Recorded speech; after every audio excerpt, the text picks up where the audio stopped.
I just saw David Tell's here for the news. Is he? Oh, yeah, he's a good guy. I love David Tell. Yes, cancer victim. You have cancer of the... Oh, whatever. Eliot attacking Beth, my girlfriend. Oh, there's no person who is free from his vicious attack. You say what you want about me, Eliot, but how dare you attack a woman? And now I'll go home and have to explain to Beth who Eliot is. Oh, no. I mean, she can't take him seriously. Well, all she knows is she's been called a... What is it? I don't remember what he called her. Mm-hmm. It was ugly. That's how guys get. They attack everything and everyone. That's how guys in the tutu will get. That's how crazy guys get. They're backed into a corner. HowardStern.com has a list of everything we're doing now in Vegas. It's very colorful, actually. More in Vegas that Eliot Offen is coming. In Hollywood Squares. These squares are all filled up, I think. Well, Eliot could take over any square that doesn't have a person in it. Well, I'm going to lecture Eliot that in Hollywood Squares, as crazy as he is, there is going to have to be certain behavior. Some order. Yeah, I mean, really. I need a separate square for my bling-bling. Hi, Dave. Oh, look who's that, David Tell. David Tell! How you doing? I've been Elioted. Yeah. Oh, man. That's loud, huh? Yeah. You got to love that, though. You know what? I'd like to see him on the Swan, because a real challenge. How great would that be? He's the new Swan. He has kind of a Nancy Kerrigan kind of, who's the woman who beat her? Tanya Harding. Yeah. You look like Tanya Harding's brother. Dee Snider and Tanya Harding. Yeah, I got to admit, he looks a little like me, too, and I hate to admit that. Nah, not really. Nah, he'd be nice. And who was the arm candy with him? His assistant. Oh, really? That was my assistant, the voluminous Violet. That was a magic trick. I don't think I'll be able to get a hard one for a long time. You will. Here we go. In the left-hand corner is well, you've heard him on the air many, many times. He is well-known, Eliot Offen. The genius! How are you, Eliot? Hi, Eliot. How you doing up there? Gee whiz, big guy Stern. I'm really doing fine. And I want to tell you something before we go any further. I owe you an apology, big guy, and I'm going to do it publicly right here. Why is that? Well, you see what happened when I was on the show at 40 West 57th Street the last time with the sensuous and seductive and sultry Violet? Yes. What had happened, I had said to you, big guy Stern, and I'm going to profusely and profoundly apologize. I said, Howard, that you are, at that time, I said, a disemboweled, disembodied, disenfranchised, dehydrated diabetic. And right. I want to apologize to you because you are definitely, unequivocally not that. And I really feel bad that I said that. What I meant to say, yes. that you are a cryptococcus, lupus erythematosus, pneumocystic caridi pneumonia. All right, Eliot Offen. Welcome. Now in our next square, by the way, I understand that Eliot Offen... Make an elegant Eliot Offen! Make an elegant Eliot Offen! Elegant Eliot Offen! The crowd... He's anything but elegant. It's an ironic name. Elegant, fallopian-less, ovary-less, Robin Quiven. The crowd is booing and some are screaming yay. It's like a yay and nay fest out here. You know, Robin, I overheard that when Eliot was coming into Las Vegas on the airplane, he was dressed in full woman's tutu. Yes. And he missed his first flight, demanded to be put on a second flight, and was running around the airplane in a tutu screaming at them for discriminating against a man dressed as a woman. Is that right? Do I have that? I don't know. You almost had it right, but I wasn't running around in a tutu. I was running around with my oversized scrotum hanging out. All right, Eliot Offen in the left-hand upper square. By the way, right next to elegant Eliot Offen are the Whores. two gorgeous hookers. Girls, tell them where you come from and where you work. Hi, I'm Sunset Thomas, Penthouse Pet. And who is that beautiful woman next to you? Hi, I'm Miranda Foreplay. And you girls are proud to be whores, aren't you? We're proud to be whores, Howard. Yeah. How much money would you charge Elegant Eliot Offen for one session? That's for free for Elegant Elliot. Anything for Elegant Elliot. There's no amount of money. Anything for Elegant Elliot. There's no amount. All right, that's a nice circle. Everyone's right on target, but let's go to Axl Rose. I'll take Elliot. Elegant Eliot Offen. Didactic, facetious hemophiliac. All right, Elliot. Which homosexual actor kissed Linda Evans on Dynasty even though he was HIV positive? I'm going to answer that, but before I do, I just want to apologize to Robin Quivers. I'm going to digress for a moment because I really believe, and sincerely and earnestly and wholeheartedly, I really apologize for now and forever. You are definitely, I know, not a fallopian tubeless or ovary-less victim, and I apologize. What I meant to say, Robin, is that you are an endometriosis victim of the fallopian tube. That's cancer of the pussy. Oh. I accept your apology. Elliot, come on, answer the question. In other words, Shane cried of the clip. Shane cried of the... Wow. Elliot, Just answer the question. who is the HIV positive actor on Dynasty? Does it have anything to do with the actor who was treating, at the time, he was treating... what is his name, please? I'm going to give you the person's name right now. Go ahead. Well, it's one of two people. Can I mention two people? Mention one. It was the person who was treating epididymitis, and it was the person who was treating Val Harbor. That was his name, Val Harbor. Val Harbor. I disagree. That's right. It's Rock Hudson. Val Harbor. Val Harbor, what is that? The actor. Wow.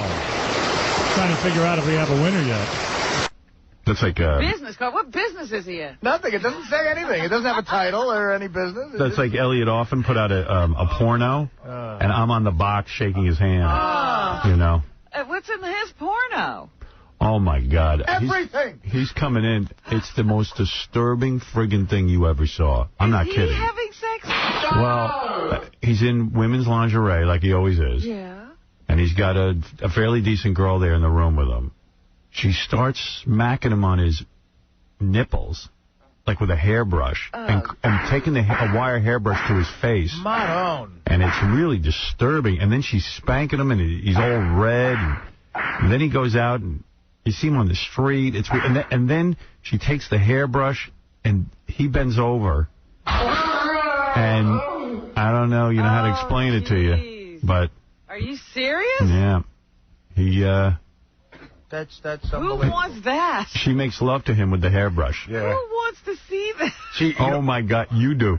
You've never seen anything like this. That's the definition of making love. You would freak out. You know what? There's one part, Howard, it's hard to describe it. I think I can do a good job. She takes something that belongs to him, that's attached to him, and she takes this twine and ties it as tight as she can around it.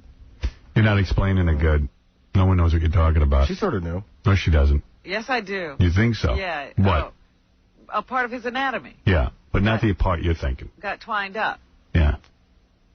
This is so dumb. I can't wait to get the hell on satellite. I don't care if it's 4 listeners. As careful as we're being, I think we can go off the air for 10 minutes. Right. Meanwhile, speaking of that, stop by. I've asked him to come back at 7 tomorrow because I have limited time today. I got to leave today. Was he upset about that, or was that okay? No, it's fine. I mean, we didn't know he was coming. Yeah, why did he just drop by anyway? He wanted to get up. No, but I'm just saying, why wouldn't he call first? Because he's Elegant Eliot Offen and he doesn't think things through. The didactic, facetious moron.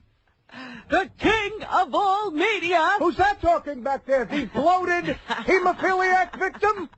Hiya! He'll be here tomorrow, Artie. Yes, okay. You know, during the show. I love when he's in. Yeah, we didn't pencil him in, and I wasn't prepared.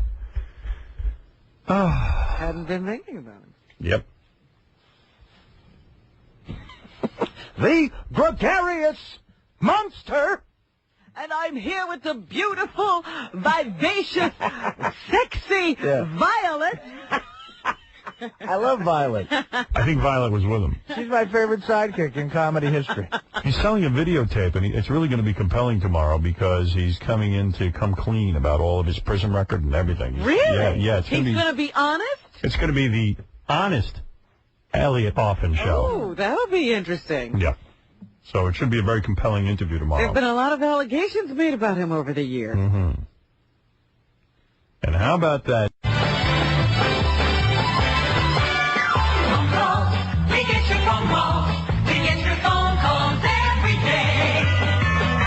It's elegant. I want to come on the show. I don't want to call in. That's ludicrous. That's for the troglodytes and the bedlamites and the lugaroos. I want to come back on the show with Violet. Violet, you know who she is, right? The most seductive, sensuous, and sinuous-looking chick alive. You told me to call on your cell. Today was Passover, so I was not in touch with any of my messages. It was the last day of Pesach, Passover. It was the last day, the 8th day, so I just retrieved your messages now. I'd like to help you and be in touch with you and make the show, you know, always that much more dramatic, titanic, and bombastic. So please call me. Thank you. Bye.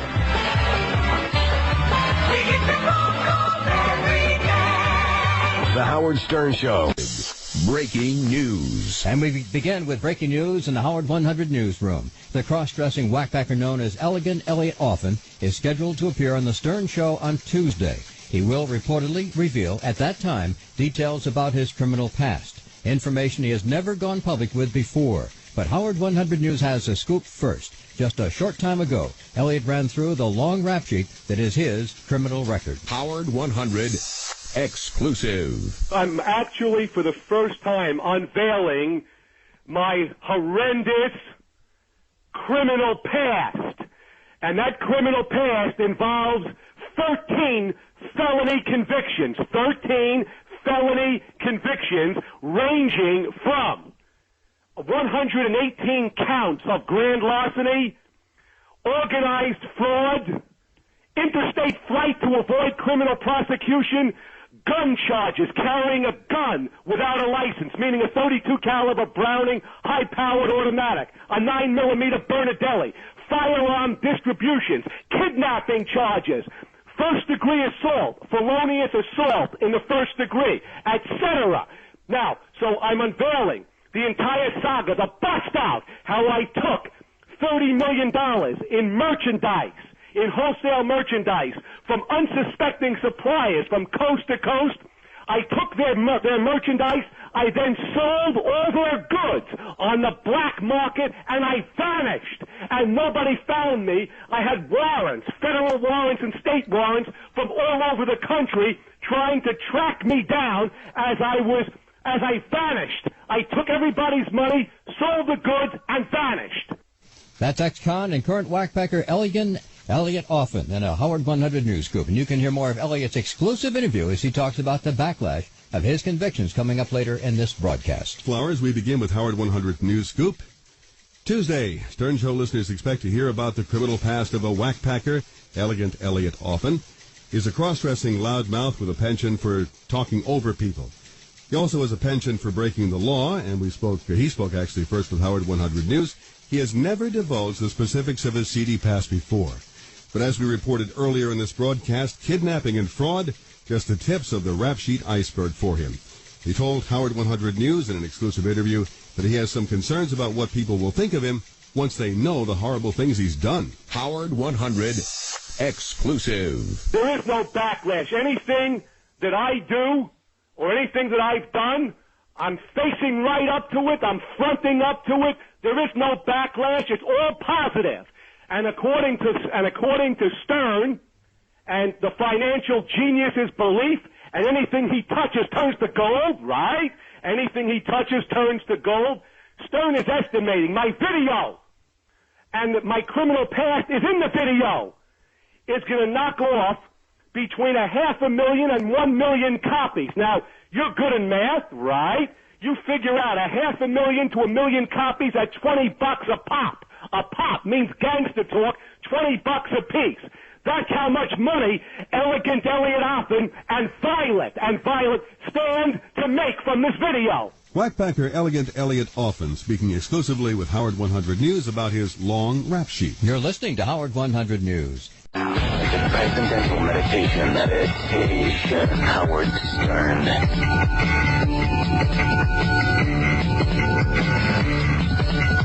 Yeah. Weehaw. All right, Elegant Eliot Offen's here. He hasn't been on the show in a while. He is selling a videotape, and what he's decided to do is come clean on his videotape about his criminal past, which he's never done before. He's always sort of shied away from the topic, and he's ready to talk about it today. I've concurred with my penologist. Who did this videotape? Was this done by some major company? I think he did it. Anyway, here he is, Elegant Eliot's video, and Elegant Eliot Offen. Where is he? Give me a hard time. He's coming. What's his hard time? He wants to come in with his business manager. And No. Just get him in here and tell him we got 10 minutes and he's wasting our time. It's never easy with this guy. Business manager. He's been waiting. He's been dying to get on. Right. And finally he has his chance, and now he's all whacked out of his skull. What does he need a business manager? Hey, Eliot. How you doing? You don't have to come in with all Eliot, you don't have to come in with all kinds of people. It's all right. You don't need it. Okay. You're good on your own. Thanks, Howard. So in any event, Let me interview you. All right. The guy outside was Arnold Martin. He's putting me in business in the funny store on 8th Avenue to sell my video to the retail world. Arnold has a store. Right. Now put down the keys because they're making noise. Okay. All right. Let me get them off. Right. Let me get them off. Take them off. They're off. They're off, Howard. All right. Eliot, you've decided to put out a videotape. Some of the videotape is you being humiliated by a woman. By Violet. By Violet Maliver. By Violet Maliver. And you decided to do half of your tape humiliation where you are dressed in women's garters and panties and... the regular. Girls, frilly, lace, nylon, G-string, lingerie. The same way that Elegant Eliot Offen is in front of the world with my act of defiance, arrogance, and intransigence that I'm going through the whole world to get what I want. All right, so you are dressed as a woman on the tape, and this very pretty woman, Violet. Thank you. Violet Maliver. She spanks you. She humiliates you. How does she humiliate you? Well, she has humiliated me on the tape, so that... In what way does she humiliate I'm you? showing you. Picture's better than 1,000. No, we can't see the pictures on radio, so tell us about the pictures. So on the picture here, we have one, for example, where Violet has Elegant pinned up severely, right? All right, say nipples. Pinned up, right? You can't say the T word. Say nipples. Oh, nipples. Breast nipples, right? Right. Then we have another picture here. The ultimate dehumanization, humiliation, and degradation. You like those words, right? Tell me about the picture. Right? Yeah. Where Violet has a... We're going to get in trouble. They're going to bleep you. Can I say it for you, because otherwise I won't get on the air. She violates you in a place where most men aren't violated. By the way, this is why I can't do my show here anymore. I think it's funny what you're saying. They just bleep it every night. And I just want to tell you something. I think it's horrendous, horrific, unconscionable, ungodly, and unconstitutional. Hello? Right? That they're trying to stop you. All right, let's keep it about you. Let's keep it about you. All right. Because you don't have much time. Right, all right. Yeah, we can only take so much. Then we have another one, right? All right, be careful in the explanation so we can get it on the air. All right.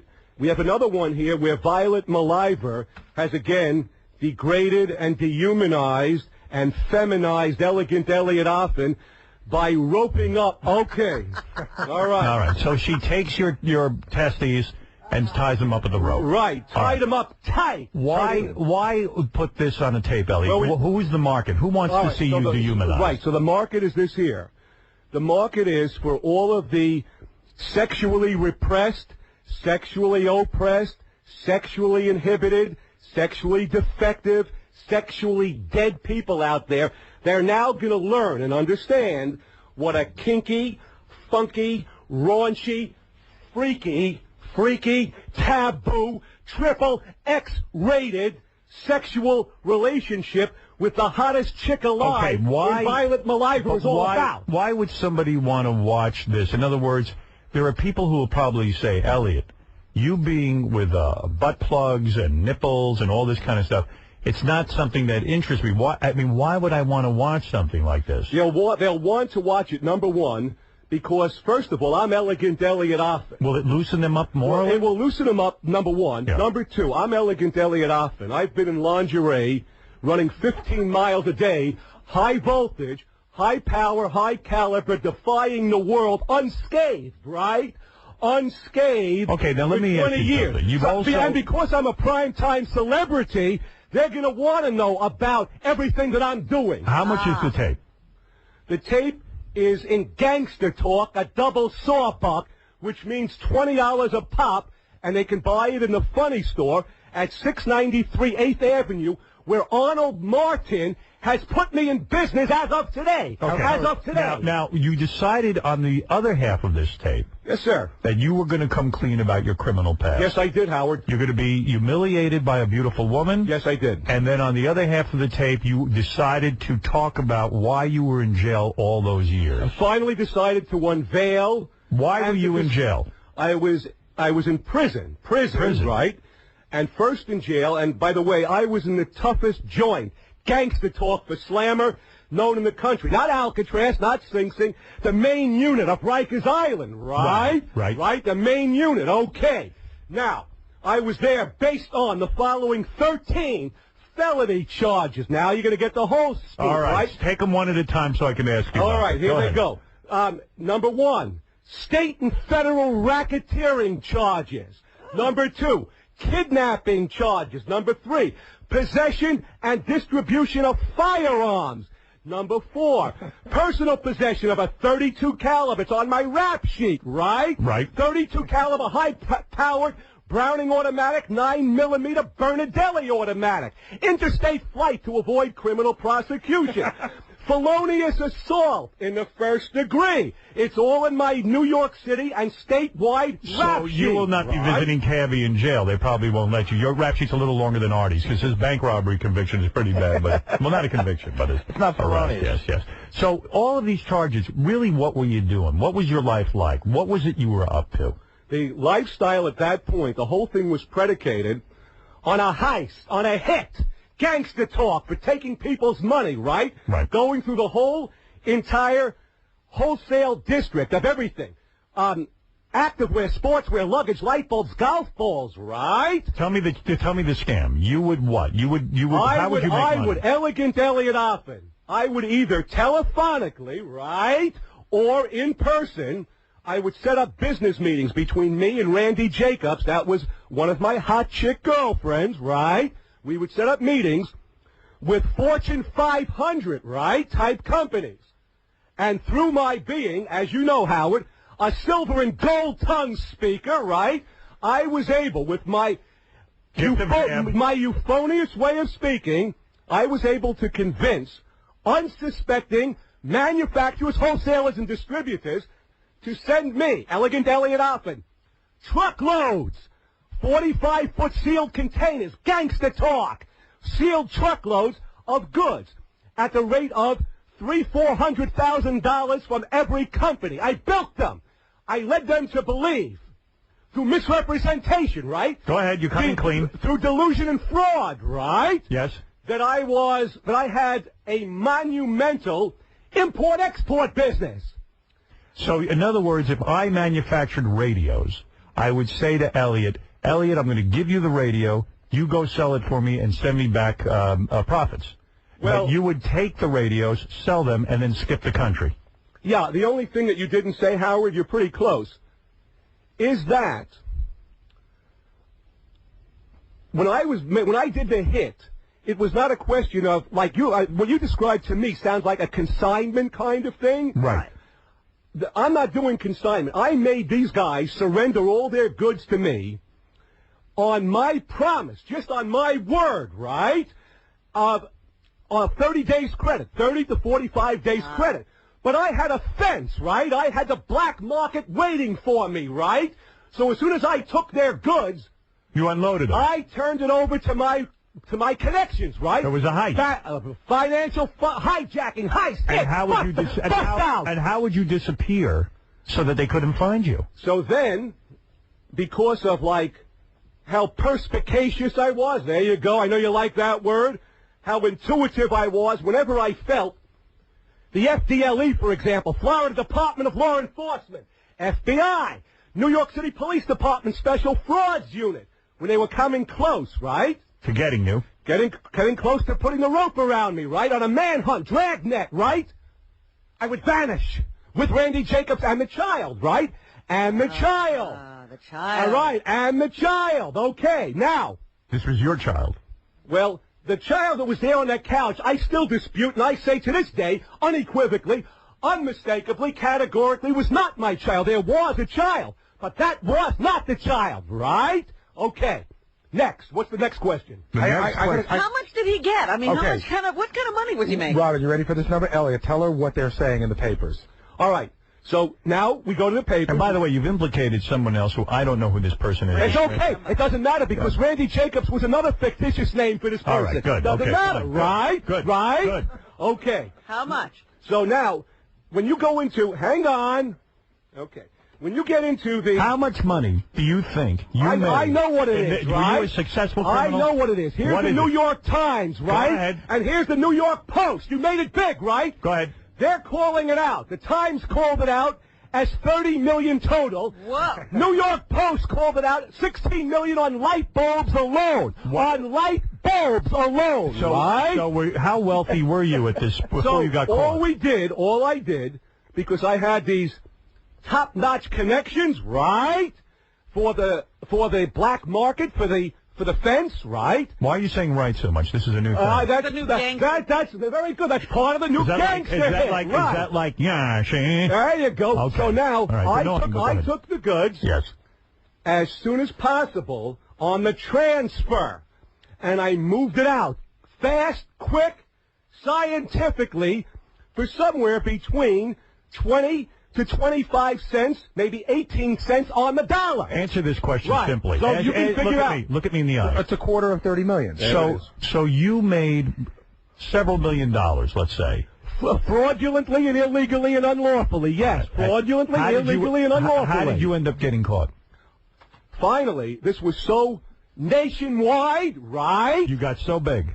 In every paper, a dragnet all over the country, right? Right. Finally. You worked alone, no accomplices? With Randy Jacobs. Just one girl. With Randy Jacobs. That was a very integral part of the deal. All right. Okay. Fake name, so I have no problem with that. No Go ahead, problem. yes. Next, finally. It was so outlandish, so outrageous, so egregious, so mind-boggling, so mind-blowing, so mind-staggering, right? So Did you mind-bending. get cocky? So, no, what happened was, John Kelly, Lieutenant John Kelly, NYPD, who described Elliot Offen as the most disciplined individual I've ever seen in 25 years of my police experience. What was the reason you got caught? So here he is. So John Kelly put an anti-crime, right, a stakeout cop, at every phone booth in New York City, west side and east side, from the river to 86th, right? In other words, they knew how cautious and how careful I was, that every time, towards the end, I was not working out of the state no more. I was right here. They localized me into New York. They figured out that I was going to hit one of these payphones. So they had a cop. They took like 50 different anti-crime unit cops from NYPD Special Fraud. Verify it yourself. They had the phones tapped. Not only tapped and a trap. So in other words, once I made the call, within 15 seconds... They picked you up. They got it. How many years did you spend in prison? A total between Rikers Island and extradition to Florida, 3 years. 3 years. Only 3 years for 3 all years. that? Now, but wait a second. Hold on, please. Good question, Robin. It probably would have been 23, but I had somebody representing me. It's fine, no problem. He's okay. Jay Goldberg. Jay Goldberg represents Donald Trump, right? Jay Goldberg represents Bess Meyerson, right? Jay Goldberg was my Uncle Murray Offen's lawyer who took All right, so was he a good lawyer and helped you get out? the best of the world in criminal defense. So he because got of you out. him, Yes. I spent 3 years, not 23 years, behind bars, right? And did you repent? Did you then give up a life of crime, or did you come out and start? Were you rehabilitated? So, since the hit, since the bust out, since the 13 felony convictions, as you know, Howard, the criminal life of embezzling, either by phone or in person or both, cheating, deceiving. All right, what happened? Did you give up? That's gone, right? Gone. Okay, right. All right. So how does he make a living now? Selling a videotape. And he hasn't sold it. He gives out health advice. Excuse me, Rob. I haven't sold them yet because we're making the hit today, right? Did you sock away money? Did you sock away money from all of your life of crime? Is that how you were able to live? Well, one thing is, to this day, I've been getting calls. When I say to this day, like within the last few months, I constantly get investigatory phone calls where the government is still thinking, because I'm living like the life of the rich and famous with the $250,000 of blings, I'm living in the Mondrian, right, and living in the crib that you filmed, the government keeps interrogating me, which I'm not happy about, that they think... Well, how do you get money? Excuse me. Just stop. Okay. How do you get money? Well, I'm going to tell you right now. Quickly. So, but they think that I'm using my heist money, that I had it buried in all different safe deposit boxes. That's what I think. Okay, so I tell them no, that Howard promoted a manuscript where I have the proof, all the checks of the $10, of countless tens of thousands of $10 checks that have supported me over the past 5 years since I've been with Stern. You're telling me that 25,000 people bought your diet advice? I can tell you it's probably more than that, but I have to give you the count and bring all the cans. All right, okay, Captain Jenks, you're on the air. You're on with Elegant Eliot Offen, who's selling his videotape. It's available in adult bookstores in Manhattan this Sunday, and to order Elliot's video, go to elegantelliot.com starting November 13th. And one more thing, I'm sorry, Hal. It's 212-980-6666. If they want the video, they can contact me direct. Right. Okay. All right. Jenks, go ahead. Hey, Elliot, how you doing? Fine, thank you. How are you? Good. Last night, before I went to bed, when I got on my knees and I prayed to the Lord Jesus Christ, I prayed that you die in a horrible car crash. Well, I'm wishing the same back for you, and it just goes to show you. You freakazoid. You're a freakazoid. You know that? Listen, shut up before I punch you right out. If you're in the studio, I punch you right out. If you're in the studio, I punch you out, right? If you're in the studio, I punch you out. I knock you out. I take your head off, right? I cut your eyes off and come in the studio. Come in the studio. It's easy to be tough on the phone, right? It's easy to be tough on the phone, Did you have to fight? Right? Elliot, look at me. Did you have to fight in prison? Did you get hurt or did you get raped? Well, you see, I'm unscathed. There were many. Be honest. Hello? You see, I'm unscathed, right? Right. But there were many difficult, tough fights. Yeah, you're in prison. Right. Right? People want your money. Did They want anyone everything. try to rape you sexually? I'm being honest. Yeah, and I'm being honest to anybody who tried, was left bloodied, me bloodied, them bloodied. You can handle yourself. Let me ask you, how do the cuts looking today, right? Right. Right? How the arms looking? How the legs looking, right? How they looking, right? How's the body looking, right? I got 2 questions for Elliot. Yes, Gary. Okay, the first thing, I saw an early cut of your videotape. Yes, Gary. Did you leave in the stuff where you just show your regular life? Like Elliot goes to a street fair, and there's people dancing, and Elliot's got his outfit on. Elliot just joins in with them. Did you leave that in? Yeah, well, that's it. But Gary, one thing, excuse me. I wasn't joining in with them. It was my street fair. It cost me 5 dimes to put that together. That's gangster talk for 5,000. And they were joining me. And April, my former fiance, they were joining us, right? Let's take another call, please. We have to move along quickly. Thank you, Gary. Let's go to Greg. Greg, you're on with Elegant Eliot Offen. Elliot, how you doing, buddy? Good. How you doing? I'm doing very well. Let me help you promote your video here. You're an idiot, right? No, you want to do the right like Elegant Eliot Offen. Again, I want to repeat what I said to the prior. Let's hear his point. Let's hear his point. This guy let's hear your should be point, hung by his genitals. This guy should be hung by his genitals. You know, I listen to your show every day, and I'm ready to turn the station. This guy makes my stomach churn. You're not ready to turn the station. You're a pathological, psychopathic, neurological liar. Go ahead, Ralph. You're on the air. Anybody who got taken by... Right? Oh, my God. Go ahead, Ralph. God, he's annoying. Anyone who got taken by this guy deserves it. I mean, can you imagine sitting down in a room with him, a businessman, and falling for that? How could anybody fall for that? I would imagine they could have fallen for it because America is like you. Brain dead, brain deficient, and brain defective. Listen, just like you. Did he have to make... Just like you. Shut up, stupid retard. Did he have to make restitution? Just just like you. They can't. Did you have to make restitution? They can't put three words together in a sentence. They can't put three words together in a sentence, right? So when you used to make your pitch to these businessmen, you came off a lot more sane, right? I mean, you didn't yell. Yeah, try doing that right now. Howard, let's get right to it, right? This is all perfect, right? This is the way I do business with tough, right? Right, tough, honest, right? I'm being tough and honest, right? You know, Howard, I got one more question for Eliot. How about restitution, Howard? Did you have to make restitution to the people that you ripped off? I made no restitution. Is that the question? Yes. Right. No restitution so we've whatsoever. got that money hidden. He's living off of it. What? So he's saying, take the marbles out of here. Easy. Oh. Oh, my God. And I don't know. on free radio. Oh, okay, Robin, you got it. I can't believe he only spent 3 years. The dick right now. Eliot, hold on. In the article, it said that Eliot was not only a master of disguise, but a master of different accents. Can you do those for us? Yeah, what do you want? Okay. John, first of all, hello. Right? John Kelly, NYPD, and John Coffey, FDLE, when they were describing my conspicuous, unadulterated, unabated brilliance, right? They said I sprinkled Yiddish with a Texas draw. Let's hear that. You ready? Yeah. All right. So, like, I'd be talking to somebody in Texas, right, persuading them to send me a sealed container of a few $100,000 of credit, right? Go ahead. They've never seen me before. They had a business telephone call, and I'm persuading them to come into New York to meet me face-to-face, me and Randy Jacobs. So here we go. Just give you a few words, right? You know, y'all, I'd really appreciate if you guys could, like, send me, like, a whole truck, like, you know, from small trees, small seeds. We're going to grow to big trees together. I really need the merchandise. I don't work with anybody else's, I only work on everybody else's money. I don't work with my money. I use your money to work with, and I'd really, really sincerely, I know we're going to have a great business relationship. Y'all, if you can send me like a whole truckload of merchandise.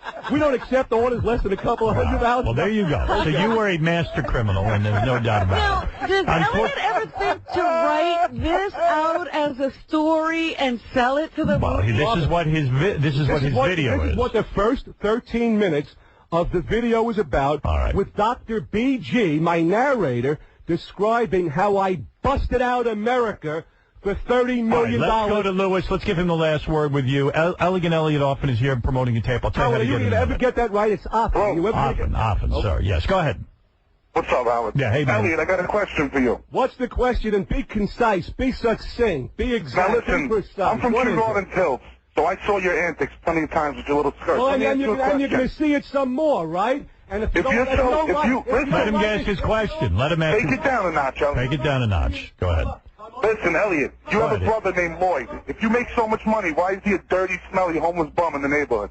I live in the Mandarin. You're talking about yourself, right, scum? You're talking about yourself, right, scum? I live in the Mandarin. I live in the Mandarin, right, scum? You have a brother named Lloyd, scum? I live in the Mandarin, right, scum? I don't know anything about any brothers. I'm only talking about myself, right, Slime? Do you have a brother? Right, Slime? Right, Swine? Eliot, do you have a brother? Let's not go into my brothers. Okay. I'm talking about myself, right, Swine? Right, Slime? All right, one quick question, and then I got to end it. Eliot, do you always wear women's clothing? He's not now. Well, you see, I'm not now, right? Right? But you say you're not doing these scams anymore. Right. So most of the time... Hey, go through the upward, that's right. Anyway, I will, because I'm going to go. I figure that I'm this rough and tough. No one's going to come near me, right? Well, Otherwise I take their eyes out, right? You've done it again. You've come on here, and you've broken your silence about your criminal past. Right. And it is all contained. There's even more detail on your new video.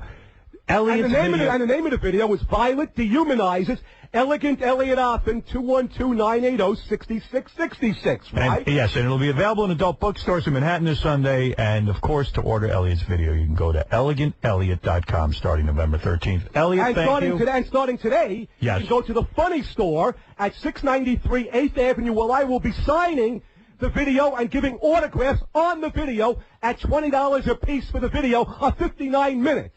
And we will be back right after these words. Joey Ramone wrote, "I want to be sedated." So whoever thought he really was. Hi, Gary. It's Joey. Will you pick up the phone? Will you wake about off your name there? What comes to my name there? I want to speak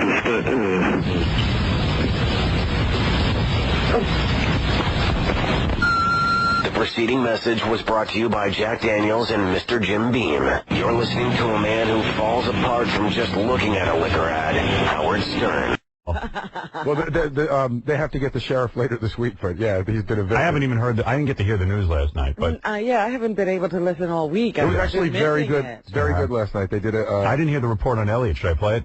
You should, yeah, because you should. You know, there's the landlord. I mean, it's like, the funny thing is, it's a real news report. I'm going to tell you, I feel out of the loop on Howard Stern News. I had been learning so much about everybody involved with the show, and now that I haven't been able to listen for a few days, I feel out of the loop. Yeah, I never miss a newscast except last night. I had a big meeting sort of outlining my ideas. So here's the news. I didn't get to hear this either. This is Howard 100 News. Howard 100. There's a warrant for eviction, and he will be evicted. A very satisfied landlord after Eliot Offen goes off the deep end in bankruptcy court. This is Howard 100 News. I'm Ralph Howard. And I'm George Flowers. Our top story, a Howard 100 News exclusive. Stern whackpacker Eliot Offen has to find a new place to live now. Offen, who claims to have a long list of felony convictions, was in bankruptcy court in Lower Manhattan fighting his landlord on an eviction notice. The judge ruled in favor of the landlord. Eliot stormed away very, very angry. Howard 100 News reporter Steve Langford was in the courtroom. He files this report.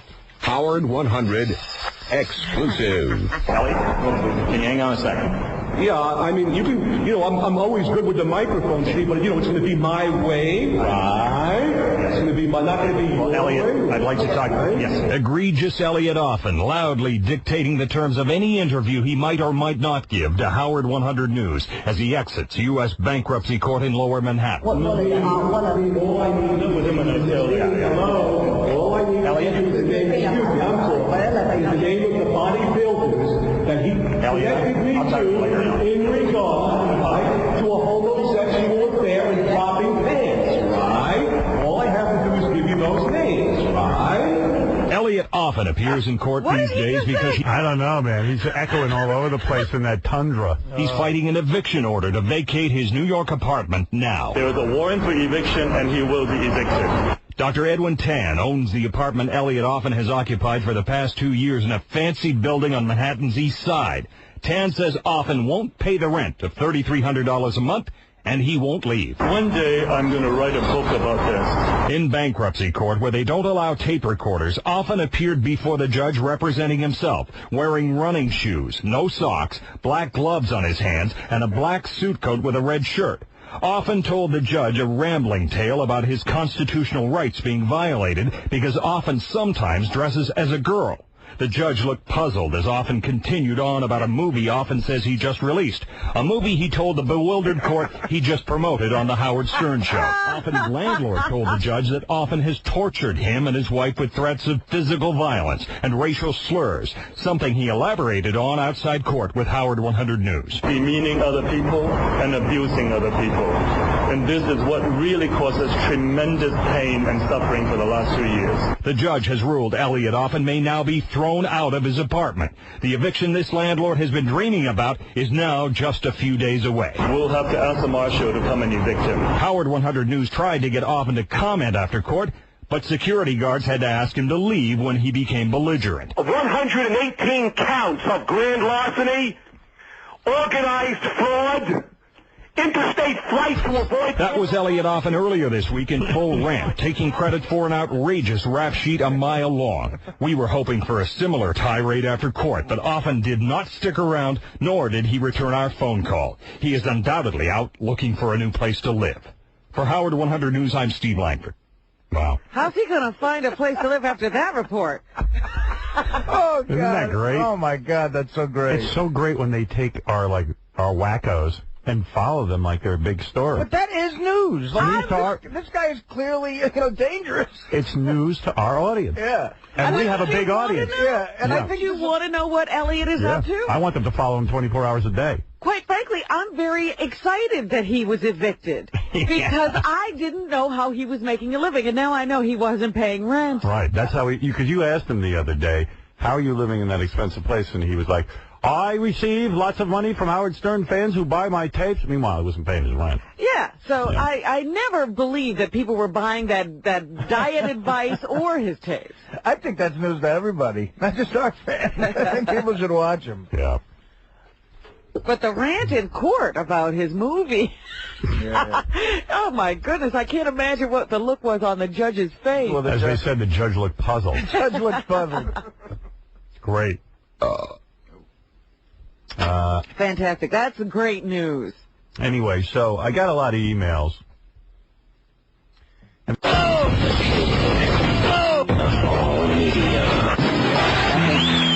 of that success is due to everybody being curious. Ladies and gentlemen, Howard Stern. Hey, Papa Pooey. So what happened to Elegant Eliot Offen? Is he coming in or not? Well, he's still out in the lobby. There are 2 police officers. What happened was Eliot had like a giant truck, like you rent a truck from a big company, and he went to go park it at a parking garage. But I guess it was too big for the garage, and he tore down a bunch of signs in the ceiling and everything, and then he just left. So somehow the cops figured he was here. They came up to talk to him.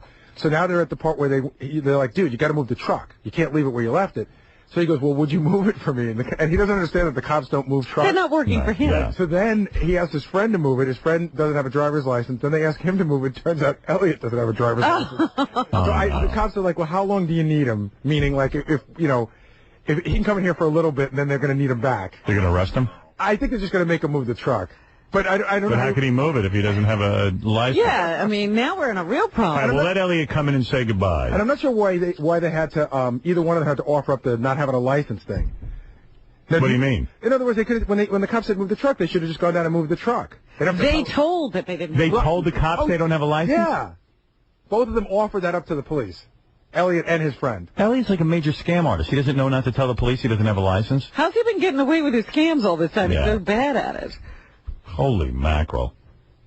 All right, you know what? You better let Eliot say goodbye before the cops drag him out of here. Well, they're going to keep him. They're going to let him stay. Do you think you should play that piece before Eliot comes in?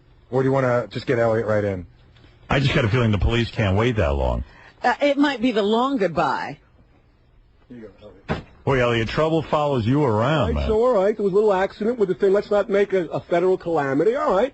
An accident with the truck. The roof fell down. All right, okay. The roof fell down. All right, we can handle it, right? We can handle it, right? The NYPD know who I am, right? No issue. The guy Joe Gallen from Screw Magazine, my business partner, is going to sit in the truck until I get off the interview. No issue. Hey, Howard. Hey, Eliot. Hey, Gary. Well, Eliot, Hey, so in other words, when you told the police you don't have a driver's license. I didn't say that. Hello, right? Joe Gallen doesn't have a driver's license from Screw Magazine. Do you have one? You know I do, right? Right. So now they took my address at the Mondrian, right? They know where I am. I'm not going anywhere, right? So when I get off the interview, we'll resolve the beef. Gangster talk for the issue, right? So We'll resolve the beef. Yeah, I always have an address. You know that, Robin, right? I do what I want, right? You drove a truck.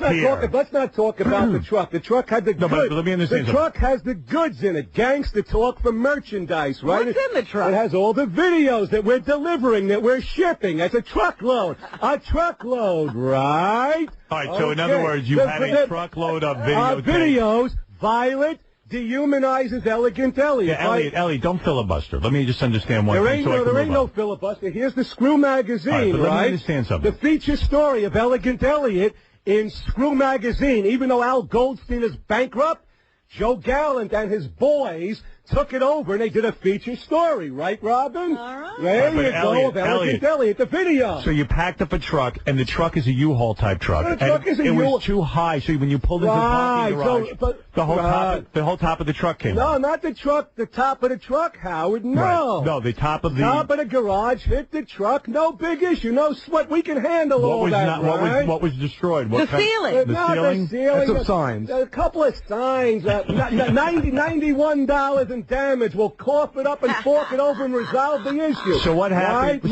Minor stuff. So right? I guess you the know, garage, Elegant Elliot, I go through the whole world. So right? the garage complained. Girls, really? Oh my God! So the garage. Go where I want. So the garage complained, I guess, that you ran out of there without resolving I didn't have it. to run out of anywhere. I walked over to the show because you were waiting for me, right? Okay. I was booked on the show by Gary Dell'Abate, right? You know what? I gave him a hard time yesterday. I said, Elliot, when I say 7, I mean 7. Right. So I think he really needed to be here. Right. So I came here at 7 because Gary said, get my keister here. That's gangster talk for my ass over here at 7 a.m. Ronnie, the limo driver. Ronnie wants to say something. Yes, Ronnie. All right. Ronnie, but don't push me out of the way. No, I'm not No, he's got to get on the mic. Then I got to push you back, right? Don't push me out of the way. If you push me, then I got to push you back, right? Calm down. Right, Yeah, I'm calm. good. Yeah, but Ronnie, let me get on the other side of you. Excuse me. Let me get. But I have to. Oh, yeah, let me get on this. Let me get on this side. You're on my wrong side here, right? Right? Now we with the kid. Now we got Your tangle, Ronnie. What's the difference? Ronnie, your tangle. Go ahead, Ronnie. All right. So, your tangle. all right, easy. Take it easy. All right, so the police officers came up. Right. Elliot pulled into this garage across the street with a rental truck. Right. Okay. He pulled into the driveway. It's like a ramp that goes down. Right. Obviously, the truck was too high. Right. And he tore down a sign or something. Right. Isn't that what we just said, right, Ronnie? Isn't that what we just said? Hold on, Elliot. Well, we just said that, All right, right? let him But finish. Howard, let me ask you something. Isn't this a bunch of poppycock and boulder dash and hogwash? Isn't this a lot of jibber jabber? Let me just get That's to the bottom of going it. nowhere, right? Well, That's let me hear it. going nowhere, It's right? going somewhere. Go ahead, Ronnie. Elliot, Take the microphone. Elliot, and talk. every second that you talk is a second that you don't get the plug. What's going nowhere is your right. What's going nowhere is you may have to leave in a few minutes. Why? What did the cops say? I can leave any time I want. But the cops Ronnie, said I'm doing what I want here, right? What did the cops say? Ronnie, what did the cops say? The cops said they took his friend that he brought along with him from Screw Magazine. Right. Okay? Right. They're going to put him in the truck now because they pulled the truck out All of they're doing is putting him in the truck, right? And they're letting him sit in the truck until I get there, right? In any event, anybody... Well, let us hear the end of the story that Ronnie's telling. That's the end of the story. So they're waiting in the Yeah, truck. so what is the right? end of the story, Joe Ronnie? Allen is waiting in the truck, right? Joe went to sit in the truck. But if there is a problem with the supervisor, the police officer supervisor, that they want him to come down there, Right. they're going to come back up and they're going to take him. Could they do that So they live can on the take air? him at any time. I want him to drag him out on the air. That'd be good. Right. They're going to drag me out, but I don't see them dragging me out on the air, right? I didn't say they were going to drag you out, Elliot. So then Did what I say that? What did you say? I said if they need you, I said if they need you, I'll come back for you. All right? All right, let's move on. They don't need me, Why are you so aggravated? Here's another issue. I'm not aggravated. The other issue. The other issue in Elliot's life is that tomorrow, according to Howard 100 News, is the big day. Tomorrow, I believe Elliot's being evicted from his apartment. Oh, yeah, I heard that on the news. That's why I was saying maybe you don't have an address. No, the reason you heard it wrong, right? You know, you always get the information upside down, backwards, inside out, right? The real scoop is when I was in the court, right? It's a very personal issue. Gary told me not to go too far and expose the whole expose. So he's like putting a gag into my mouth. Right. Well, you're libeling and because slandering. he's going to be sued. Libel, That's right. libel is You're gonna okay be as long sued. as it's the truth, right? No. But in any event, it's a personal issue. So I did offer the court, right? A matter of fact, right, Gary? 23 dimes, right? And they reported that. The news reported Right. that you made the offer, Right. and the landlord decided and that... let me tell you what the landlord said to me. I told him, like, I didn't have the money. It was my brother's money, right? Right. The landlord accused me of being a liar. He said that he knows that's my money, and I perjured myself in court that I said it was my brother's money. But he doesn't want your money under any... I don't think he wants... But the bottom line is he doesn't want anybody's money. Said he just wants you to move out. He doesn't want it. So now... He doesn't want your money. So what we had to do, we went down yesterday and we ran, right, in a hurry for a federal appeal, right? Not a state appeal, to show that this is a personal... And I can't use the next word. Don't say the word. A lot of Personal issues, thing. Right, personal thing. Gary is very careful here so they don't get sued again Okay, so in any event, all right, they're very careful. Elliot, let's plug your video. Let's plug your video. Violet dehumanizes Elegant Elliot's video. Got a truckload of them down. Violet dehumanizes Elegant Elliot. Can be purchased at adult bookstores in Manhattan. Yes, but most importantly, excuse me, right, at 693 8th Avenue with Arnold Martin proprietor, 44th and 8th Avenue, and Elegant Elliot today, right, will be doing an autograph signing, photo session shooting between 11:30 a.m. to 1:30 p.m. as all of us prime time, big time, front and center marquee celebrities do, right? Where will you go when you're evicted? Violet, there's a good question from Robin. And Violet is trying to arrange with for her two children, her two beautiful children that look like her, right? She has two little babies. Violet Maliver, right? She's trying to arrange to be there, too. You know, the girl that looks like she just jumped out of a Playboy magazine? Violet Maliver. Where will you go when you're evicted? Do you have a place planned? Well, that's the point. Did the federal appeal work, yes or no? Yes or no? The federal appeal is going to be decided today, right? All right. Now, if the federal appeal is denied, right, then I just move in with April, my former fiancée, right, who you did the crib show with, right? Or with Violet Maliver, right? Would Violet want you to move in with April, though? Either one. I have my option, right? If you were a woman, wouldn't you want him to move in with the other woman? I would. They're both in my video. Isn't federal court... Listen, let me, this is going to go on and on. All right. Listen to me. Elliot, you have been a guest on the show many times. I want to thank you for... And you told me you're taking me with you to Sirius. All right, hold on. Hold on. First of all, let me thank you for all the years of coming in. Right. He's shocked. He's shocked. I'm not shocked. I said right. Okay. I'm never shocked. All right. Right? Thank you for coming in and doing this. I shock the world by breaking fingers, right? By punching. Thank you. Remember when I broke the first wife's fingers? I shocked the world by breaking fingers, smashing face, and going through the whole world and gouging eyes out. Listen to me. Right? Listen to me. Thank you for the years of coming on the show. We remember many, many moments where you were here and created some wild radio. How's the guns looking, by the way? How the guns looking? Listen. Right, go ahead, Howard. For once, listen. All right, go ahead. Right. Also, on December 16th for my final show, when we lock arms outside. Could we just lock him up? You are welcome to join us and say a farewell to the audience. A brief farewell to the right. Robin, if you try to lock me up, then I'm going to do to you what I did to my first wife, right? Okay. Go ahead. Yes, we can lock arms, Howard. Yes. Yeah. So a lot of people will lock arms downstairs. You lock arms. It's going to be a big show. Is this a formal invitation, Howard? Everyone is invited. Is this a formal invitation for Elegant, right? Yes. Okay. All fans are invited. Right. And Violet. Bring Violet. And Violet, too. Okay. And Violet Maliver, yes. Right, thank you. And he said you could say a few words. All right. A few, like 5. Right. Okay. And that's it. But what's a 5 means to like 50 to me, right? All right. 50 of your words. There you go. Again, I do it my way, right? We'll be walking down to 48th I do it Street my and making way. a ride. At 44th, by the way. After I address the crowd, yes, and sir. I've said my final Yes, farewell, Howard. and Yes, the show is over at 10 o'clock, I will then walk all of my stuff up the street to my new home. Could he borrow your truck? And I will also be planning. No, but you I will also be planning a special something for my audience. Right. On that day, I don't know what it is yet. I'm working. Some contaminants and carcinogens in your food variety. No. Right. Okay. Some contaminants and carcinogens. Anyway, right. I want to thank you for the years of you being here. You've been a great guest. Wow, coming from Robin Quivers and Howard Stern, the people that have this cornucopia, this reservoir, this unlimited, inexhaustible supply of cash. My favorite nutrient, cash. All right, Ralph, go ahead, you're on the air. Can you imagine this guy living in your building? Well, that's why he was evicted. Well, I tell you what. Why do you think he's evicted? I mean, it must be nonstop. Right. Why don't you come down here so I can punch you out and take your eyes out? 40 West 57th Street, 14th floor. I think the cops are getting Show me what you have. Right.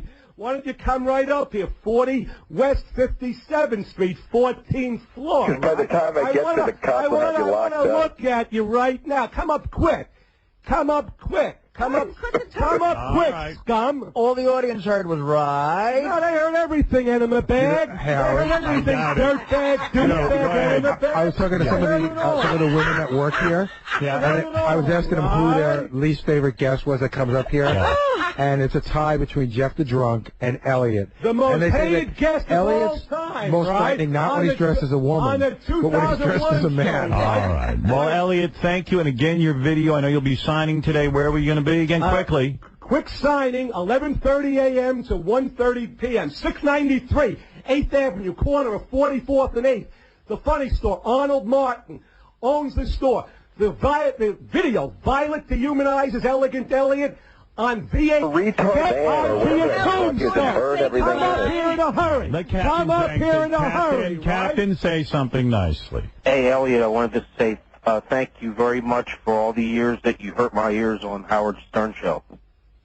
That's all right. I appreciate it. I'm going to keep hurting your ears. Make sure you don't come too close to me so I don't bite your ear off like they did in Tyson and Holyfield, right? Would you do so me... I don't bite your ears off, would you right? Would you do me a favor, Guy? Guy? Your ears off. So I don't bite your ears off. Come up quickly. Would you do me a favor, Show me that you're Guy? not a yellow rat and a yellow dog. You suck. Come up here. Show me you're not a yellow rat. You suck. So I can bite your ears off, right? I want to bite your ears off. I want to punch your eyes out right now. You do me suck. a favor. Come up here. I'm coming down to the Come to the Mines Ring, 250 I'm coming down. East 54th Street. I'm coming down to your appearance. We'll stand outside and we're going to wait for you. I'm coming down to your appearance. We're going to wait for you, douchebag. I'm coming down. I'm going to kick your ass. Elliot, thank you. We're going to wait for you. I'm going to leave you for dead. I'm going to leave you for dead. Say goodbye. I'm going to leave you for dead. Elliot, thank you, Elliot. Thank you. Say goodbye to the audience. Broadcasting audience. Say goodbye. In any event,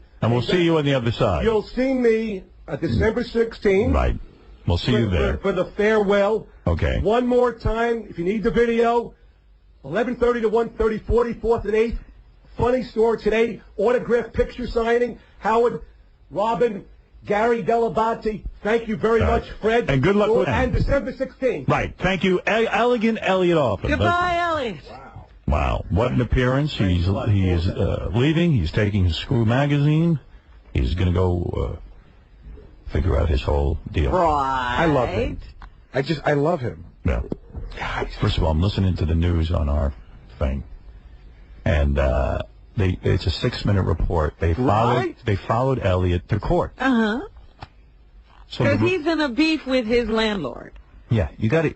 Maybe I'll play it now. Should I play it? It's so good. Okay. Talk for disagreements. Right. You got to hear this report, okay? This you're going to love. And I don't know how many people hear it at the other place yet. So our reporter follows Elliot to court, where Elliot is in a proceeding with his landlord. The landlord wants him out of the building, and he didn't even want money anymore. He just wants him out. Elliot came up with the money to even pay him. Yeah, he said, no, I don't want your money. So I just need this guy out of here because I'm going to kill myself. So afterwards, Elliot has a breakdown. You know, he's screaming and yelling. And then is that because he loses? Yeah, our reporter, I'm just going through, well, something goes on. I don't even know. Okay. Our reporter decides to get in a cab with Elliot and interview him. Well, there's a Elliot starts freaking out that the reporter, this is all legit, but that the reporter has been leaving him harassing phone calls and harassing him. And the reporter's like, well, I think I called you once. There's a whole thing going on. And by the end of the report, Elliot jumps out of the taxi cab they're in, opens the door. The cab, it's moving. I don't know. It stopped. The cab gets hit by another car. The whole door gets taken off. And Elliot jumps out of the cab and runs away. He laughs like De Niro in Cape Fear. He's maniacal. Yeah, I heard there was a maniacal laugh involved. And this is all captured.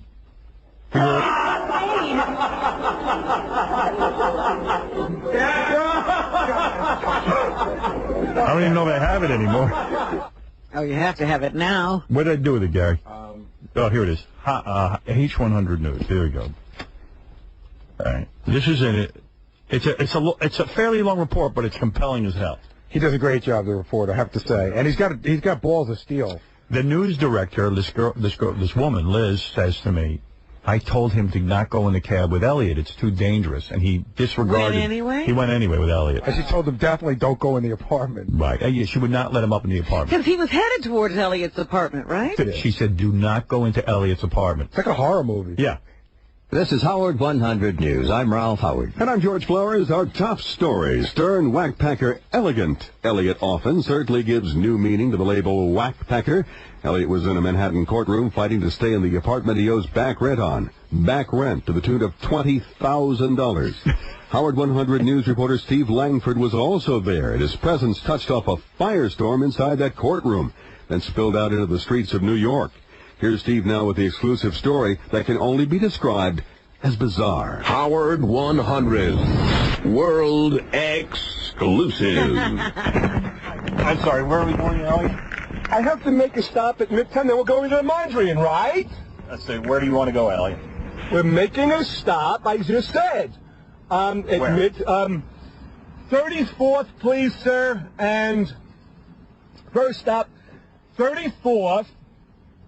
7th Avenue, then the Mondrian, 54th and 2nd. Just getting in a New York City cab with enervating Eliot Offen on a freezing winter day is enough to make a newsman want to head off to Iraq, where war reporting might be safer and more peaceful. Couldn't close that window. No, because I like it ice cold. As a matter of fact, I can take my jacket off. It's burning hot, right? Only the people that have diabetes and heart disease and cancer are cold, right? You got enough jackets on, right? Rolling down his window isn't obnoxious enough, so at the next red light, Offen suddenly opens the taxi door in traffic to take off his coat. You should have some like $100 bills to induce me to give you this interview. You should be paying me for the interview, right?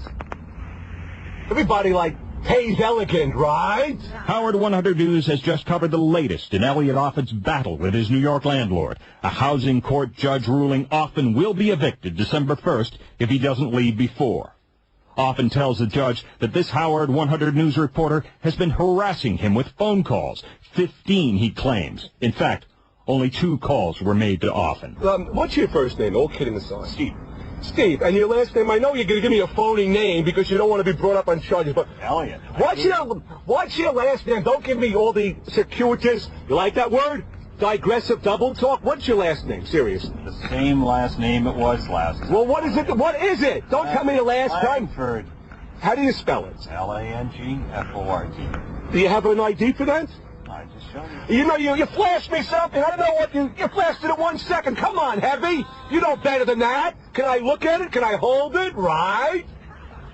No, right? You can't hold it. Right. You want to hold it 10 feet away from me. I can't see that. You're covering it up with your fingers, right? This Howard 100 News reporter is heading to Eliot Offen's apartment for 2 reasons. To see what on earth it looks like, and to listen to Offen's alleged evidence that this reporter called Offen's apartment 15 times. The taxi ride to Offen's place is a real trip. The poor taxi driver needs a little peace. Oh, come on. You're paying for the cab. We'll get another cab, right? No, he doesn't need peace, right? I'm the star, right? I'm on worldwide television. You're following me, right? Because whatever I do, like when I my ass, right? You like those words? Profanity, right? Everybody wants to know about it, right? It's my next question about why Eliot would claim to object to the attention from Howard 100 News that makes Offen go thermonuclear. Well, Elliot, if you're a star... Not if. What do you mean if? What do you mean brain dead? What do you mean I'm on worldwide television with your boss, with Stern? What do you mean if? So, brain damaged, brain defective, right? Brain dead, brain deficient, right? Yes, Steve? Elliot, if you're a star... Not if, retard. Recall, reject. At this point, it seems like a good time to call the boss, Howard 100 News Director Liz Aiello, to let her know where we're going with this story. Liz, I just wanted to let you know where I am. I'm in the cab with Elliot. He's loud as usual. He wants me to go to his apartment to see evidence of 15 harassing phone calls. From you, Steve! From you! From me. So I... As the boss proceeds to tell me... By the way, this guy Steve is really brave because who would go to Elliot's apartment? I wouldn't go anywhere near them. Well, Liz said, Steve, you are not to go in the apartment. It just isn't worth taking the risk of going to Offen's apartment Elliot takes a moment to yell into the phone to praise the work I'm doing. Liz, do you realize, whoever you are, that this is a complete flunky, a complete nobody, a beef stew, a complete beef stew, right? Well, then call it off and get out. Just pay the cab fare, right? Just call it off, right? Call it off, right? What I'll do is I'll tell Elliot. I'll tell you in a minute, but I'll ask him, if he does have evidence of these 15 phone calls that we've made that are harassing. I just told you I did. Open and shut, airtight, ironclad, right? Black and white. I don't care what you're trying to do, right, Steve? Steve, as I would say to you in the street vernacular, I don't care if you live or die, Steve, right? Right? Right? Thanks. Yeah, thanks. Bye-bye. Right, bye-bye. Steve, how's that? How's that gangster line? I don't care if you live or die, right? Steve, isn't that great? I don't care, Steve, if you live or die. That's gangster talk, right? Eliot Offen, armed with shtick that would make Don Rickles cringe, is a character much better experienced on radio than face-to-face. Nice talking to you, Elliot. Good luck finding an apartment to rent. Well, listen, Elliot, I think we're going to pull over. I figured that. Steve, I told you were a yellow, gutless, rat, didn't I tell you? Yeah. Just pay the cab, Steve. Okay, Elliot. Because I'm getting out. Send us the evidence. Laughing hysterically, Offen exits the cab, opening the door in traffic without even bothering to look, practically getting killed. Luckily for him and unluckily for the cab driver, the back door is now a crumpled mess. We can only imagine what his apartment looks like. For Howard 100 News, I'm Steve Langford. And despite the danger, Howard 100 News will continue to cover this really strange saga. And if armed marshals are forced to show up at Elliot's apartment, rest assured, we will be there as well. Oh, I love it. I think this should... Oh, that's great. That's a great report, isn't it? Oh, I could hear it all over again. Yeah, did you not hear that when it aired? No. Yeah, I was riveted. This guy is a reporter, isn't it? This guy's calling him a retard. Yeah. How's my Howard 100 News team? I mean, give him a round of applause. Oh, very good. Very good. I mean, give him a round of applause. Yeah. Could you just play that part where he's getting out of the cab? I know. I mean, that is just mind-blowing. I know. The only thing wrong with that story is they didn't repeat that part. In slow motion. Yeah. I think Elliot's starting to lose it. Yeah, you know what? You always were good with people. Yeah, I know what I'm talking about. I think he's starting to find it. He opens the cab door right into traffic. Right. Yeah. We're going to play some moments next. Jim Brewer's stopping by. He's going to give us his favorite moment. I forgot all about this moment. Jim Brewer's favorite moment from our 20 years here. Is that right? What was it? It's great. Yeah? Yeah, I forgot all about it. You're going to let him reveal it? Yeah. Hey, Ron. Now that I can talk. Yeah. So what really happened was the police were afraid. He pulled into his garage, tore down the sign, jumped out of the truck and ran. Right. To get here. Right. Okay? Yeah. They were afraid it was a terrorist attack. Right? Oh. Right. Right. Right. Yeah, right. Right. So these guys that came up here, they were really nice to let him stay here and be on the air. Right. They were ready to yank him out of here. Thank you, officers. Right? How did those poor police officers, they got to deal with a city full of Eliot Offen. Yeah. Oh, man. Right? Yeah, exactly. Oh. These guys deserve a medal. All right, we got to take a break. Jim Brewer's stopping by. Right? After today, 12 shows left. Right? My friends. Yeah. And on the 12th day. Right? I'm going to go outside and say hi to everyone. If anyone wants to come down, I'm going to give my farewell address. Right? I'm not allowed. I'm going to do it outside the building, and then at 10 o'clock when the show's over, I'm going to walk all my stuff down the street. You're going to continue on. Yeah, you're invited to walk with me, and I'm trying to put together some special moment to thank you guys, do something special for you. I would like to have this radio station do something special, but I don't think they're in the mood to be generous. Right? But although Tom did say to me there might be 10 grand that we're going to give away outside. We'll see. If not, I'll bring my own cash. Give away some cash. So for the best sign. In your last year, they've done nothing special. Yeah. The last year hasn't been that easy. But what I will do is invite everyone to walk with me and then follow me, and hopefully I can throw a little party for everyone. Yeah. That's what I'm working on, if I can do that. I don't even know yet. But in any case, I'd like the opportunity to go outside and thank everyone and bring everyone out from the show and You know, a lot of the people who have contributed to the show. I want to invite, Dominic down here and, of course, Beetlejuice and the great Jeff the Drunk. Eric. Elliot, and everyone, the whole gang, Captain Jack, everyone. Elephant Boy. So Dominic's coming. Yeah, I hope so. I hope everyone will show up. Well, he wasn't going to be in the studio. That was the whole thing with Dominic. Even guys from way back, Leslie West, everyone. Jim Brewer, come on by, come say hi to the crowd. I started to feel guilty about Dominic. I thought maybe he should be here. Yeah, me too. Do you know what you're going to say to the crowd? You want to say a few words? No, I got to prepare. I'm preparing. We all need to prepare a few words, I think. I'm preparing a speech. It's going to be something along the lines of a drunken fire. See, I want to make a moving speech. I want to move the people. I'm not going to move anybody. But to me, the real moment will be when I grab all of our stuff, the Robo Spanker, I'm going to take the Robo Spanker, the tickle chair, the wheel of sex, load them onto a dolly, and walk my stuff up the street. And that will be my farewell. And I will broadcast most of that here, unless Tom decides to cut it off because I've walked too far. But I'll do the rest of my walk at 10. I just thought of a great song that we should start the show with. The song starts, Walk With Me. Mm-hmm. And then it's Stay in My Corner. Yeah, I don't even know that song. It's an old song. Yeah, I'm not playing that. Stay in My Corner. You keep that idea to yourself. Come on, it's perfect words. Why don't you stay in my corner? Yes. I think Highway to Hell is more appropriate. And Walk With Me. All right, let me take a break. We'll say hi to Jim Brewer, who's coming by. He's going to give us his favorite moment from the 20 years. And I think he's come up with a good one. I forgot all about this. We'll be back right after these words. The Howard I'm Ralph Howard. And I'm George Flowers. Our top story was a big day for landlord Dr. Edwin Tan. His tenant from hell, the Howard Stern whackpacker known as Elegant Eliot Offen, was to be forcibly evicted from his East Side Manhattan apartment and become homeless Eliot Offen. A martial arm of the court order and a sidearm was standing by. Eliot was inside apartment 35C.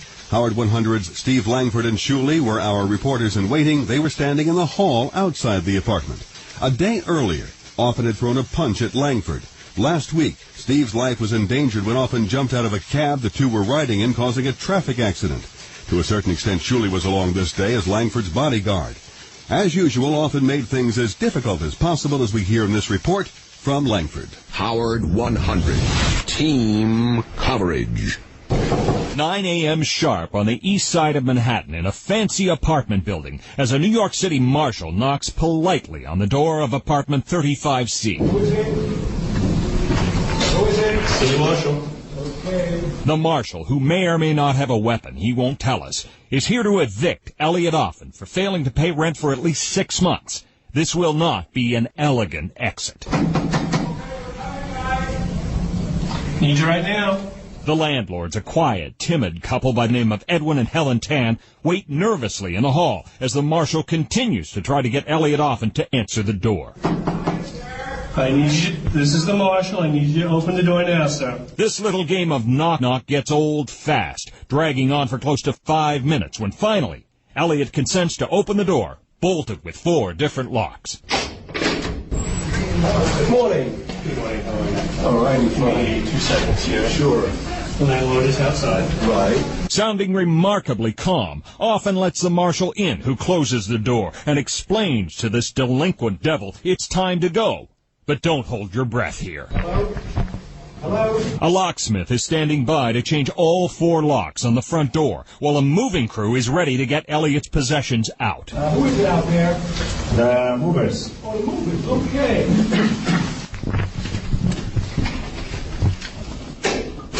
Come in, come in. Good to see you, guy. Are you the mover? Yeah. Come in, come in, come in, come in. But as this eviction plods on at a snail's pace, Eliot Offen begins to ramp up the rant, particularly when he hears the locks being changed.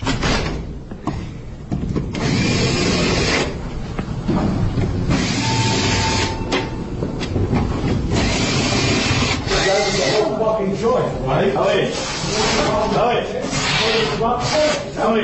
The landlords finally get a peek inside their apartment for the first time in well over a year, and it is one disgusting dump. What does the apartment look like? The kitchen looked like Hiroshima. And that's before the shell-shocked landlord has had a chance to see the bathroom. Feces, that's all over in the bathroom. The owner, so shaken up by what he sees, can barely spit out the sentence, but later tells me the bathroom walls are smeared with excrement. Is it a supermodel? Is it Janet Rodman?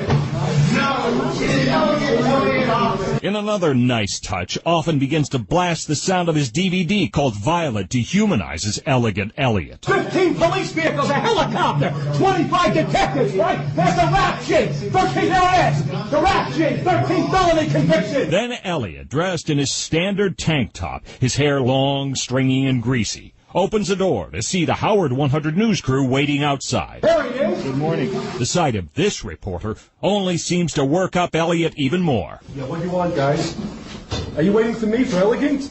I don't know. You want to talk to him?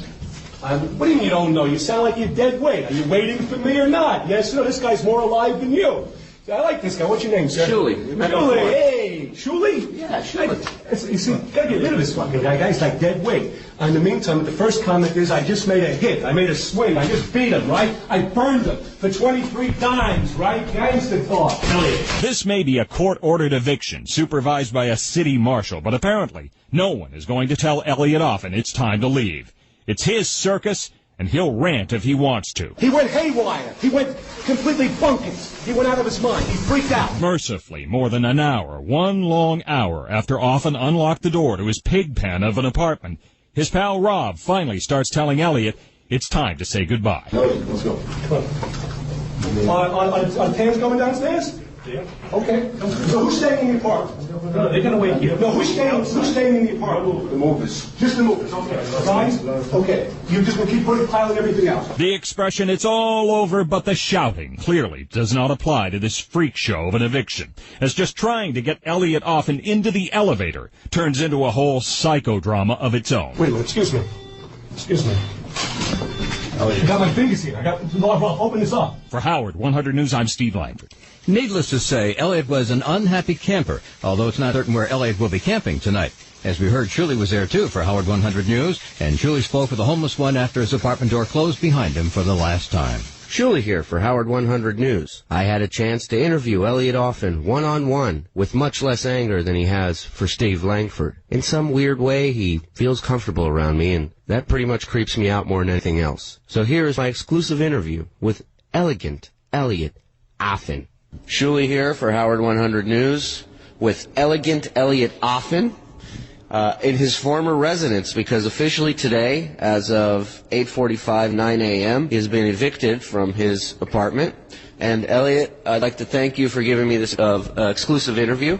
That's right, Shuli, and I appreciate you coming down. You know, the funny thing about, if 200 million people got evicted in America, you don't give a fuck, right? Nobody cares, right?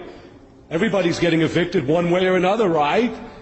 It's just amazing. It's so complimentary, and it's so flattering to myself, Elegant Eliot Offen. Prime time, big time, marquee, opening night, award-winning celebrity for Howard Stern, that every time I scratch my dick, every time I wipe my ass, you guys are following me all around. I hate to use it in the vernacular, but that's the way it is. Am I that important in the life of Sirius and Howard Stern? That's my question. Sirius is a pretty big company, isn't it? Absolutely.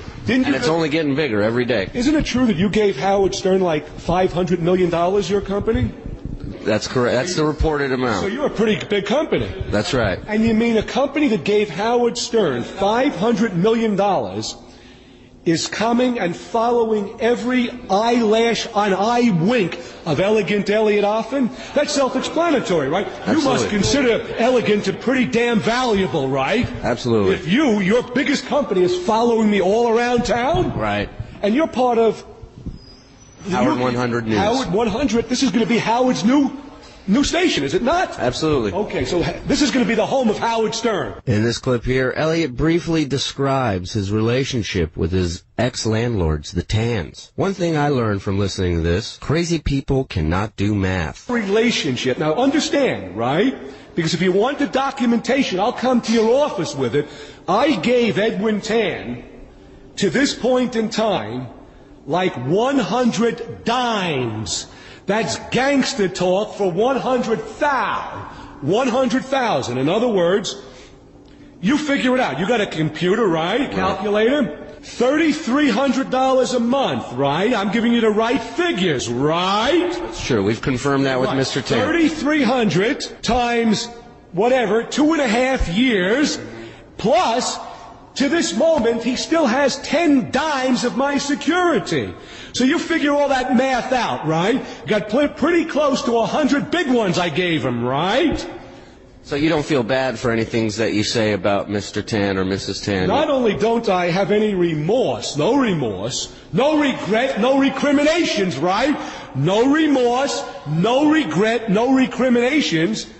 Right here we have creepy moment number 2 from today, is when I truly bonded with the elegant one, Eliot Offen. First I want to ask you, why such a scene on your last day that you're moving out, the yelling, the screaming, Yeah, what is that about? Do me a favor. Sure. It's never yelling and screaming, because you know what screaming is. Screaming is, ah! It's a crescendo. Shuli, I love you, babe. You're a big-time guy. It's my crescendo, it's my projection, it's my trajectory, it's my amplification, right? Right. Okay, now we understand what that is. Why all that? Why all the crescendo, Eliot? The crescendoing is, by virtue that I wanted, I was a bit like, for the lack of a better word, I was a bit pissed off and ticked off. What's next for elegant Eliot Offen? I want to be candid with you. I'm stretched out broke. I don't have a quarter left. I'm being, this was pretty accurate. I'm going to be looking for my next hot meal. As a matter of fact, John's going to see me here, right? I'm going to be standing here with a cup. You can laugh all you want, right? You're going to see me here with a cup getting dollar bills, all right? Stranger things have happened, right? And finally, Eliot lays out his last-ditch effort, his last plea to anyone who will listen. There are a lot of versions of this story. It's tough to tell who's telling the truth and who's not. But one thing I can tell you folks, a guy who cross-dresses and jogs down Midtown Manhattan might not be all there. Any messages before I leave you? Any final messages from elegant Eliot Offen? The final message is, I'm in desperate financial situation right now. I don't have my next meal, and you can think it's a con, and you can think it's another one of my fabrications, my concoctions, but I'm being pretty damn candid with you. Well, I have very little cash left. I got a few bucks. I'll probably be sleeping under the train. And I'm George Flowers, and our top story, it was a situation made for chaos, and it went pretty much as expected. After months of legal wrangling, bitterness, and terrifying conduct, the wackiest of the whackpackers, elegant Eliot Offen, was evicted from his Manhattan apartment today. A major victory for the landlord who, well, no longer cared about the thousands in back rent even. He simply wanted to get Eliot out of the apartment and out of his life. The big showdown finally arrived, and of course, Howard 100 News was there. We have team coverage, starting with reporter Steve Langford. Howard 100 team coverage. Drop pants! Drop pants! Right? We're gonna hang him, right? More than an hour into evicted Eliot Offen's long, drawn-out final exit from the New York apartment he hasn't paid rent on in more than 6 months, the big mouth certainly sounds like he isn't going down without a fight. The movers are here. You gotta get inside. These guys got the heavens. They're outside. They're in here, right here. The traumatized landlords, a nice couple from Long Island named Edwin and Helen Tan, cower in the hall, while Offen is finally persuaded to give it up and get in the elevator. Okay, Rob. Yeah, you got the door locked here. They can't get my goods out, right? I'm Marshall. You got the movers here. What's happening? But not so fast. He may just have been evicted, but Eliot's going to play getting thrown out on the street for all it's worth. I'm not going in the freight elevator. A regular elevator. Let them go. Let the beasters, let the bums go on a freight elevator. Let the bums go on a freight elevator. Right? A city marshal carrying out the eviction order is curiously low-key about getting Offen out of the building. And so when Eliot refuses to take a freight elevator that shows up first, Offen is allowed to continue yelling to his heart's delight. He went ballistic. He went haywire. He went completely bonkers. Then, astonishingly, Offen's permitted to confer down the hall with his pal Rob. After another 10 minutes, Eliot approaches the elevators once again. All right, here we go. We're ready. Right here. But waiting for another elevator to arrive is yet another opportunity to heap more abuse on the landlords who've already suffered so much. Listen, as Mrs. Tan finally can't take it anymore and tells Eliot to put a sock in it. Think of an answer. Think of an answer, right? Think of your answer. Mercifully, elevator doors open, and Eliot Offen gets in with this reporter and Shuley. But still, Eliot's not going just yet. He tries to open the car doors. Wait a minute, excuse me. Excuse me. Elliot. I got my fingers here. Open this up. I don't know. Here you go. Okay. Elliot, let's go. Eliot's pal Rob and the city marshal gently try to convince Offen to get back in the elevator and leave already. Elliot, let's go. Yeah? That's something you want to do. We gotta go. We gotta go. Nixon left the White House easier than Eliot's being dragged out of this apartment. Berserk and ballistic, right? That's why the relationship disintegrated, right? At last, Eliot Offen, Shuley, and this reporter get in the elevator to head down to the lobby. The city marshal declines to ride along. This is going to be a lot of fun. Now, do you guys know why I consented? You know I don't consent to nothing to leave the floor. So I got Rob up there, right? How does Rob look, right? Who is Rob? Forget about it. How does he look, right? He looks like a trained killer, right? Right? Forget about who he is, right? Exiting Eliot Offen is in no mood to deal with one reporter's questions. It does make you wonder, is Eliot finally going to snap and really hit somebody? You like the maniacal laugh? Right? Right? The laugh that can blow off the roof? Right? An apartment building lobby has never looked so good as the elevator doors open and we arrive in one piece. How are you? Eliot tries to turn on the charm for the doorman, who has got to have orders to get Offen out quickly and peacefully. John, I only have a couple of C notes left here. Do you have change? Do you have change for yardstick? No. But the landlords suddenly appear again in the lobby, which gives the loudest man in New York the chance to do a little more yelling. I'm getting my furniture out like whether you live or die, right? For someone who's just been evicted by court order, Eliot Offen sure gets to hang out for what seems like an eternity. So, Eliot, do you... What? Excuse me, right? I'm giving the man money first, right? So do you want to... Excuse me, I'm doing it my way, right? Doing it my way. He gets the money first. It sounds like an exit interview with this reporter's out of the question. So my colleague Shuley, who's clearly on better terms with Eliot Offen, will get the honors. As this reporter leaves the building terrorized by Eliot Offen for more than 2 years. A final word with the visibly shaken landlord who still can't believe his long national nightmare is over. Finally, it's over? Well, as I'm watching the moving vans, I hope that this is a final chapter in the very, very hellish life that we have led for the past 2.5 years. Our life had been irreparably damaged by this person. I don't want to say anything bad because I never say anything bad about anybody, but just that we have suffered tremendously, and I'm just trying to see a blue sky tomorrow. But he's finally out of your apartment. I hope so, forever out of our life. For Howard 100 News, I'm Steve Langford. So, where will Eliot live, and how did he get all that stuff out of his apartment? As is always the case with Eliot, the answers are complicated.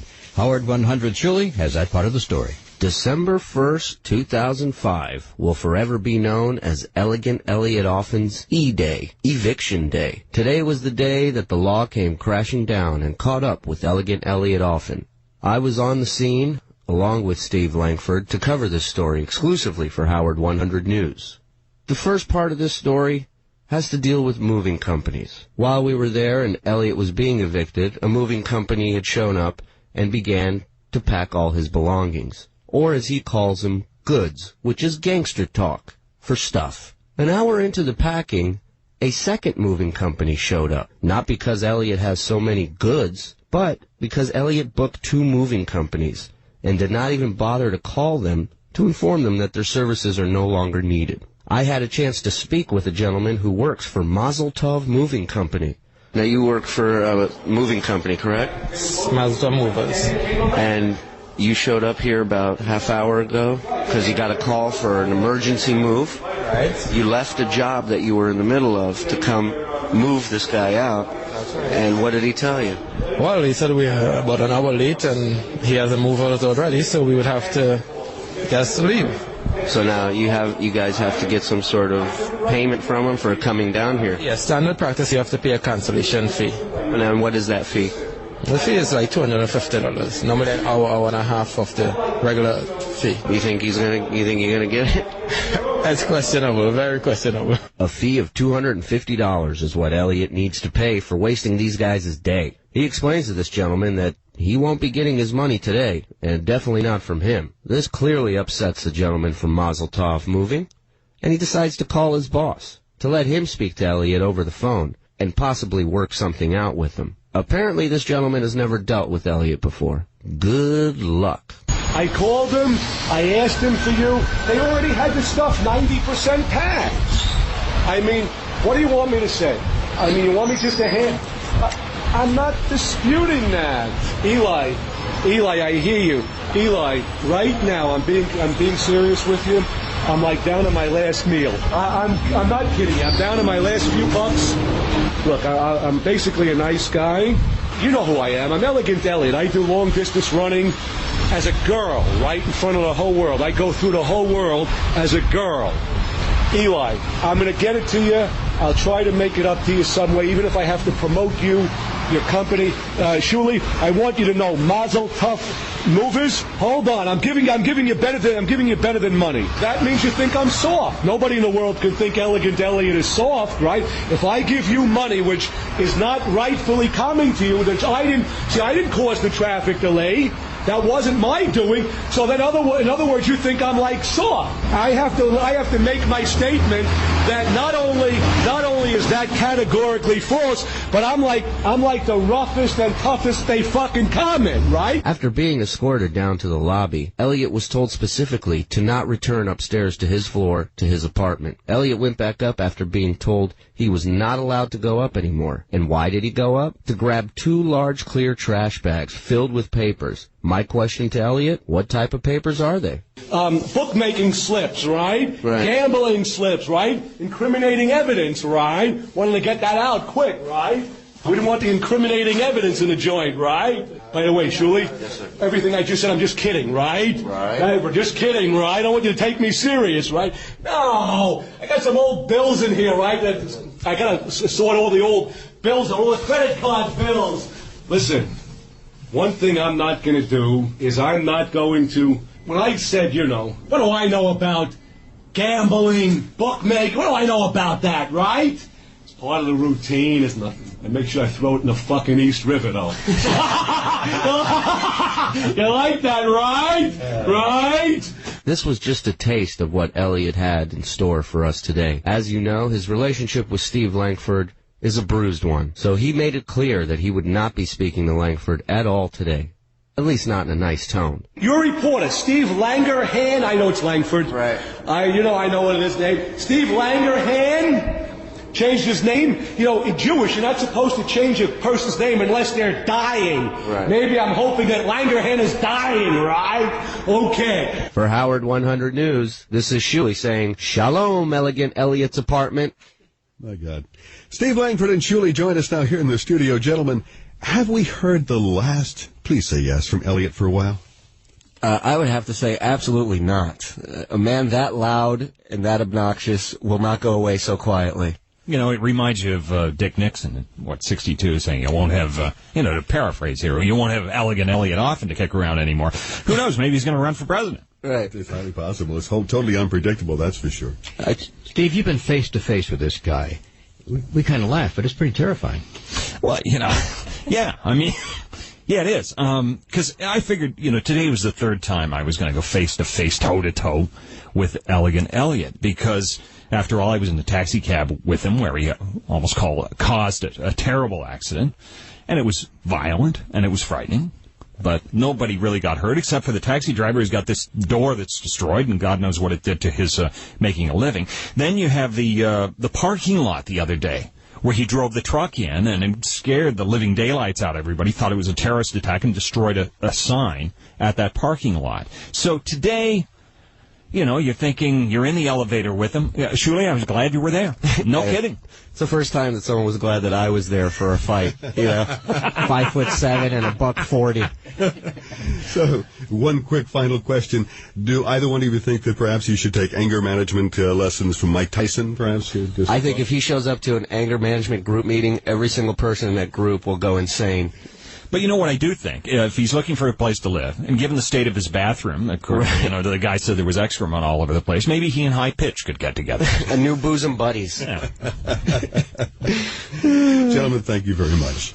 That's Steve Langford and Shuli here in the studio with us. Thanks, guys. With George Flowers, Erica Phillips, and the Howard 100 News Team. Now, Howard 100 News. Midday Edition. Eliot Offen is involved in a traffic accident in which a woman dies. We'll have the latest. I'm going to do as much porn as I possibly can. John the Stutterer, his new porn flick, one of the film Chicks, and their connection to the Sibian. It didn't look like it looked like an office to me. It was above some. It wasn't a rehab place. It was just like an office. KC allegedly cheats a Jessica Hahn assistant out of some money after he collateralizes a loan from her with a watch that Howard gave him. He's so kind off the air, and on the air, he'll just rip me to shreds. I mean, he just tears me apart. Is Howard Stern a wild and quirky kind of guy? Some people think so, and we're going to explain. This is the Howard 100 News Midday Edition. I'm Erica Phillips. And I'm George Flowers. Our top story: the rich get richer, the poor get poorer, and the strange get stranger. Whackpacker Eliot Offen has been connected now to the death of a 73-year-old Manhattan woman.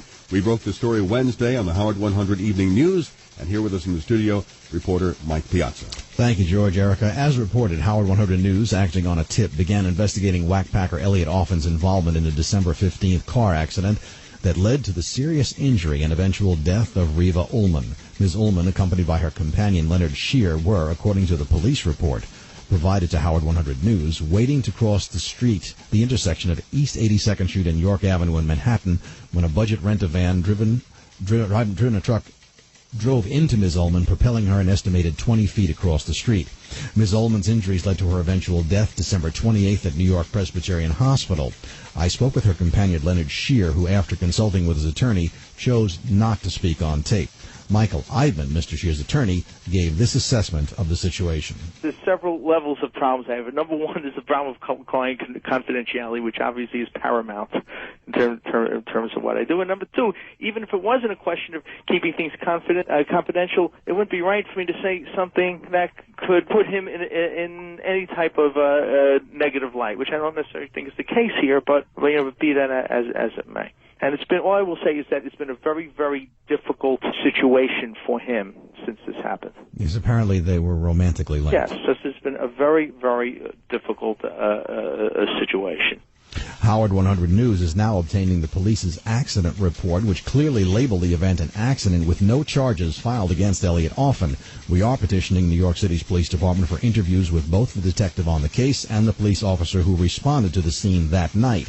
In our investigation, we spoke to Danny, Ms. Ullman's son, who refused to speak on tape, but did go on the record with Howard 100 News with his feelings about his mother's death.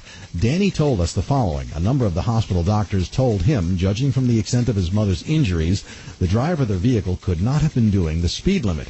He told us his family is exploring all avenues, including legal, to get some closure to this tragedy. He doesn't believe the driver was given a breathalyzer test, and he seriously doubts his mother and Mr. Shear were, as the police report states, standing in the middle of the street. And Danny wondered out loud if the police just took the word of the driver when filing his report. Eric or George? A very complex and obviously a very tragic story, Michael, and you'll have more for us at 6 o'clock, is that We correct? will have more at 6, and Steve is following up on another aspect of the story, and he'll be in about a half hour with that information. That's Steve Langford, Howard 100 News reporter.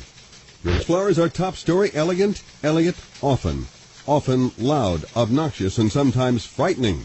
Confrontations with Eliot Offen difficult, but one elderly Manhattan woman found the confrontation deadly. In mid-December, Offen was involved in a truck accident with a woman who died a couple of weeks later. Howard 100 News reporter Steve Langford has been investigating the story. He joins us now live here in the studio with the details. Stephen? George, 73-year-old Reva Ullman, standing by an Upper East Side street corner in Manhattan December 15th, hit violently by a truck driven by Eliot Offen, according to the NYPD. The force of the collision so great, Ullman was thrown about 20 feet. 2 weeks later, Reva Ullman died of her injuries. Howard 100 News confirmed the story, then called Eliot Offen to get his response. Here now the voicemail message Eliot Offen left on this reporter's office phone in response to questions about his role in the senseless death of Reva Ullman. Listen, I don't know why you're calling me and bothering me and hassling me, right? Haranguing me and harassing me. Didn't I tell you in front of the civil court judge, right, at 111 Center Street? Didn't I embarrass you and disgrace you and humiliate you and tell the judge that you were harassing me and calling my phone 30 times? Didn't I make it unmistakably, unequivocally, unconditionally, unambiguously clear for you never to call me again for the rest of your life, right? Until you die, and after that too, never to call me again. In the words of Violet, what do you want? And drop dead, nigga! To respond or forward, press 1. To respond to that message, here are the facts. Eliot Offen knows exactly why we're calling, to get his story about how and why Reva Ullman died. Eliot Offen knows that a reporter calling him for comment on a story as serious as this has nothing to do with harassment. Eliot Offen knows that when Howard 100 News covered his legal problems in court, that calling that coverage harassment is nothing but a sick, sad smokescreen. And as for Eliot Offen's final message to Howard 100 News in response to questions about the brutal death of Reva Ullman, when Offen says, quote, drop dead nigger, well, that comment speaks for itself and speaks volumes in response to a question we'd like to have asked Eliot Offen. Do you have any remorse? Howard 100 News has spoken to Reva Ullman's brother. He was there that night with his sister when the truck smashed into her, propelling her into the air. The victim's brother tells us Eliot Offen did not get out of the truck after the crash for a long time. The brother telling Howard 100 News he's not happy with how this tragedy was investigated. All told, an unspeakable story of the death of a 73-year-old woman in such a horrific fashion, a story that will certainly continue to develop as Howard 100 News pursues the investigation of this tragedy. Steve, it sounds like elegant Eliot Offen may respond to your response. If he's listening right now, could we expect perhaps a phone call? You know what I'd be more interested in? His response to the family. Yeah. There was none that night of the accident, it sounds like. It doesn't sound like it. The strange and twisted tale of Eliot Offen. Thank you, Steve. Steve Langford, Howard 100 News reporter. You're listening to the Howard 100 News. Story Howard 100 News has a major update now on that fatal traffic accident involving Eliot Offen, the often outrageous whackpacker. It happened in Manhattan. The victim, a 73-year-old woman. She died 2 weeks after she was struck by a van driven by Eliot. Now, in this exclusive report, Howard 100 News learns that a criminal investigation is getting underway. For the very latest, here's Howard 100 News reporter Mike Piazza. Howard 100 Exclusive. Howard, a highway patrol detective to the case of whackpacker Eliot Offen. A Detective Stockard will be investigating the now fatal December 15th accident that had Eliot Offen driving a budget rental van southbound on York Avenue and striking both Ms. Reva Ullman and her companion Leonard Shear at the intersection of East 82nd Street and York Avenue in New York City. I spoke to a Lieutenant Kelly, Detective Stockard's commanding officer, who reviewed the basic accident report information with me. 82 in York. Do you know if she passed away? She passed away on December 28th at New York Presbyterian Hospital. And the police officer who took the report had a first initial of M and the last name of Morales out of the 19th precinct. Yes, in fact, we do have the case, and he has, in fact, been assigned to it. He has? Yes. At what point does a criminal investigation get launched? What causes that to happen? Well, there's there's newsworthy cases, a bus into Midtown Manhattan into, whatever. Right. Many people injured, death, serious injury, and likely to die. General serious injury, like serious injury, amputations, and so on. Depends on basically anyone's interpretation of what's a serious injury. And what's the point of origin? Is it an attorney launching the investigation? No, not at all. What happens is protocol, and what happens is that you'll have a precinct with a terrible accident who will notify their radio dispatcher, who will notify ours. Highway patrol gets involved then, goes to the hospital, checks the condition of what we call the victim, and if it turns out that they're in bad enough shape, they'll notify me, and I send my detectives out and do a full investigation. Howard 100 News also spoke with a Myron Beldock. Mr. Beldock would not allow me to record the conversation, but would confirm that his firm has represented the current executor of the family's estate for a number of years. One of the most interesting points of my conversation was Mr. Beldock's observations about Eliot Offen's appearance at Howard Stern's December 16th rally. Mr. Beldock says he found it strange that Eliot would talk about a parking garage accident rather than striking a woman with a van the night before. For Howard 100 News, I'm Mike Piazza. And Howard 100 News has been reporting for a while now on the theft of Sirius satellite radio broadcasts of the Howard Stern Show. Let's go to Nat in Virginia. Nat, you're on the wrap-up show. I was wondering, how come Eliot Offen wasn't on today? I thought he was booked for today. That is an excellent question that I have no answer to. He was booked for today, and he just didn't show up, which is, I do have to say, we spoke on Thursday. He laid down his demands. Eliot has demands now. One of his demands was that Violet Maliva was able to come with him. And I said, yeah, if you want to bring Violet, you can bring her. And then he said, I just have to find out if Violet can get off of work. And Will was talking to him, and it looked good. And then I read a bunch of the news groups over the weekend where he was saying that he was coming in. So I assumed he'd be here. He never left me a message saying he wasn't coming. But the last couple of times I booked him, he's not showing up the day he's supposed to and then called me that day to book himself for the next day. So this is a pattern, you're saying? Yeah, maybe he's got like OCD, where he can't be there the day he says he's going to be there. I'll bet you he'll be on tomorrow. Well, hopefully he is. He's my favorite guest. Well, and we have something interesting to talk to him about finally. Yeah, he killed somebody. Right? No, exactly. Well, he did. I mean, not, whether it was on purpose or not. Yeah, do you really believe that it wasn't on purpose? Because I heard you say that to Howard 100 News. Well, the police ruled it an accident. Yeah, but with him behind the wheel? Yeah, but just because a guy's a little out there doesn't mean he did that on purpose. That's a heavy allegation to make. And it kind of only got worse from that point. It degenerated immediately, and it was he started with a statement that he insisted on making where he just had to personally attack Howard, and he mentioned like 4 negative things that have happened to Howard over the last 10 years. A divorce. He got all his facts wrong. He said then you got thrown off of KROC, which Howard didn't. He said then all your ratings went down, which didn't. And I don't know, he got into this weird thing, and I don't know what. I didn't see that one coming. That was his statement, and then I guess he was ready. He was attempting to move on. Do you think he would have eventually moved on to talking about what happened? Yeah, he gets sort of fixated on making a point, and then once he feels he's made it, he will move on. But if you stop him from making it, he sort of gets fixated on it. Oh, it's funny. After he left, Howard made the point during the break that Ralph makes all the time about a lot of these people. Ralph just showed up, but Ralph makes this point all the time, which is we book Eliot because he's nuts. And then when he acts nuts, we get mad, or I get mad. But I actually wasn't mad this time. But it is funny. Like, what am I supposed to say? One of the members of the Whack Pack is acting wacky? Is wacky, yeah.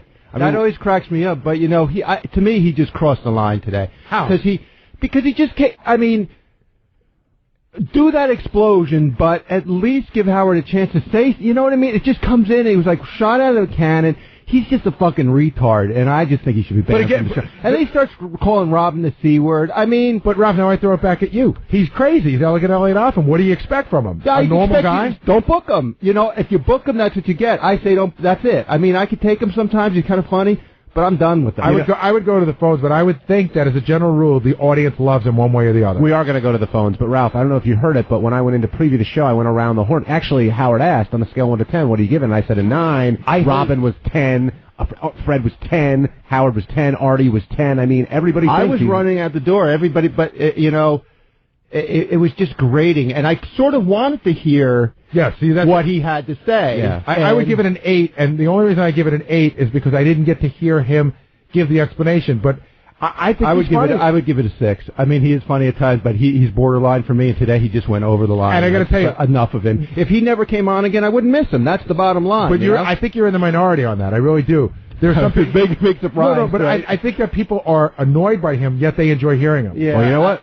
Let's Let's find out. I mean, John from Richmond, you're on the wrap-up show. Well, I think you guys are crazy. I think he's a nut. You shouldn't have him on anymore. I can't stand him. Exactly. All he does is fucking go on irate tangents, and he's nuts. Why do you bother with this moron? Do you find him entertaining No, at all? not at all. Matter of fact, all he does is piss me off. Yeah, and he just pisses me off. I feel like running up to New York and beating the fucking crap out of him. But he makes you. You know what? Here's the thing. He makes you have an opinion.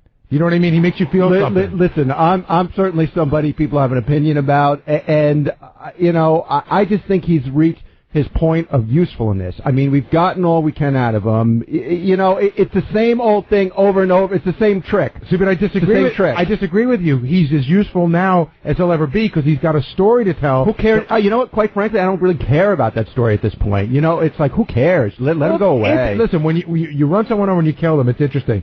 I think that getting the truth or you're not going to get the truth, so who cares? But it is interesting to hear what he's got to say. I think he's interesting as well. He's Nick, not saying anything. Nick from Fort Myers, what do you think about Eliot Offen? Man, I got to just say one thing, Baba Booey. I agree.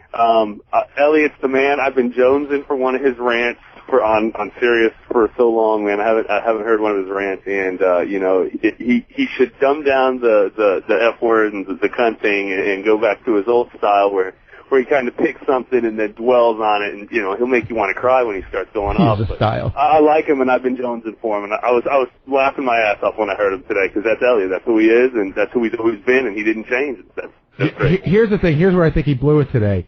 He could have done what he did and then calmed down or at least gotten into the conversation, because now he's got to come back again and still talk about the accident before he can come back in again and do his, promote his tape where he gets violated by Violet with a hairbrush. I think what you need to do is before you let him come in to promote that and he has to explain the accident, you should just do it with him, interview him on the phone or something like that. No.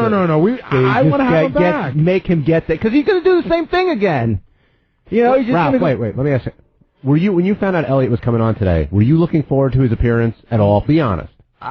I mean, yeah, I'm interested in maybe hearing him. I'm not like, oh my God, he's on, tuning, I'm going to turn it off. But, you know, I'm just enough of him already for me. Is Eliot? I just, I don't, what's he going to do? I don't really care what he does.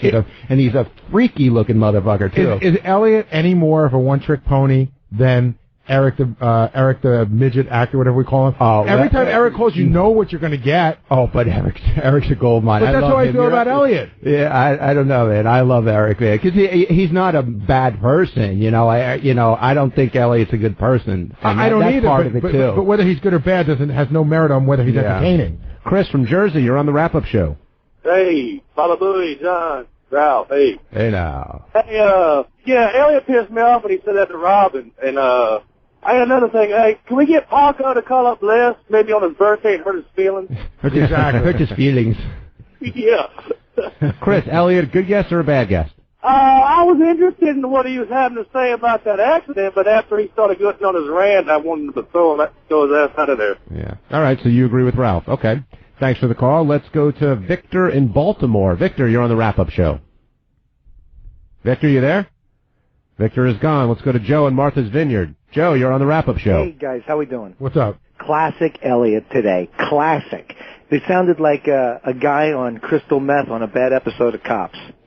He was all cranked up, and even the barbs he threw at Howard and Robin. Cranked up? He was all cranked up. Howard and Robin get to put on the soft gloves and spar with them. That's what makes great radio. And you should have, I got to tell you, he was almost as good today. I'm generally annoyed by this aspect of him. He was almost as good today in the hallway as he was on the show. He started picking on Greg, the camera guy. Nice. And, yelling at me, and he was performing, when he gets a crowd, he had a lot of security around him. He was just amusing in the hallway. Yeah, Gary, what does he look like when he's, on the verge like that? Well, first of all, you have to understand something. I mean, he wears makeup. His hair is really greasy and oily. He pulls it back. And then he's wearing a lot of makeup, but he always does this one thing.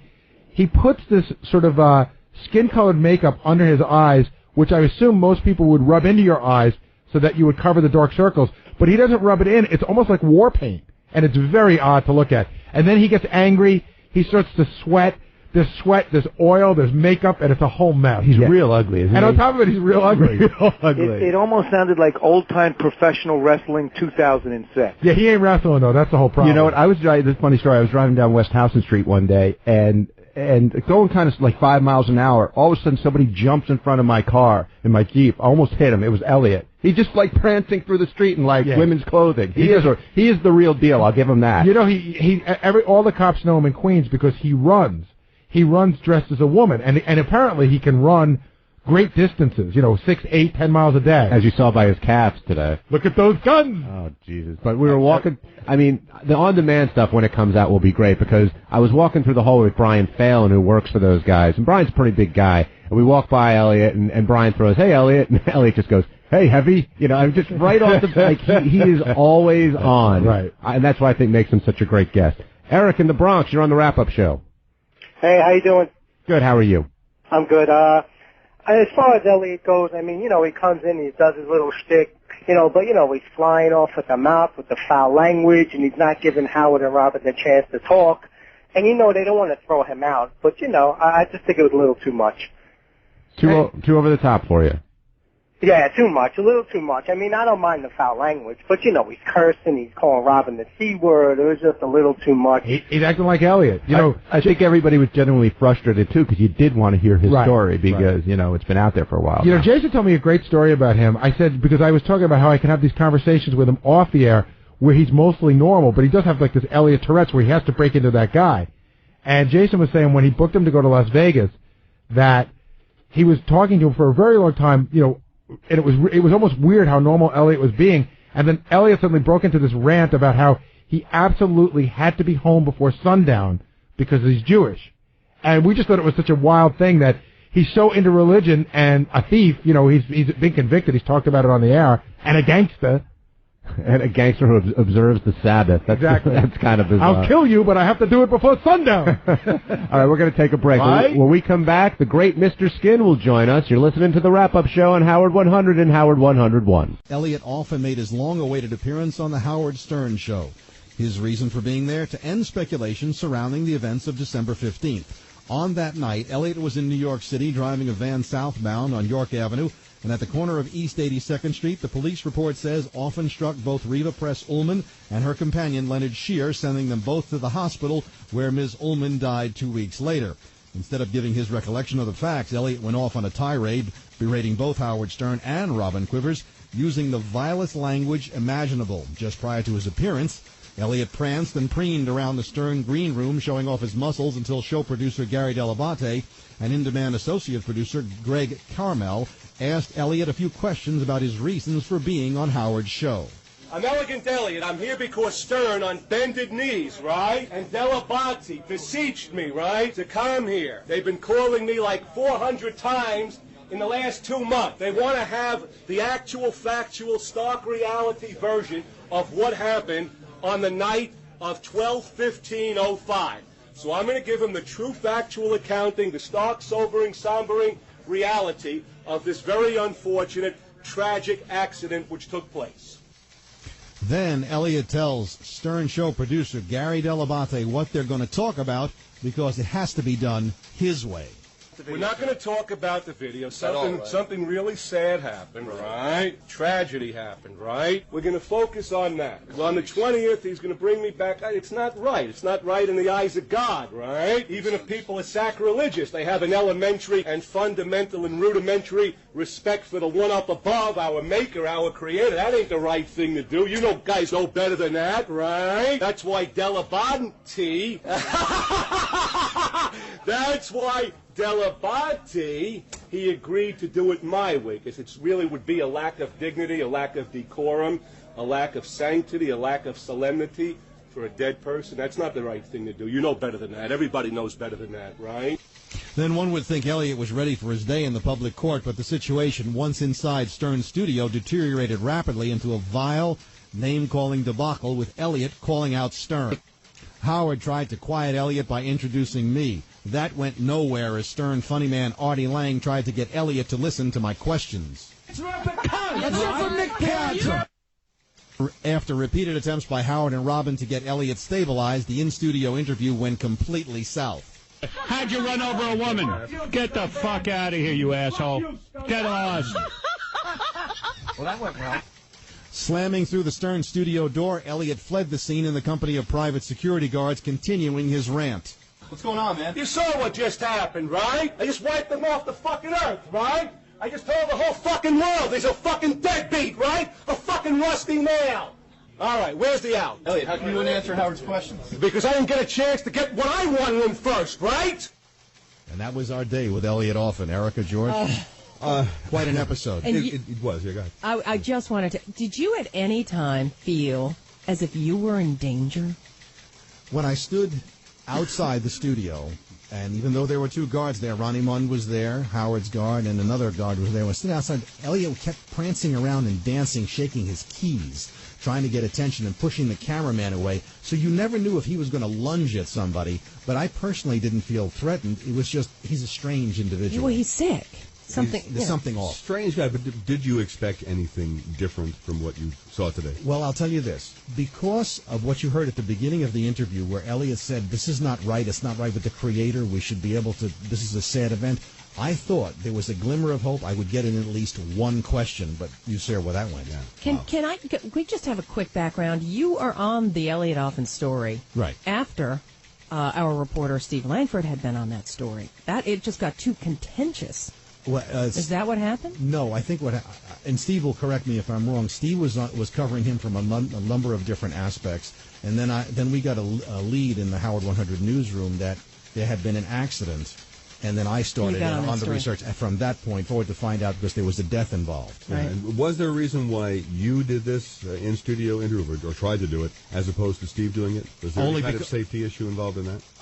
Not to our knowledge, but we know that, as Steve mentioned on the wrap-up show, that Elliot tried to hit him once, or apparently tried to hit him once at a video store, so there was one element there. Right. Yeah. Okay. Thank you very much, Howard 100 News reporter Mike Piazza. You're listening to the Howard 100 News. This is the midday edition. Now, the Stern fan accused of posting a death. Elegant Eliot Offen is here. I don't know what's going to happen. Last time he was here, he lasted 3 minutes. He came running out of the studio. Really verbally attacked Robin in a way that was just disgusting. Called her. He attacked everyone. What did he call you, Robin? He called me, what, cunt face? Cunt face. There have been, by the way, endless amount of pictures of Robin as an actual cunt face. And and people are mailing me pictures where they actually impose a vagina over your face. Okay. Yes. Gary, what's going on? Can I take some phone calls, or are we waiting on Elliot? I have no idea. Gary's right by the door here. Come back when the gag's off. Hold on. What's the matter? What's going on? Uh-oh. Now he can't What's happening? You know what? I'm sending him away because Why? we're busy today.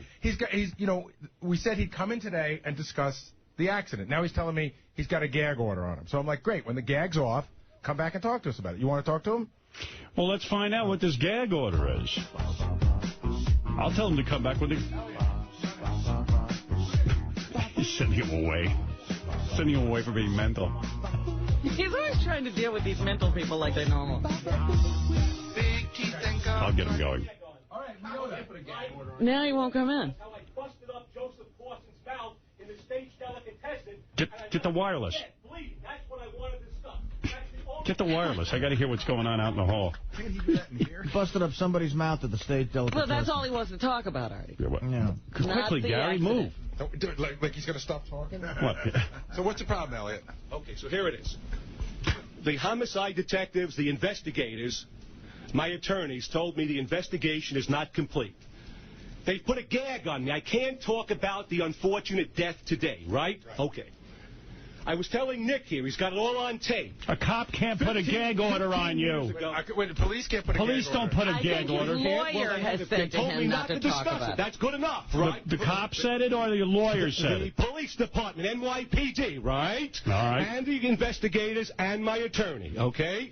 Now, nevertheless, stop. So you're saying people can control Eliot Offen?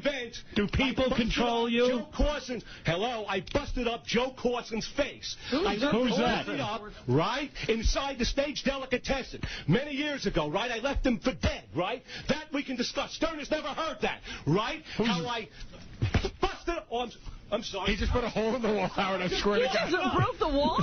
Joe Corson's mouth, right? 4 times. I left him fucking bleeding. I left him for dead, right? Doesn't Stern want to hear that? Doesn't the 2 million people want to hear that? Do we want to hear that? Right? Who's Joe Corson? He was disrespecting my father in the stage delicatessen. 300 terrified, horrified witnesses saw me leave Joe Corson, maitre d' bouncer, bleeding, right? Hemorrhaging from the mouth. The cops were going to pinch me. We squashed the beef with 75. Who is Joe Corson? Cash. Elliot. Who is Joe Corson? The maitre d' Who is Joe Corson? Joe Corson is a maitre d' bouncer at the stage delicatessen many years ago. Why did you that good breath? You have the fucking horse breath, right? I'm backing up because he keeps swinging his hands at me. Okay. Hold on. Put your headphones on here, Elliot, so you can hear what Howard has to say. I'm not putting anything on until I fucking say so, right? Well, it seems like people tell you what to If you say. want me to go on the show, I go in the fucking studio, we do it the right way, you hold your cock, and I walk out like the last time, right? Hey, I don't care. Walk out. Goodbye. Goodbye. Fuck you. Fuck you. Fuck you. I'll see you in the street. I'll knock you. Just go home. I'll take your fucking. Come in and talk like a man. Talk like a man. I'll take your fucking teeth out one tooth at a time if I see you at the Millennium. Why don't you come down here? Get out of here. Be quiet. Get lost. And I'll take your fucking eyes out. Why does he want to take your teeth out? Come the fuck out here, scumbag. You fucking. Why don't you come in and talk like a man? Let's get the fuck out of here. Oh, my goodness. Does he have a group with him? Let's get the fuck out. Yeah, he talked to his entourage. Fucking bury the wall and bury Joe Corson, right? That's the girl has her stuff. He's going to have a hard time in court if he's going around threatening people that he's going to kill them. No, apparently he can keep it together for court. They tell him to shut up, he shuts up. Yeah, he doesn't listen to. You know, Elliot always has people around him who are just a bunch of sycophants. You know. they blow smoke up his ass. Right. Well, there goes Elliot. All I want to do is interview him. Look at him. The man with the single best vocabulary I've ever seen. He's wearing a top knot today. So why wouldn't he come in? I don't understand. No, the discussion was that you got to come in and talk about the accident. He called me last night. Gary, I'm coming in tomorrow. I go, great. Then as soon as I go out there, I can't talk about the accident. It's always something He could have come in and talked. I wouldn't have cared. Well, I mean, I find him interesting no matter what he has to talk about. Absolutely. He's never had an agenda before. So what happened? Why wouldn't he come in? I don't know what goes through his head. And then he punched the wall out? Yeah, he did. He punched the hole in the wall? Yeah, he goes, I'm like a gangster, watch. And he punched the wall, and there's like a hole in the wall now. Ugh. I love that he calls Mike Piazza Nick. Yes. I didn't know what he was talking about. And then the next thing I know, he's going to beat me up. He's pulling out your teeth. I told Nick here. Jesus Christ, what is his deal? Why is he so angry with you? I don't know. All you have to do is yell out, fuck you, and he just goes crazy. Well, he has this redness in his eyes, and they start to, like, water when he screams. He's crazy. All right. Well, that's too bad. I would have liked to have interviewed Elliot. Another great appearance. Go out and see if you can get him to come in and be interviewed. You want to take this with me? Yeah. Well, you better hurry, because I think he was headed toward the elevator. Yeah, but he had to come back because the girl forgot her pocketbook, and he likes to yell before he leaves. Right. Elliot. Did he fall? Did Elliot leave yet? Yeah, he's in the elevator. No. All right, another time. Have him come another time. He'll call me today and reschedule. He loves this. Okay, thank you. I'll bust your fucking face. It's really better because I think he actually has nothing to say. Yeah, I think he's better like this in short doses. All right. 300 horrified witnesses watched.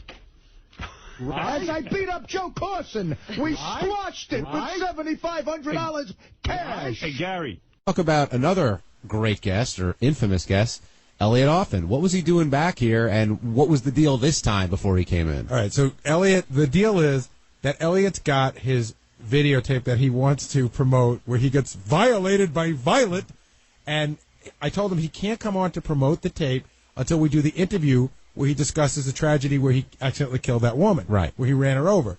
So a week ago, he came in and he called Robin C-face. He got all angry, stormed out. Then he called me back 2 days later.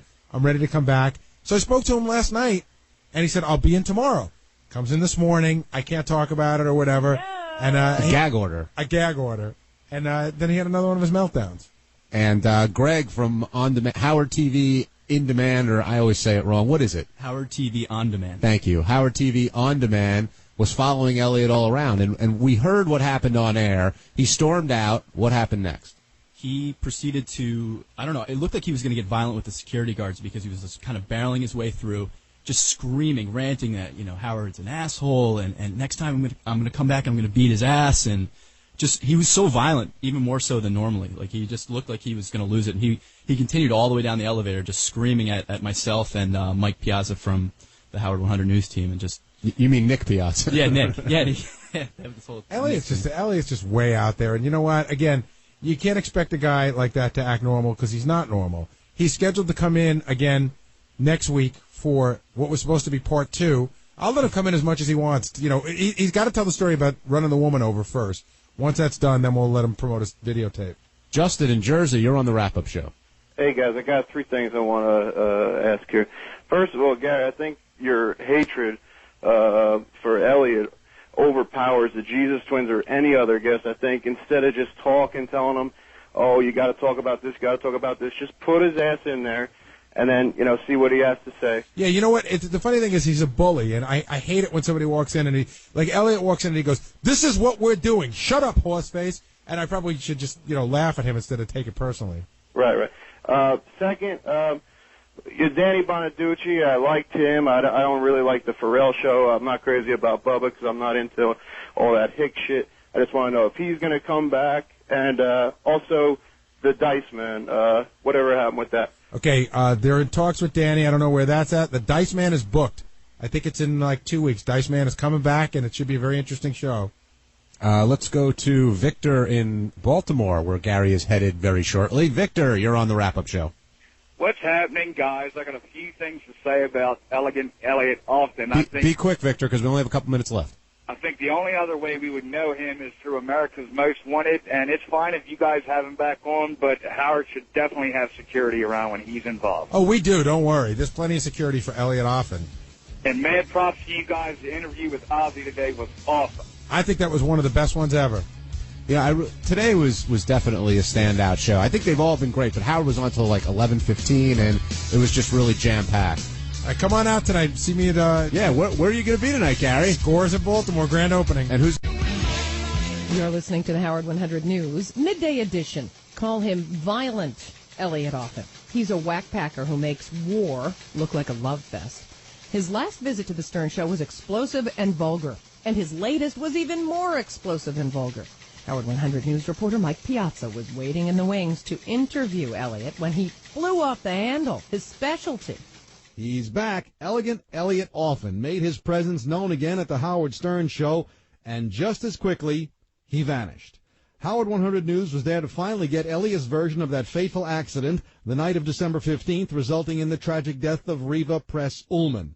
Eliot told me, much to my chagrin and displeasure, there's a gag order on me to this day, to right now, which I was not expecting, from lawyers, from police, from investigators. You guys can respect that, right? Unfortunately, I'm not in the position to give my version. Now stop. And stop we did for Eliot's next rant about a 15-year-old confrontation with a bouncer who insulted his dad at the world-famous Stage Deli in New York City. I have something to unveil to Stern today that Stern has never heard before. In the world-famous Stage Delicatessen, many, many years ago, I busted up the fucking mouth and teeth. It bloodied up Joseph Corson. Stern executive producer Gary Dell'Abate turned down Eliot's offer to switch stories, and that's when Eliot went off. Stern has never heard that, right? How I busted up. Oh, I'm sorry. I just busted up. That bang you heard was Eliot slamming his fist into the wall just outside Stern's studio, leaving a half-dollar-size hole in the wall. Dell'Abate's efforts to get Eliot into Howard's studio went nowhere quickly,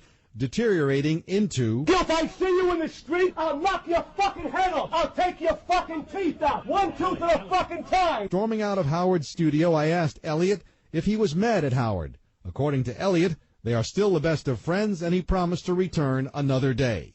For Howard 100 News, I'm Mike Piazza.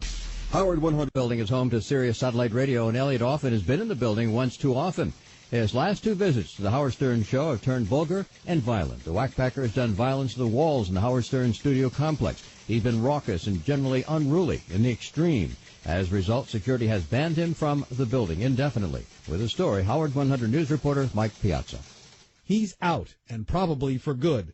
McGraw-Hill Building Management is banning infamous Howard Stern whackpacker Elegant Eliot Offen from ever entering the 1221 Avenue of America's address again. Stern has never heard that, right? How I busted. Oh, I'm sorry. I just busted up. And that was just the beginning of Eliot's last visit, during which he slammed his fist in a wall just outside of Stern's studio, leaving a $half size hole in the wall. So it was no surprise when building management called Sirius Satellite's head of security, Tom Gorgala. Gorgala told me, what I know is that Eliot was leaving the building. He was asked to be, escorted out of the building because he had punched a wall in the hole leading towards Howard's studio. So as we were taking him out, apparently the on-demand crew followed him into the elevator, and he was, yelling and screaming. And the elevator apparently slapped on the floor of Morgan Stanley. And one of the senior investors was standing outside, and he was pretty upset. He called the building management staff, and explained to them that, hey,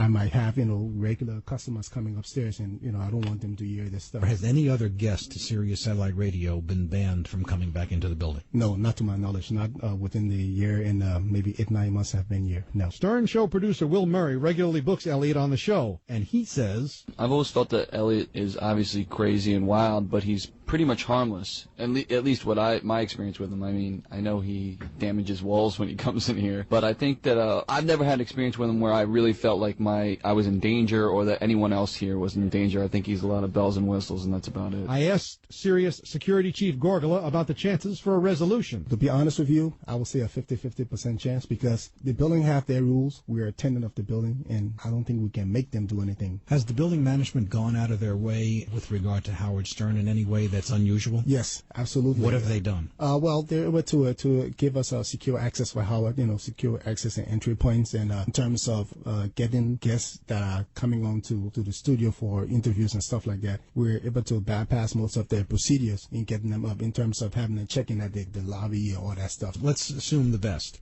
and that he is allowed back in. What will you be charged with doing? Well, I'll be in charge of making sure that he gets in and out, to sell to the building, say, hey, if you allow us to have him come back up to do interviews, we'll try to bring him up to another way, whereas he's not going to be able to interact with the rest of the building or the rest of your tenants, and then, we're able to take him in, bring him up and take him out the same way, and hopefully that will be able to solve this problem. With Tom Gorgala predicting only a 50-50 chance of getting Eliot back into the building, I asked Stern producer Will Murray for his fallback plan, getting Eliot back on the air. I think Howard's going to address it on the air and see if we can, somehow get him back up, or maybe we'll interview him from the street, or, maybe this is the end of Eliot. I don't know how to respond to that. If the building tells you can't have him in, you're kind of stuck. For Howard 100 News, I'm Mike Piazza. And this is our top story. Elegant Eliot Offen makes a sidewalk appearance on Howard's show. The whackpacker has been banned from the McGraw-Hill building, which is where we're housed, and this is because of his violent and vulgar behavior. So he appeared on Howard television, and the interview was broadcast over Sirius. Now, after the interview, Howard 100 News reporter Mike Piazza braved the storm that often is Elegant Eliot Offen, and found a rather normal Eliot. He's unpredictable, sometimes unreasonable, and definitely uncontainable. He's the whackpacker everyone loves to hate. He's Eliot Offen, and he showed up at the 49th Street entrance to the McGraw-Hill building for his Howard Stern show appearance. Offen, you'll recall, is banned from entering the building because of a blow-up in the building's elevator. Operating from a safe distance across 49th Street, Offen spoke with the king of all media, beginning this interview with, I wanted to get the point in of what happened between me and Joseph Corson in the world-famous stage delicatessen many years ago. All of a sudden, one word led to another. I fucking hit him 4 haywires, and I left the guy for dead, right? So my father had to pay the guy off with $7,500, right? To fix up all his fucking teeth. Claiming his lawyers put a gag on him, Eliot spent little time discussing the tragic car accident of December 15th that led to the eventual death of Reva Press Ullman.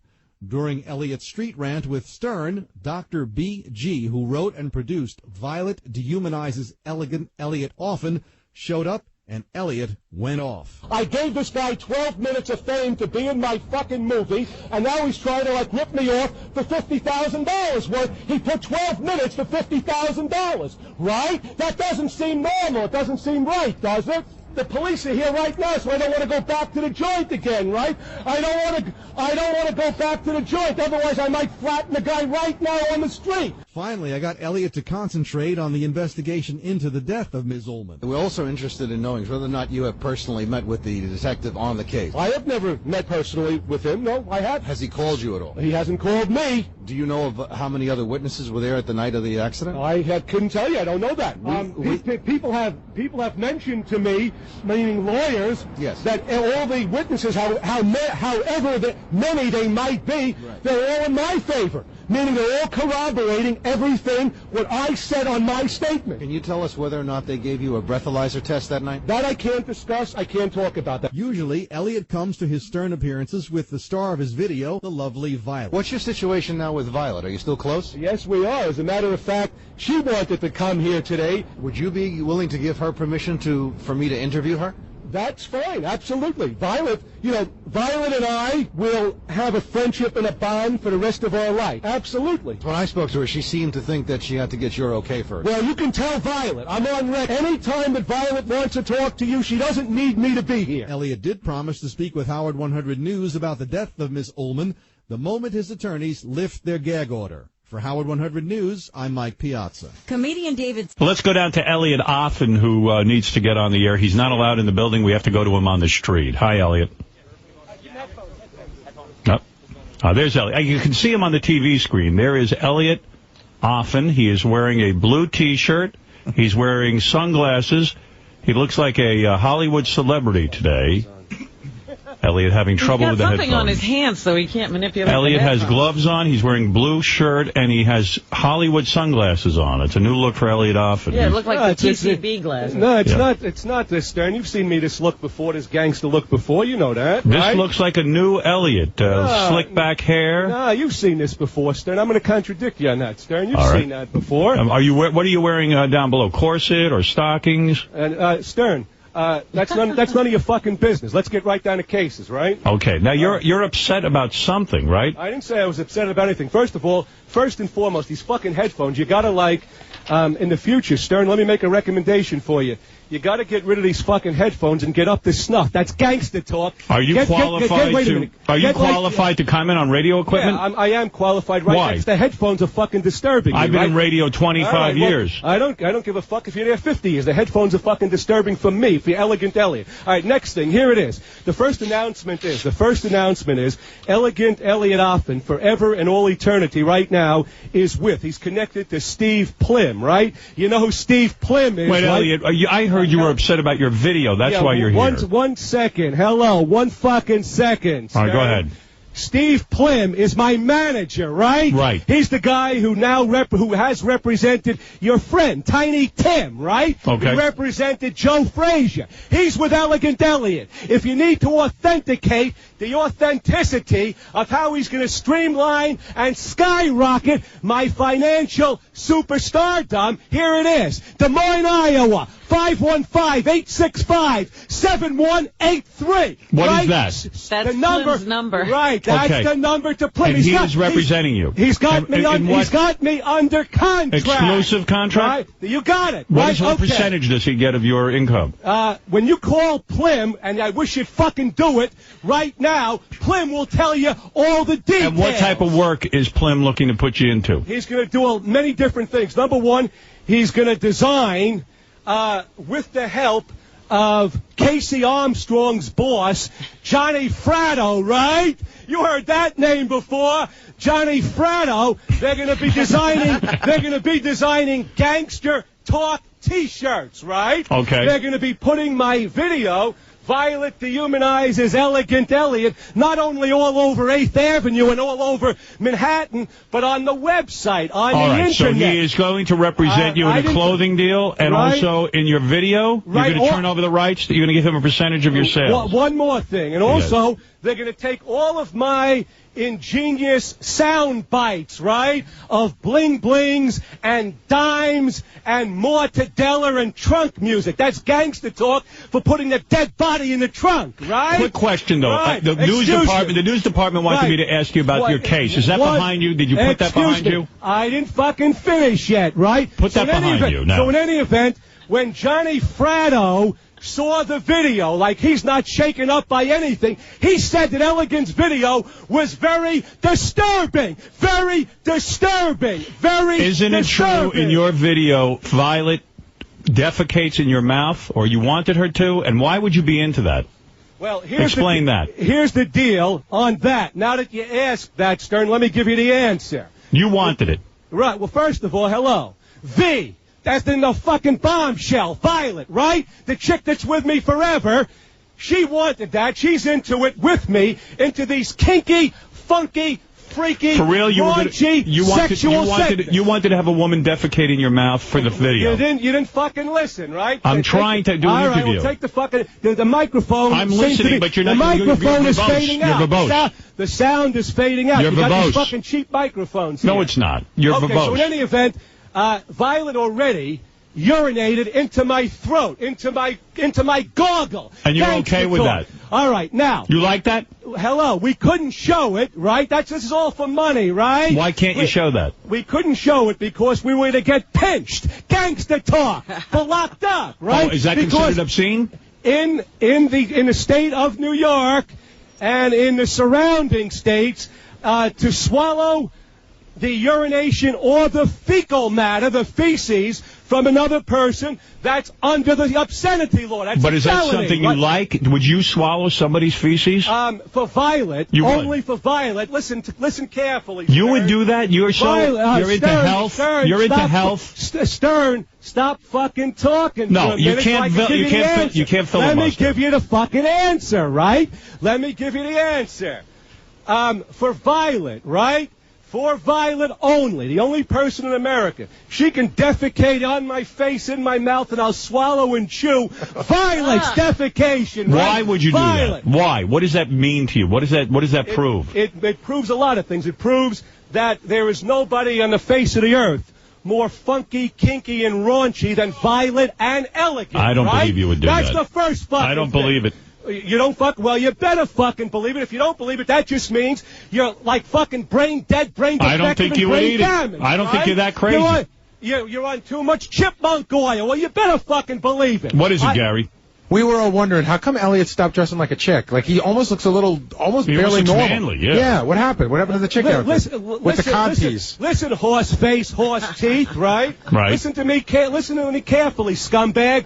The issue is I'm always dressed like a chick every fucking day, right? When I'm doing my high caliber running and I'm standing in front of America, right? And I'm saying to America, Why not here? Here's my statement of arrogance, belligerence, defiance. But why not and here? intransigence. Why do you come here dressed? What the fuck are you gonna do about it? Why are you dressed like a man? What the fuck are you gonna do about it? Why are you dressed like a man today? Why not be dressed like a woman? Because, Stern, listen, Yeah. I don't answer to fucking you. I just do whatever the fuck I want. Well, Whatever, you do answer to me. You're being interviewed. Whatever I'm in the fucking mood to do. You're that being fucking interviewed. day, You're right? being interviewed. Whatever I'm in the fucking mood to do. You got it, right? You got the fucking picture. More importantly, the most important thing for the movie that Johnny Fratto and Steve Plim are going to do about my criminal history. Let's get to the criminal history. Yeah, what's going on with the case? The news department asked me to ask you. Is that behind you? Was it ruled an accident? We're not talking about the accident. Why? I'm talking about my criminal life of the 13 felony convictions that I've committed. But what right? about the case that is currently pending? Are you? Have they cleared your name and they've said this is an accident where you ran over a woman? I already told Mike Piazza. Go ahead. Right? NYPD closed that out. Right? That's nothing. It was an accident. Right. You- right. you- Okay. Stern, listen. Is it hard for you to sleep at night after something like that happens? Stern, the only thing that's hard when it's hard for me to sleep at night, Stern, is when I realize that that particular thing was a tragedy and a Right. nightmare. That's Yes. that's the part that's hard to sleep. Okay. what Okay, else? good. All right, that's good. That's good to know that he has these kind of feelings. Would you have sex with Siobhan the transsexual? Honestly, I'm being a serious question. Make a great movie. Great movie. There's a guy up here. He had his penis removed, made into a fake vagina. Would you consider banging him? He wants to lose his virginity. Stern. Being serious. Stern, right. even with all the fucking money that you supposedly have and that are all the money that you're fucking losing, right? Every fucking day being, as they claim right now, that you're a mortadella and fucking and gangster talk. A mortadella's a fucking deadbeat, right? And all the fucking money you're losing, that wouldn't help for me to do anything like that. Let's talk about the scientific and the ingenious. What money am I losing? I don't listen. Forget about it. Let's You're fucking making claims. I'm losing money. Let's fucking move on. Let's fucking move on. You can't answer that question? You wouldn't make love to Siobhan? Would you or wouldn't you? That's all I'm asking. Didn't I just fucking tell you unequivocally, unconditionally, unambiguously? No? Didn't I just? Hey, listen. The fucking broad that's near you, she has to clean out a fucking cunt. She didn't hear the answer. She's got to clean out a fucking dried out cunt. I don't hear through my cunt, you nutcase. How can you hear through your vagina? Listen, well, why don't you come down here? Even if she cleaned out her vagina, she wouldn't hear you. Come down here with your dried out cunt and tell me that, and then watch what happens. Come down here now. Elliot, right? stop yelling for 1 minute. Well, how are things? Come down here right now with your dried out cunt. Okay, let's talk about the criminal hit. The criminal hit, Elliot, where I took, excuse me, right? Are you doing all right? Excuse me. What is going on with you? Excuse me. I'm just about to tell you, right? All right, real quick, because I'm running out of time. Mortadella. Okay, so now what has happened? We did a $30 million heist, as you know about, right? Right, that is true. All right, so now, but you don't know one thing. How did Elegant Elliot orchestrate and choreograph that? How did I choreograph? How did you rob $30 million? Right, okay. So we targeted, first of all, I became Pushcart, Job Lot, and Robbins, all the major discount stores. I took over their identity. Right. I infiltrated all of their corporate inside information. You're saying you're very smart. You're a good flim-flam man. Who's going to play you in the movie? Yeah. Right. So who would you have playing you? Excuse me. Right. I didn't finish. Right. Elliot Gould. Don't fucking interrupt. How are they going to make him likable? How are they going to make you likable in the movie? That's the problem. Do me a favor. We're not supposed to be likable. Okay. Then I'm targeting the major pedestrian products in the country. Footwear, sportswear, activewear, light bulbs, luggage, and razor blades, right? Explain what you're talking about. You actually orchestrated $30 million in stolen goods. Listen, if you keep, how did you do it? If the horse shit keeps coming out of your mouth, you don't hear it. Well, no, you're not explaining it well. You're all over the place. No, I'm People not. don't know what you're talking about. I am not over the place. You're fucking over the place. You're not a great communicator. Your fucking blood is all over the place. You're not being a communicator. Okay. So, all right, now here's the next communication. Then I lined up the major freight companies, right? Roadway, Ryder, Carolina, Yellow Freight, Brinky Transportation to transport the goods, the fucking stolen goods, right? I took the identity. You can even understand that, somebody half brain dead. Are you proud right? of this? I took their identity and I called the orders in either telephonically or through mail or in person. I rushed the orders in for truckloads of goods. But you got caught. You got caught and you went to jail. You have to admit you weren't that good at it. Listen, how did you get caught? Hey, stupid. How did you get caught? That was 15 years later and $30 million later. All right, but you got caught. Admit it. Admit you got caught. Say, I got caught. I'm not a smart guy. You didn't fucking ask the main question. How did we turn the stolen goods into cash? Right? How did we turn the stolen goods? All right, how did you do it? Okay. So when we had the fences, the tough guys, right, waiting for the goods, right? So now we got to protect the tough guys to the end of the world. So we do a dockside pickup, right? In other words, when the goods come into the terminal, Roadway, Carolina, Yellow Freight, we direct the freight companies, hold the fucking goods, don't ship it to the address, to the stores, to the legitimate stores that it's supposed to be going to. We'll come with our own fucking trucks. Now, we're not going to come with our own licenses to be caught, so we get the fucking beef stews. That's gangster talk for the fucking flunkies, right? The fucking Do you losers. understand any of this? I don't know. Hey, Elliot, what happened to you, man? Right? What do you mean? It's like he's got no edge today. Then we turn the fucking He's like goods off. over. You know what I mean? You think he's off? Yeah, Why? Elliot, you're like off today. You used to be like more interesting. What happened? Delabate, I just fucking gave you the most interesting fucking hit, and you're on fucking chipmunk oil, right? You're on too much Turkish. You're like a snooze. You're like a snooze fest right? today, Elliot. You're on too much Turkish turpentine. Gary's the producer. He says you're a snooze fest. You're on too many fucking mothballs. Gary says you're a snooze You're on fest. too many fucking mothballs, right? That's why you look like you're ready to do. Hey, Delabate, your father should have shot the load in the sink, right? That's gangster talk, right? You should have never. Well, Elliot, we learned a lot. Thank you, Elliot. Your mother's cunt.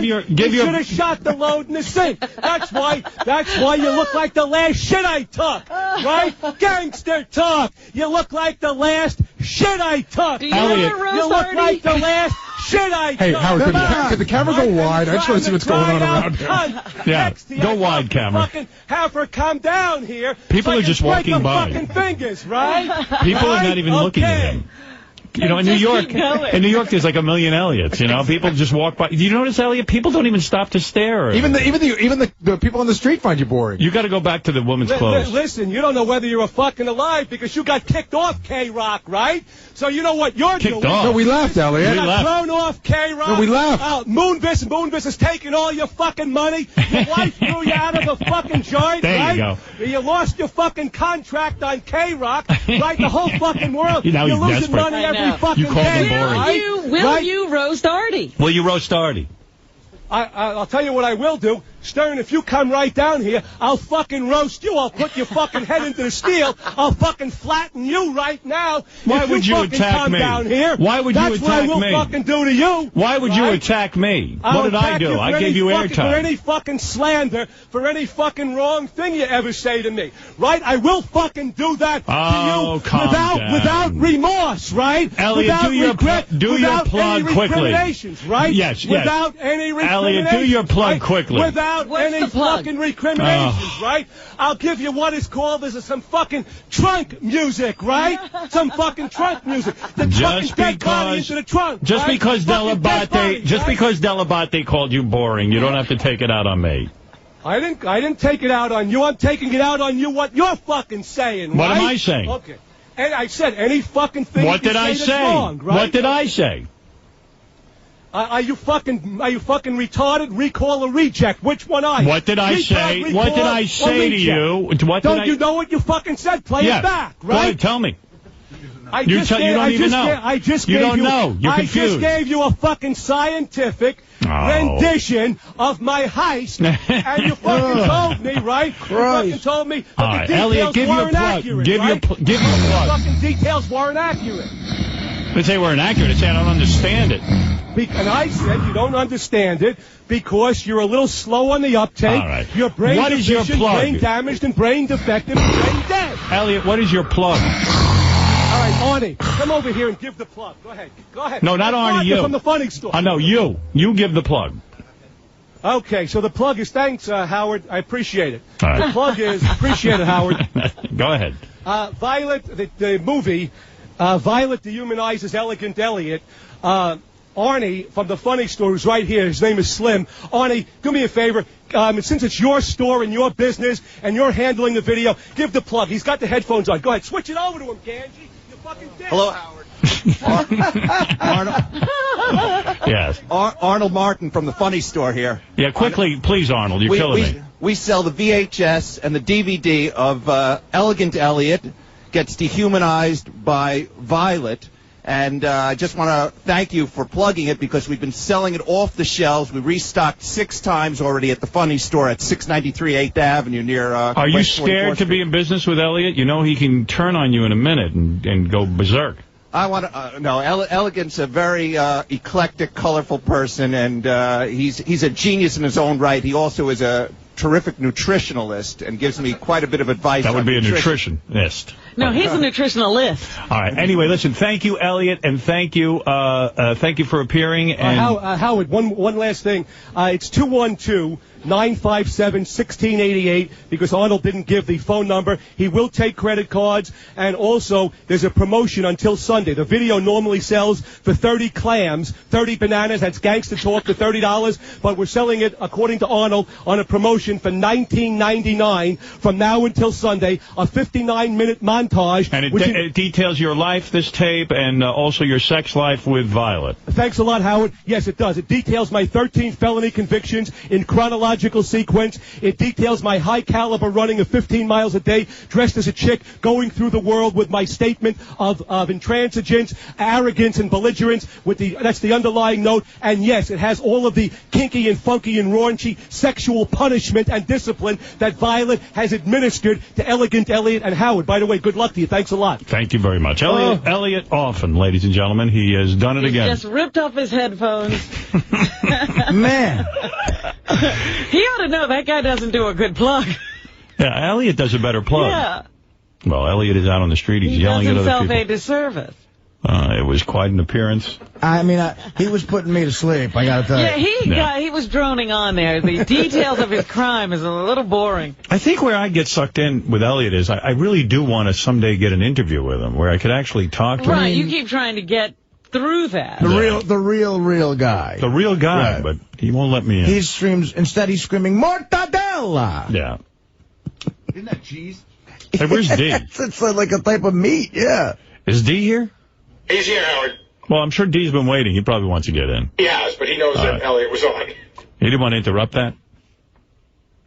That great bit of radio? There's still gems in there. Come on. Yeah, he has his moment. This is a Howard 100 News Brief. I'm Erica Phillips. Whackpacker Eliot Offen has a new presence on the World Wide Web. Elegant Eliot Offen. He's a mover and a shaker. And now the elegant one is going to be mainstream. So mainstream, he has a website. Go to gangstertalk.net. And what's on the site, Eliot? We have a T-shirt line out right now, a clothing line. It's called Elegant Elliot Gangster Talk. Really? What's on the front of the shirt? My picture of Elegant Elliot while I'm behind bars, while I was pinched. That's Gangster Talk for locked up, right? Gangstertalk.net. In the back of the shirt, we'll have all my different slogans, like 50 dimes means 50,000. That's Gangster Talk for 50,000. What about Mortadella? Mortadella. That's like or Fugazi. All these gangster words. For Howard 100 News, Shuli saying, "Shalom, everybody."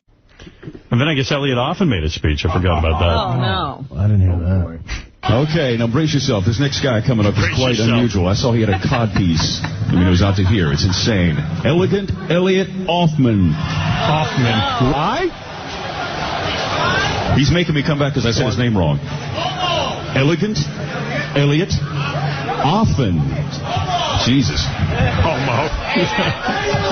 I'm not fucking... I have to tell you what happened with this. Yeah, because isn't a fight kind of... No, what happened was, so I'm outside, and all I'm doing is just trying to get people on, and my job is to get everybody on so that by 9:40 or 9:30, whatever time that we chose. Yeah. So at one point, we decided we weren't going to let Eliot on. So Eliot just showed up and started screaming at me, and then I realized we were, we needed to fill time. So he's ranting and raving, and I said, just go up, and he went crazy. Up your shit. If I fuck up your shit, I'll fuck you up too, right? You're talking to the wrong guy. He started cursing. He was mad, he was mad before he got up there. Right. You're talking to the wrong guy. Remember, right? Okay. In any event, Stern, listen, this is to you, Howard. Everybody's going to come here on your Swan show, right? And they're going to want to, kiss your ass and your anal sphincter, right? You like the medical term, right? But the truth of the matter, the stark, sobering, and sombering reality is, unequivocally and categorically, unmistakably, nobody wants to hear your fart jokes, your poop jokes, your regurgitation. You're in the twilight of your illustrious career, right? You're in the twilight. No one's going to pay for that anymore, right? Okay. Now, a very special thanks to Gotham Gold and my special friend, Vincent Benedetti, right? He just gave Elegant Eliot Offen. What a great last show that never got on the air. This is unbelievable. He got up and bashed me. An order of 5,000 for the video. Violet dehumanizes Elegant Eliot Offen. Now, just a minute. For all of the pragmatic and primitive and provincial rednecks who know nothing about cerebral eroticism. This is the video of all time. It'll be on 8th Avenue in the Funny Store, 693 8th Avenue, between 43rd and 44th Street. Right? I think they cut him off. I don't know what happened. Yeah. He's just starting to roll. I remember the man's got a tremendous command of the crowd. A gift. Yes. I remember he picked up a stool and threw it.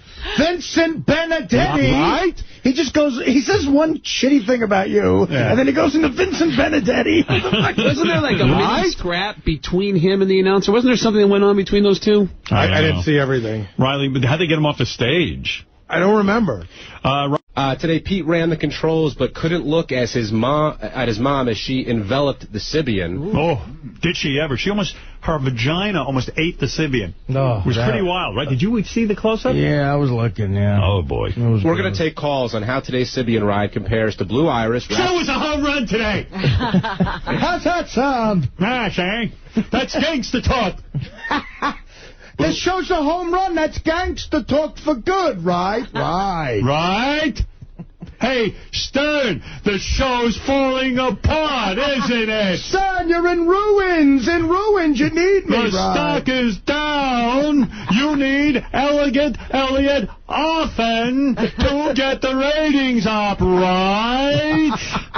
People are bailing all over, right? Right?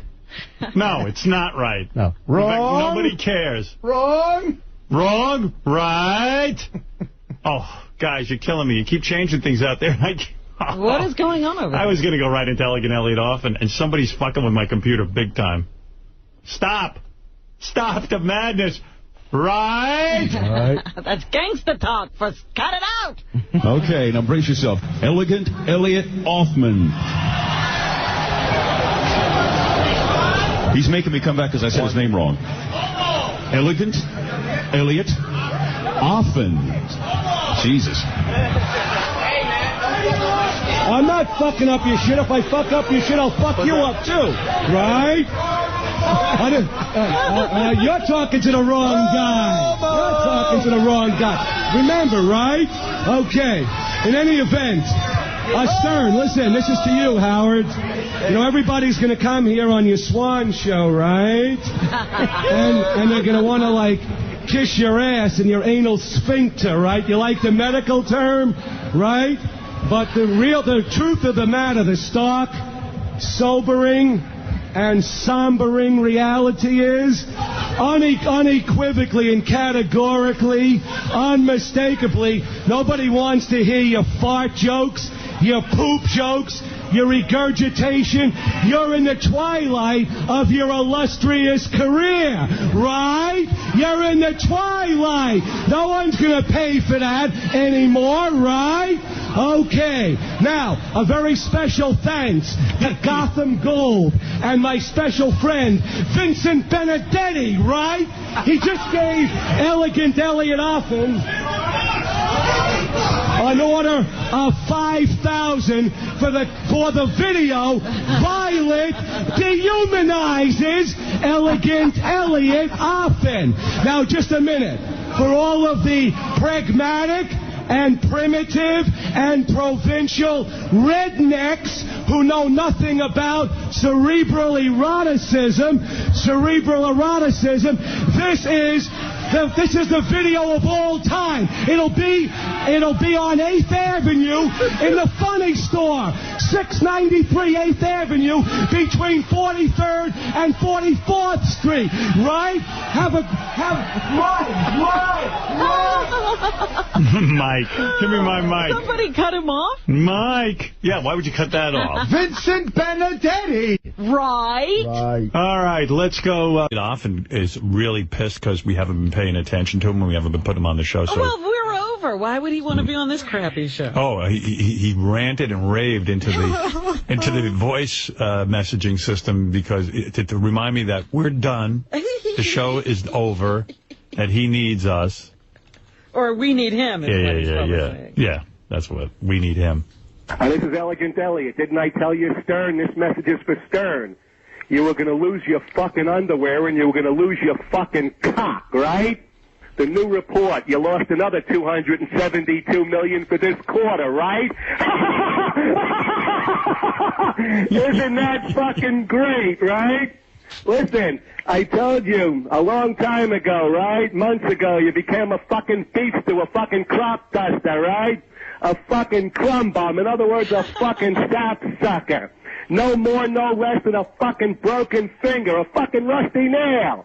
Just another fucking sore throat, a fucking malignant tumor, right? And to echo my words, right, you fucking slob. They left you for dead. They left you to die face down, right? They left you to fucking die, Clear Channels, right? Isn't that terrific? All right. In any event, right? Okay. I told you, one more time, I'm going to say it again to you, right? Okay. You're in the twilight. You're in the twilight of your fucking career. And remember, you're a white leghorn, right? That in gangster talk, gay is a yellow fucking dog, right? Some fucking dude, some fucking cat. Spat. They spit all over your piece of shit girlfriend Beth, right? What'd you fucking do? You ran under the fucking cab looking for a cop car, right? You ran under the cab looking for a cop car.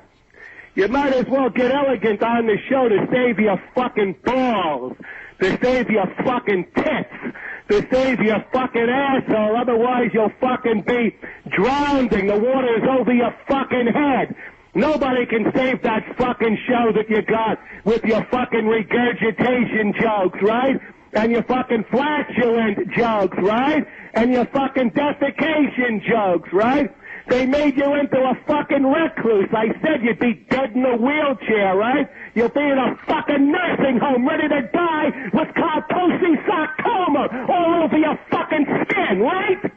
Wow. Wow. Somebody... Somebody's angry. You're done. Somebody hasn't been paid attention to in a while. Yeah. Let's see what other interesting things I have to play for you. Gary goes, we haven't called back Elliot in a while, I guess. He's having a tantrum. Oh, he's better when you don't call him back. Yeah, that's what I think. That was a good call, finally. Got himself worked up. What else do we have? Go to Elegant Eliot Offen. Elegant. You there, Stern? Yes, I am. How are you this morning, big fella? I'm doing well. All right, listen, I know you're going to ask me about some football, and I got a great pick for you, but I really wish, right, you were asking me about monocytes, lymphocytes, leukocytes, erythrocytes, and thrombocytes, which is my area of specialization. Or if you were asking me about the ileum or the jejunum or the cecum or the duodenum, right, that would be like my real field of forte. Like if you said to me, Elegant, I want to know what the adrenal cortex and the adrenal medulla is, or the islets of Langerhans. Well, we couldn't get anybody to sponsor that. Yeah, nobody really cared about that. They really cared about football. I know. I'm just telling you what the field of my expertise is, but I know that every fucking body cares what everything about Elegant Eliot Offen is, right? So here's the fucking pick. Are you ready? Go ahead. The Dallas Cowboys, right? Right. Plus 2 points. Yes. According to the spread, the price, gangster talk, the line, the betting line from BetUS.com. Predicated, right? Here's the predication. Let me give it to you right between the fucking eyes. Underworld talk, mobster talk. The Jacksonville Jaguars, right? Yes. They had the least scoring fucking offense in the nation, right? You sound like you really know something about this. Excuse me, if you ask me about Russell, Chamberlain, Baylor, West, Heinsohn, Ramsey, Havlicek, Greer, and Cunningham, that's what I really know about, right? Right. Okay. All right, Artie. Wait a minute. He's wrong. He's wrong. His line is wrong. I was going to say, does he know what he's talking about? I didn't fucking finish yet, right? I didn't. How is he wrong? How is he wrong? One, not to Tell that fucking menopausal victim whose ovulation stopped how long ago her fucking cunt dried up. right? Gary, what do you say? Same time as yours. How long has her fucking cunt dried up for? How long has her fucking cunt been dried up? Gary, Elliot, listen carefully. Tell me which team you're picking again. All right, Dallas +2 against the Jacksonville Jaguars. It's +1. Yeah. It's 2 on the line. No, betus.net, not .com. See, he doesn't have... BetUS.com. I said that. No, it's .net. .net. Well, okay, so they got so that I looked at the wrong thing. So what's the spread then? +2. +1. +1. Instead of saying 2, hey, listen, you fucking screwballs, get it fucking right. It's +1. +1, so it's a difference of a So point. it's a difference of 1 point. We got Dallas +1. All right. Jacksonville has the fucking weakest, right? The fucking weakest offense, and we have a healthy Julius Jones and Marion. What are you saying, Gary? Two very healthy running. Does he know what he's talking No, about? somebody must have told him something. He doesn't know anything about football. I don't give a fuck what you say. Somebody told you whether you have a fucking cock or a cunt, right? All right. Elliot, we'll see how you do on Monday. Elliot, who quarterbacks the Bengals? Listen, I told you, stupid, right? Ask me about Russell, Chamberlain, Baylor, Western Heights, and I already told you. All right, Elliot, we'll see how you do on Monday. Did he plug his gig? I don't know. Ask me about polyuria, polydipsia, and polyphagia. All right, thank you. Jerk off, right? We'll see if you win the $25,000. And you also tell that fucking endometriosis victim, that chancroid the clit, cunt, that I give him my best regards. I'll talk to you guys on Monday. Right. There he goes, Elegant Eliot Offen. Okay. Is this how the picks are going to go every week? Yes, Yeah. I think so. I'm wondering what his neighbors are doing. Can you... I'm farther down the rabbit hole. Excuse me. Oh. No, Mr. Rosmi, right? This can take a few minutes. Oh, just a second. I didn't have You your look like the sound. way shit I talk, Oh, right? I know. There's my cranky caller. You look like the way shit I talk. Okay, now let me explain to you about that cranky caller. I don't know if he's associated with Rusty or not, but all of my callers are utterly precious to me. And the cranky ones, they have something that they need to say, and we need to hear it, because if we can't hear it, and we can't make that connection, we're not really a democracy where all are heard. Hello, you're on farther down the rabbit hole? You look like the... Oh, there we are again. I had number 2, so let me get him, and let's get number 2. Hello, farther down the rabbit hole, can you... Oh, it's kind of hard for me to understand that call. Anyhow, what I was saying is, we don't need to stay only towards stuff that praises us and makes us feel good, or hang out in those groups that everybody agrees what we're thinking is the most important. And the reason we don't want to do that is that because that becomes cultish. And it's more exciting that if we have a truth, a passion, and a faith inside us that excites us, then we want to go out and share it in the widest possible way. And I also wanted to go on and praise our cranky callers, because some of these were quite severe. But, well, let's see if number 2 is responding here. Hello, caller. Close your mouth, cunt face, right? Still kind of lively. Fuck you, but you see, this is coming on so strong, and I don't have a screening process. And last week I had an interesting dialogue with Rusty, where he seemed to be apologizing, saying that he had offended me or my guests. And actually, that's completely not true. I don't think he offended us. I think I have one number 2. Can you hear me, caller? Paula, it's Rusty. Oh, Rusty, I'm so glad you're here. You know why I want to compliment you, Rusty? I want to let you know that Rusty, let me speak. You've got to let me speak, Rusty. Okay.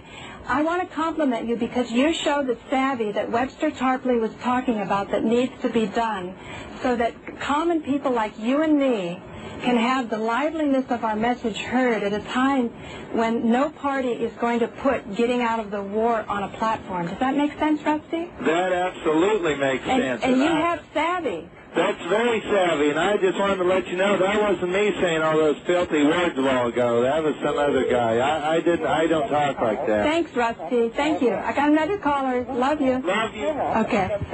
Let's see where... Hello, caller? Number 2? Hello? You look like the last shit I took. Again, I have number 2. Let me get pen. Yeah, very nice. And by the way, our football pool is often are tied for last place, Artie. I know. And I know Elliot could use the money, I'm We've sure. got to talk to Elliot now. Are we ready? Yeah, no, Elliot will be fine. He will. Yes, Elliot is very calm today. Is he? Yeah, Stern, you there? Yes, hi, Elliot. Good morning, Good Stern. morning. Good morning. Okay, look, let's go right to my plug, my promotion. Then I got a great pick for you on the game. What a fucking pick I got for you. All right, let's remind everyone that... Hello. Yeah, what are you going to remind them of? Let's remind them that Eliot Offen's DVD, go to the... No, wait a minute. Hold on. Is there a sale today? Hold on. You do the plug at the end. Let me go. Steve, what do we got to offer for the world right now for Elegant? The first time ever. I got my own website up. What's going on there, Steve? Hey, first time ever. We got gangstertalk.us. Everybody write it down, gangstertalk.us. And DVD, Violet Dehumanizes Elegant. Everybody's heard about it. And, of course, his manuscript, Eliot's manuscript, private, pristine physical condition. Okay? Yes. Tells you how to be healthy, Howard. And he's giving away an 8x10 color glossy of Elegant and Stern with every order today. Wow. I can't believe what a deal that is. All Elegant Elliot products. All Elegant Elliot products. All right, that sounds good. And if you want to get any of this stuff, you can go to 693 8th Avenue between 43rd and 44th. No, you're giving the wrong plug. That's from last week. Go to gangstertalk.us. Gangstertalk.us. Are there pictures? Gangstertalk.us. Are there pictures of you up there? There's pictures. There's a whole website, a complete nationwide, worldwide website of pictures and how to plug on. Oh, there it is. Excuse me. How to click on and how to buy the product, the DVD and the manuscript, pristine physical condition. Now, one fast thing what Steve didn't say. Let me just put it right between your eyes. Gangster talk, underworld talk. Anybody buying the DVD today, anybody buying the manuscript today at the price of $19.99, get the free 8x10 color glossy, no charge of Elegant shaking hands with Stern, free of charge. Okay. Wow, look at that. What a deal. Did you see that video? What video? They had a little clip of video. It's hard to see, but I guess it's from his movie. So he's completely duct taped up around his whole body and around his face. All that's open is his mouth, and Violet has a plunger. And he's plunging his mouth. Elliot, isn't that dangerous to have a woman use a plunger on you in your mouth? Well, as it happened, Violet was kind enough to sterilize the plunger with her own piss right from her cunt. She sterilized it with her piss. I don't even mean that. Hey, Elliot. How do you breathe? I don't even mean that. I mean that couldn't she have pulled out some of your internal organs with a plunger? Oh, stop. I'm being serious. No, you mean like could have she pulled out like what you mean like could have she pulled out my like cecum or ileum or duodenum or jejunum, right? Right. Or my esophagus. Yes. Nah, it wouldn't happen that way. But that's a good fucking question, I'll tell you that. That's a good fucking question. What is your football pick? I'm curious. All right, by the way, let me just go. You know, I tell you all the time, last week I had the winner, right? Yes. You know, I really wish one of these fucking weeks that, you know, you would ask me something that I know something about, like if you ask me who Jimmy Carvelis is, or Chris Schenkel, or Jerry Gross, or Johnny Most. Well, let's stick to football. Excuse me, or Andy Musser, or Chick Hearn, or Skip Carey, or Harry Carey, or Vince Scully. Let's go to the football pick. They're all sports announcers. Hundley, or Jack Twyman, or Kurt Gowdy. But that's not the contest. Yeah. That's the next contest. Tell the one with the dried up cunt to keep her fucking cunt. Look, plunger face, just give us your pick. Just give us your pick, plunger face. Right, that's fucking plunger face. Right, that's fucking cock white. Just stick the plunger up your ass, plunger face. Fucking cock white. Right, that's fucking cock white. Right. Oh, you stupid asshole! Give us your pick. That's fucking dog catcher, right? That's fucking Undertaker, right? What is the pick? Please, we need the pick, you asshole. That fucking broken window, right? That fucking crop duster, right? That fucking crumb bum, right? What's the pick? Hold it a second. What is the pick? All right. Now the pick. Yes. Now the pick. Go ahead. All right. Yeah, your crummy pick. Listen, you fucking cock white. Keep your fucking dried up cunt closed. Oh, come on. Come on. I want to take a shit in your mouth. Hold on, Robin, here. 1 second. I'm trying to... Let me take a shit in your mouth. I take out my gravity knife and I cut out. Right. Right. Your gravity knife. My gravity knife out. Sure, Jim Bowie. Go ahead. All right, so what's the pick? Come on, Elliot. All right, let me get my. Yeah, get out your glasses. Hold on, let me get my pick here. Yeah. Get out your bifocals. Before I give the cunt a pinochle. Come on. What is it? Talk for a beating, for a workout. I'm running out of time for the pick. We'll have to hang up on you. All right, let me throw some fucking gasoline in the fucking dried up cunt, old cunt. All right, come on, Elliot. All right, the pick is the Baltimore Ravens, right? Right. All right, Baltimore. What's the number? 7? Well, hello, what's the number? What's the number, Artie? They're giving 7.5 to the Browns. Oh, you got 7.5 there. Hello, I'm laying 7.5. That's right. Baltimore Ravens laying 7.5 against the Cleveland Browns. Good luck, Elliot. Now We'll find give out. us your pitiful plug. No, he did that. Put some gasoline to lubricate your cunt. All right, Lashana Tova Ticketable.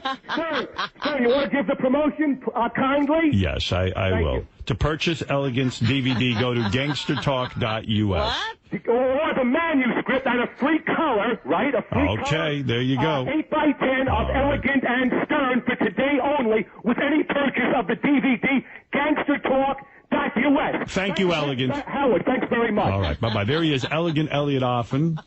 Wow. Artie, what's your pick? Bigfoot is beating you, Artie, and tied for last place with you is Eliot Offen. And Eliot Offen reminds us that he has a DVD out for sale. You go to Gangster. There? Yes, hello? Hi, Howard. Hi, Elliot. I'm just... Good morning, Howard. Good morning, Gary. Good morning, Robin. Good morning, everybody there. Good morning. Calm, Elliot. Elliot, I was just... All right, listen, Howard. Yes. Let me go right to the promotion because we're expanding greatly here. So let me just do it, and then I'll get to the football thing. All right, quickly, go ahead. All right, so here we go. Number one, Gangster Talk US, gangstertalk.us, gangstertalk.us. This week we're running a different promotion. We're running a different hit, right? The DVD regular sale price. Violet Dehumanizes Elegant Elliot, $24.95, and anybody who buys the DVD today gets the manuscript that I wrote, that I'm the proud author of pristine physical condition, how we can avoid diabetes, cancer, heart disease, no emphysema, no osteoporosis, no colitis, no arthritis, no bronchitis. All right, don't filibuster. Yeah, just let me finish it, Howard. Let me finish it. Okay, now go to gangstertalk.us for that. The manuscript, 59 pages, is free if you buy it today. Or, if you're in the New York area, you can go in to my store where I'm a partner. It's a funny store at 43rd and 44th on 8th Avenue, 693 8th Avenue. See my partner, Arnold Martin, or you can call Arnold Martin at 212-957-1688. You can also contact my manager for the DVD, Stephen Plim, who managed Tiny Tim, at 515 area code 865-7183 or 515-279. All right. Well, I mean, Elliot. 279-0143. All right. Okay. He's a marketing genius. He's a marketing genius, but there's only so much time in the day. All right. In any event, I know I'm doing really fucked up with these football picks. All right. It's not your area, but all right, you're in there. You're still in the game. You're not doing any worse than Artie is. What do you like this week? That's great. And by the way, Howard, you're the one who made that up. That's my maniacal Bela Lugosi laugh. You were the one who gave it that name.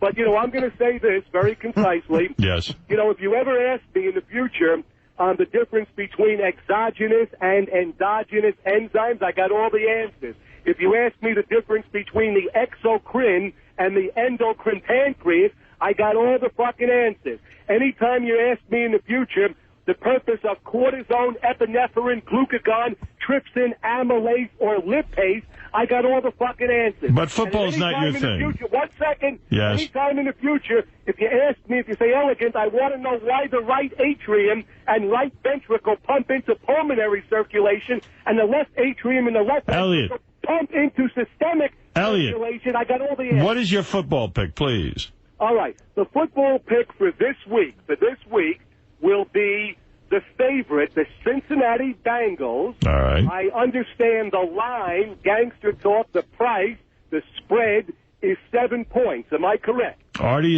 is Elliot correct? With the Bengals, let me see. Artie, good morning. Good morning, Elliot. How are you? All right, Artie. Good enough, big guy. How are you? Good. The Bengals, where are the Bengals? 7 points? Take a look. I'm looking at it right now. I can't find the Bengals. Where the hell are they? You know, Elliot. Are they not playing this week? Yes, he's right. The Bengals are giving 7 points to the Patriots. All right, there you are. You're absolutely right. And, Elliot, is it true you just got pulled over by a police officer? No, I'm in my car, right? Yeah. I have a loaner car. I'm in a 2007 Ford. Ford Taurus. I mean, let me get the fucking words out right. I'm in a Ford Taurus. I'm on the Turnpike. I'm on the NJ Turnpike. I pulled the car over because I have to talk to you guys, so I didn't want to, be on, doing anything illegal. Right. I'm on the road talking on a cell phone, right? I see. All right, good. All right. Living within the law. Elliot, living within the law. I'd like to hear that. Elliot, thank you, and we'll see how you do next week. All righty. What's my, what am I, 1 and 2 at this point? You're 1 and 2, and so is Artie. You're in last. You're tied for last place. Alice and Bigfoot beating you guys, but it's a long season. We'll see how you do. All right, just one more time. Let me just mention one very fast thing. Gangster Talk US, Gangster Talk. All right, we got all that. GangsterTalk.us. And listen, guys, thanks a lot, and I'll talk to you guys. All right, thank you, Elliot. There you go. There's elegant Eliot Offen, who... Very polite this week. Yeah, what happened? Maybe he is with a cop. Maybe he's on his back. You never know what you're going to get. You never do. But there it is, Artie. Except for you, hit me up with some music if you don't mind. I know I've got a plug in here somewhere. Fa-fa-fo-hi, you have to have the plug. You have to. I need you. Yeah, you got the lines? Thank you. Yes, here we go. The $25,000 prize for our football pool is provided by BetUS.net. Call 1-800-79-BET-US or go online to BetUS.net. See you in hell, Artie. Let's go to Crazy Alice, who is doing so remarkably well. You know, Alice. Hello. Good morning. Hi, Gay Howard. Thank you. All right, you're welcome. Well, Alice, you were very hesitant to play. You said you knew nothing about football. I don't. I really don't. But I said to you, it's a $25,000 prize, and I know you could use the money desperately. Oh, yeah. Okay. And you even said you'd give some of the money to Bigfoot. Yeah, I did. I mean that. I was raised up that way. You don't share things with people. That's where I am. How much of it would you give to him if you do win? Well, I'd say about $1,000 or $2,000. Why him? Because me and him need the money the most. All right. Well, don't you think Eliot Offen needs it too? I thought he was rich. Elliot? Yeah. No, he talks a good game, but I don't think he has any money. I don't think he has a lot of money. But that's very nice of you, and you're not required to share your winnings. I got to say, you have a remarkable role going on here. Yeah. Crazy Alice took the Cowboys, giving 11 points to the Titans. And she is up 4-0. She is picked every week a winner. Yeah. Are you feeling pressure? Yeah, I am. You are. On your ankles? Huh? You feeling pressure on your ankles, you fat fuck? Baby, shut up, you junkie. Fuck off. Fuck you, bitch. Yeah, let's not get into that. Fuck her, Howard. No, this is bullshit. Fuck you. I'm sick of her insults. I'm not Beetlejuice. I will cut you down. Oh, yeah? Yeah. Try it. You're a fat junkie. Fat fuck. You know, fat junkie. Crazy bitch. Fat. Crazy lunatic fucking bitch. No, you're fucking, I wish you were fat. You're enormous. You're dumb. You're obese and crazy. Bitch ass sister. You're crazy obese Alice. For a gorilla, you should just bought you a $5 watch. Nothing on you looks good. $12,000 for a dumb wife for a fat junkie like you, bitch. Maybe I'll sell my watch and buy your house and evict you. Sell your butthole. Sell your butthole, whore. I'm going to sell my watch, buy your apartment, and evict you. Alice brings up a good point about your watch. We did get a lot of email about it. Yeah, that's a dumb bitch. Buying that kind of money on some nasty-ass junkie. Listen to these email, Artie. I hope that fat loser Artie gets mugged coming out of a club and gets his watch stolen. What a waste of money. Typical Jersey Dago. Artie dreams of being... That is true. Artie dreams of being Tony Soprano. Fucking stupid marinara sauce wearing guinea. Tony Soprano had class. Why don't you fuck off? I'm sick of your bullshit. Shut up, junkie. Shut up, John. Why don't you come over here and say that? You know what? Fat, crazy bitch. I will say that, bitch, right in front of get on, your face. Right in front of your short dick face. Why don't you get on the fat wagon and fucking drive over here? I'm half your side going. Get on the fat, crazy bus. Shut up, cocksucker. Well, actually, Alice, you bring up Artie's watch. Listen to this email. Fuck that bitch. I don't care. You know what? I don't care. No matter what he put on that stinking body, he'll never look good because he's too ugly. I'm ugly? Yeah, for real, serious. So I'm not as ugly as you. You just saying trying to bring me down, but if I fix myself, I can look twice. Oh, yeah, you're not ugly. You're a young Lola Falana. I can look better than that bitch-ass ugly sister with a dumb funk-ass. Hey, don't bring families into this, you crazy fucking cunt. Cocksucker. Shut up, cocksucker. You short, big belly, balloon face motherfucker. What, are you looking in the mirror? Hey, I bet you're a balloon face. Big belly. They want a blood test on you. I bet you're on drugs right now. You giggle so goddamn. Don't accuse me of being on drugs at work. That's libelous. Yeah, don't do that. That's libelous. Hey, all that fat ass, bitch. The other day I had this, like, weird thing when we were on the air. I think it was yesterday. Somebody was cursing, and I went, oh, my God, we're on. You said weird thing. You look at one on the left side of you every damn day. No, I was listening, and someone was cursing. No, I'm just saying that he's a weird-looking motherfucker. No, what are you? What I'm saying is...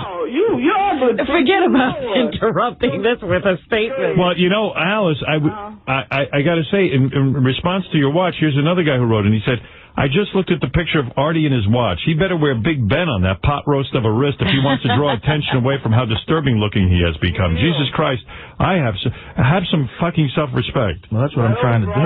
Right. Okay, can I say hello to Fred? No. Shut up, bitch. You can't do anything, you fucking whore. You're not true. You a whore. You want to suck dick, man.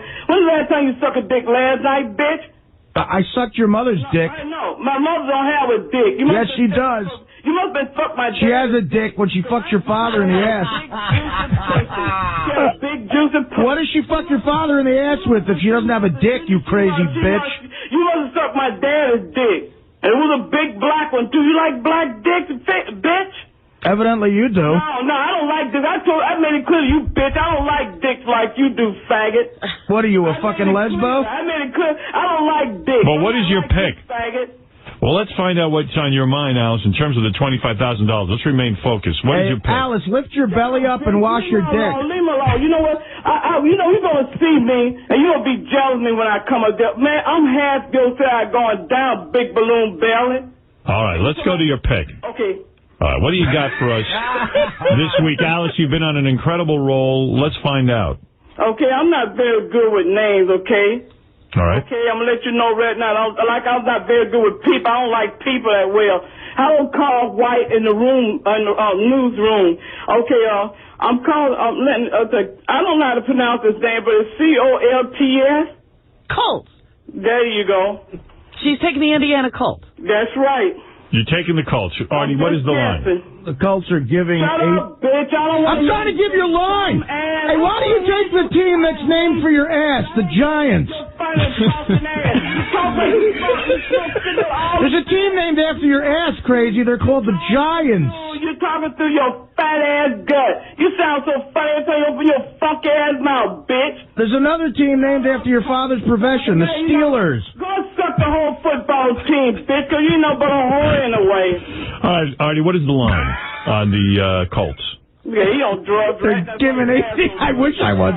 They're giving 18.5 to the Titans. Shut up. That's a big line. They got a cover. Can Fred tell me I want to hear from a winner? Nobody fucking wants you to talk to them. I do not want to hear. I don't want to hear from no fat ass. All right, Alice, we'll see you next week. And Take care, everybody. arrivederci. Bye, you shit stain. Oh, my goodness. Bye, bitch. You're a shit stain. All right, thank you, Alice. Thank you. All right, Alice has done very, very well despite her war with Artie. Every week it's just worse and worse. Yeah, let's go to Bigfoot now. Bigfoot is he's not doing so well in this. Bigfoot took a loss, although he is in second place. Yeah, he's not in bad shape. And he went game for a while. He's 2-1-1. Bigfoot, you need a win this week. Yeah, I know I do. Well, what do you got for us? I got the Saints it is I want to call on. The Saints it is? Yeah, the Saints. Okay, what a stellar pickup for the Whack Pack. It's just, I love it. Well, Artie, what is the line on? What's the line on the Saints are giving 7.5 to Tampa Bay. Everybody picking the favorites here. All right. I wish you luck, Bigfoot. Yeah. And remember, it's a $25,000 prize, thanks to our friends at BetUS.net. Yeah, I got something else to talk with you about, too. What's that? We doing some recordings, it is. Some more jokes and stuff, it is. And wondering if we could send it down to you. Sure, send it. I'd love to hear it. Absolutely, it is. All right, it is. Is that your bird? Yeah, that's my bird. Who's the broad? What kind of bird you got? I got a lovebird. And what is that broad's voice in the background there? Huh? Who's the girl? The girls? Is there a girl back there? Yeah, it's a couple girls back here, it is. They're chewing through the robe. That's my harem, it is. Your harem, it is. Yeah, I think he's got him locked in a schoolhouse. Yeah. Is that a little hole in the ground? Yeah. A good day yesterday it was. Pick me up 3 wenches. Filled up the van, and I did. Put him in a hole, I did. I bought the chloroform, it was. Hey, guys. Put it on the napkin, I did. How did you get... Shoved it on her mouth, it was. What are those girls doing with you? Knocked them out, I did. Put them in the back of the van, it was. Hey. Yes. Is there any way you can send me that contract? I'm making them fuck my bird, I am. What contract it is? The one when I went in front of your guest there, it is? Yeah. I don't know what you're talking about, Bigfoot. Yeah, Bigfoot, take it up with Gary. I got to move along, okay? Bigfoot, like the rest of the planet Earth, we don't know what you're talking about. Where'd you get those girls, man? Oh, elbowed him in the face, I did. Randy, it is. What? What? My new manager is Randy, it is. You got a new manager. Yeah, well, the old one's dead. He sucks a mean cock, he does.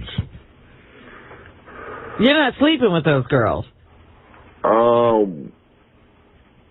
I can't really tell you about that. I wouldn't call it sleeping, I would. All right, Bigfoot, thank you. They're knocked out and I'm fucking. Yeah. Thank you, Bigfoot. All right, no problem.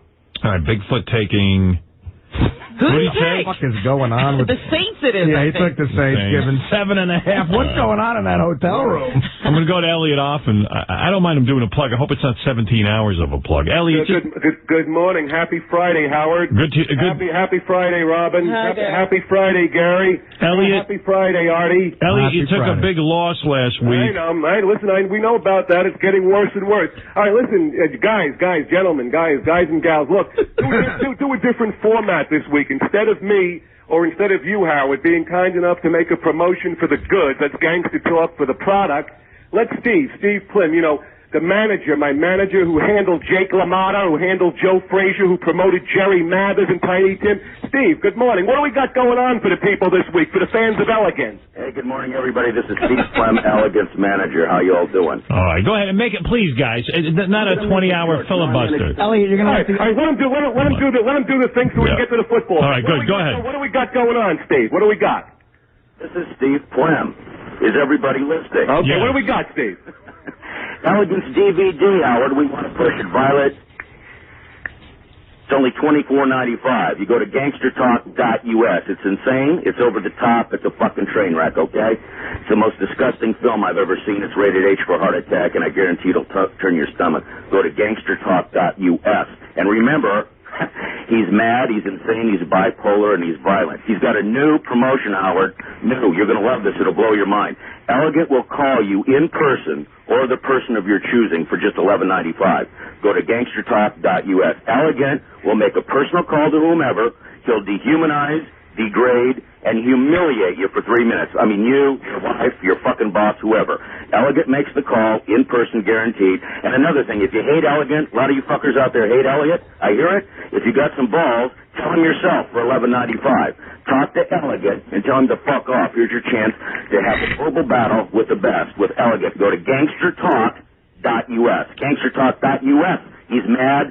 He's insane, Howard. All right, let's get right to the... Very good. Can you call him to grade someone for? Football pick. Let me just mention one fast thing. Imprint Revolution did a phenomenal job on my T-shirt that Shuli Agar is wearing all over, that very cool T-shirt that everybody's talking about, that Gangster Talk T-shirt. That's a fucking masterpiece. It's a high-end product, and it's being sold. It's being sold in the Body Boutique in Beverly Hills. And Howard, your man, Jimmy McClure, witnessed my clothing line, my T-shirt in the Body Boutique in Beverly Hills, designed by Imprint Revolution. It's a high fucking quality, high-end product. Wow. Okay. All right, let's get to the football pick. What's your pick? All right, so my pick for this week will be, by the way, what's my record right now, Howard? You are at 1-3. Come on, 25,000.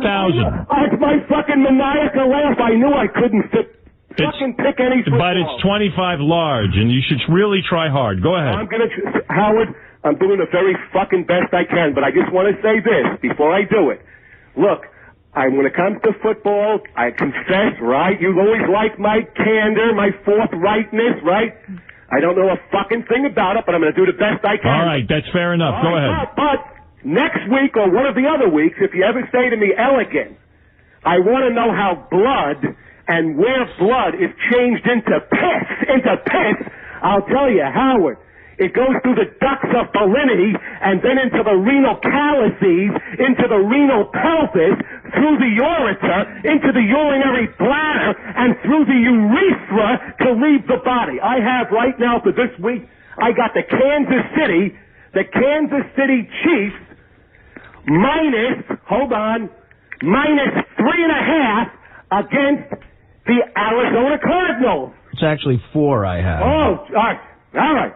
4 it is. He's taking. All right, Elliot. Laying, Robin. Laying 4. Okay. And by the way, Elliot, if one person could have only a high-quality T-shirt or the DVD, which is better?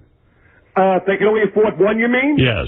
Well, right now, thanks for asking, Howard. Really appreciate it. Really appreciate it. I might be sorry. Really appreciate it. What were you thinking? Just give me a one-word answer. DVD or Howard, T-shirt? right now, the shirt is only in the Body Boutique, but within the next 2 weeks, it will be at gangstertalk.us. So for today, meaning for this week, let everybody go to gangstertalk.us to get the DVD. In 2 weeks, we'll have the shirt available online. It's not available online. All right, good enough, Elliot. Thank you, and we'll hear from you next week. Sir, Howard. Yes. Howard, hello? Yes. One last thing. For that DVD, and I'm closing it out in the last 30 seconds, anybody, I have a last-minute thought here. Anybody buying the DVD today gets a 2-for-1 package. They get a free VHS, the same movie, on a VHS format for free. Thank you, Elliot. All right. Thank you very much. Very generous of him. Isn't that generous? Man. Wow. That is an exhausting segment. I was actually going to ask him, like, what's the most heinous thing that goes on that DVD, but he spent so much time with the plug. Right, and then he has to go through what he does know before he can tell you his football pick. Yeah. Right. He would be such a stronger performer if he just tightened things up a little. Yeah. What's your football pick? Well, I do know that the pancreas. Yeah, it's fatiguing. The duodenum. Yeah, it's a crazy pool this year. Yeah. Well, at least we take his voice and make phony phone calls with it. Yes, that's true. We do get something out of it. We do get something good out of it.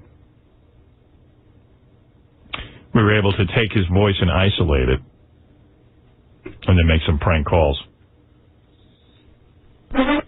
He's a good caller when Sal and Richard are here. And we're back on the Jack and Rod Show. It's Football Throwdown Thursday, and I'm your host, Rod Stiffington, with my co-host, Jack Mayoffer. And Rod, today we have a very special guest on the phone for Totally Throwdown Football Thursday, Dr.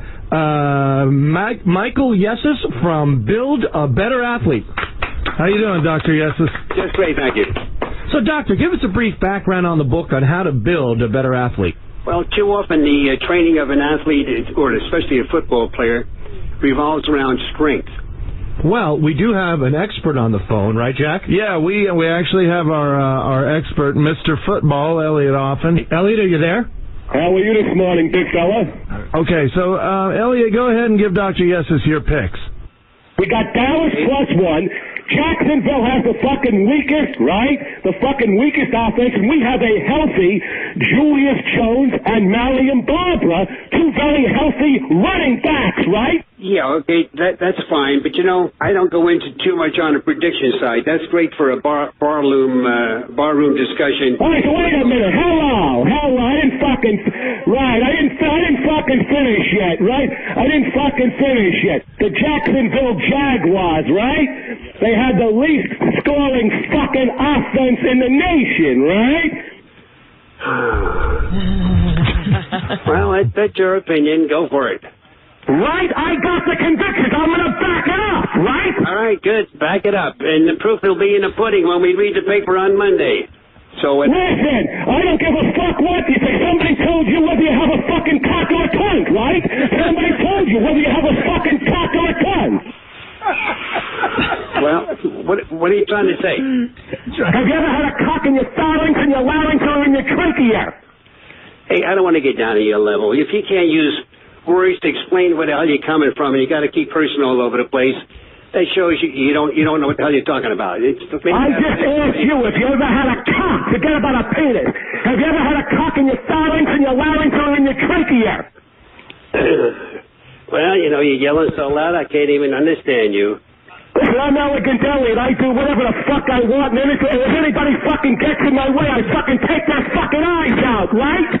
Gangsta style. Oh, for Christ's sake, get off your kick, will you? Really? All right, that's better, you fucking bedlamite, hermaphrodite and troglodyte. That's better. This conversation's not going any place. You're typically just a real asshole. It's time to say goodbye. You want my Adios. I'm sorry, I didn't get the Artie's pick. Yeah, you go ahead, Artie. In the confusion, I forgot. That's a hilarious Well, Artie had a win last week. He's 2-2. He's in third place. Yeah, so what is it this week, Artie? I am going to throw the Lang stench all over our friends in New England. I'm going to keep with everybody's picks of a favorite this week and pick a favorite. The Patriots giving 10.5 to the Dolphins. I like the New England Patriots laying 10.5 to the Dolphins. $25,000 prize for our football pool is provided by BetUS.net. Call 1-800-79-BET-US or go online to BetUS.net. Well, there you have it, Artie. You got to. Alice's pick is pretty bold. 18.5. Yeah, that's a lot to cover. That's Peyton Manning and the Colts she took, and they're good. They are. All right, we'll be back right after these words with Owen LaFave. You know who that is. Steve Langford and John Hein are here. Steve Langford from the Howard 100 Newsroom and John Hein, of course, with the wrap-up show. What's going on, Steve? Just some of the stories we're working on in the Howard 100 Newsroom. Eliot Offen and bitter conflict. They go together like incompetence and the Bush White House. Eliot Offen's latest website venture, Gangster Talk US. Yanked, gone, history, what gives? Eliot Offen telling Howard 100 News all sorts of outrageous tales, alleging the webmaster of Gangster Talk US has bolted with all the money Eliot claims to have made from purported fans last week. Alleged amounts of money that Eliot's reported fans may now have lost. Eliot Offen barking mad as usual, howling to Howard 100 News about what he says he wants to do if he gets his paws on the young man he says operates the now missing website, Gangster Talk US. Howard 100 News investigates. All right, sounds like a all right, sounds like a budding lawsuit of some kind with the webmaster and Eliot Offen. Rectal itch. Thank you. What else you covered? Eliot, hello. Hello? Eliot. Hello? What's going on there? Yeah, he's he's a weird guy. You're kidding. Is that right? All right, well, there's no Eliot. What do you want to do? You just want to move along? Oh, duh. You know what? We'll get him back on the phone, and, Bob Saget's here, too. Yeah, I'd like to get to Bob, so... Yeah, just get Eliot's pick, then, I guess. Maybe you'll have to get Eliot's pick.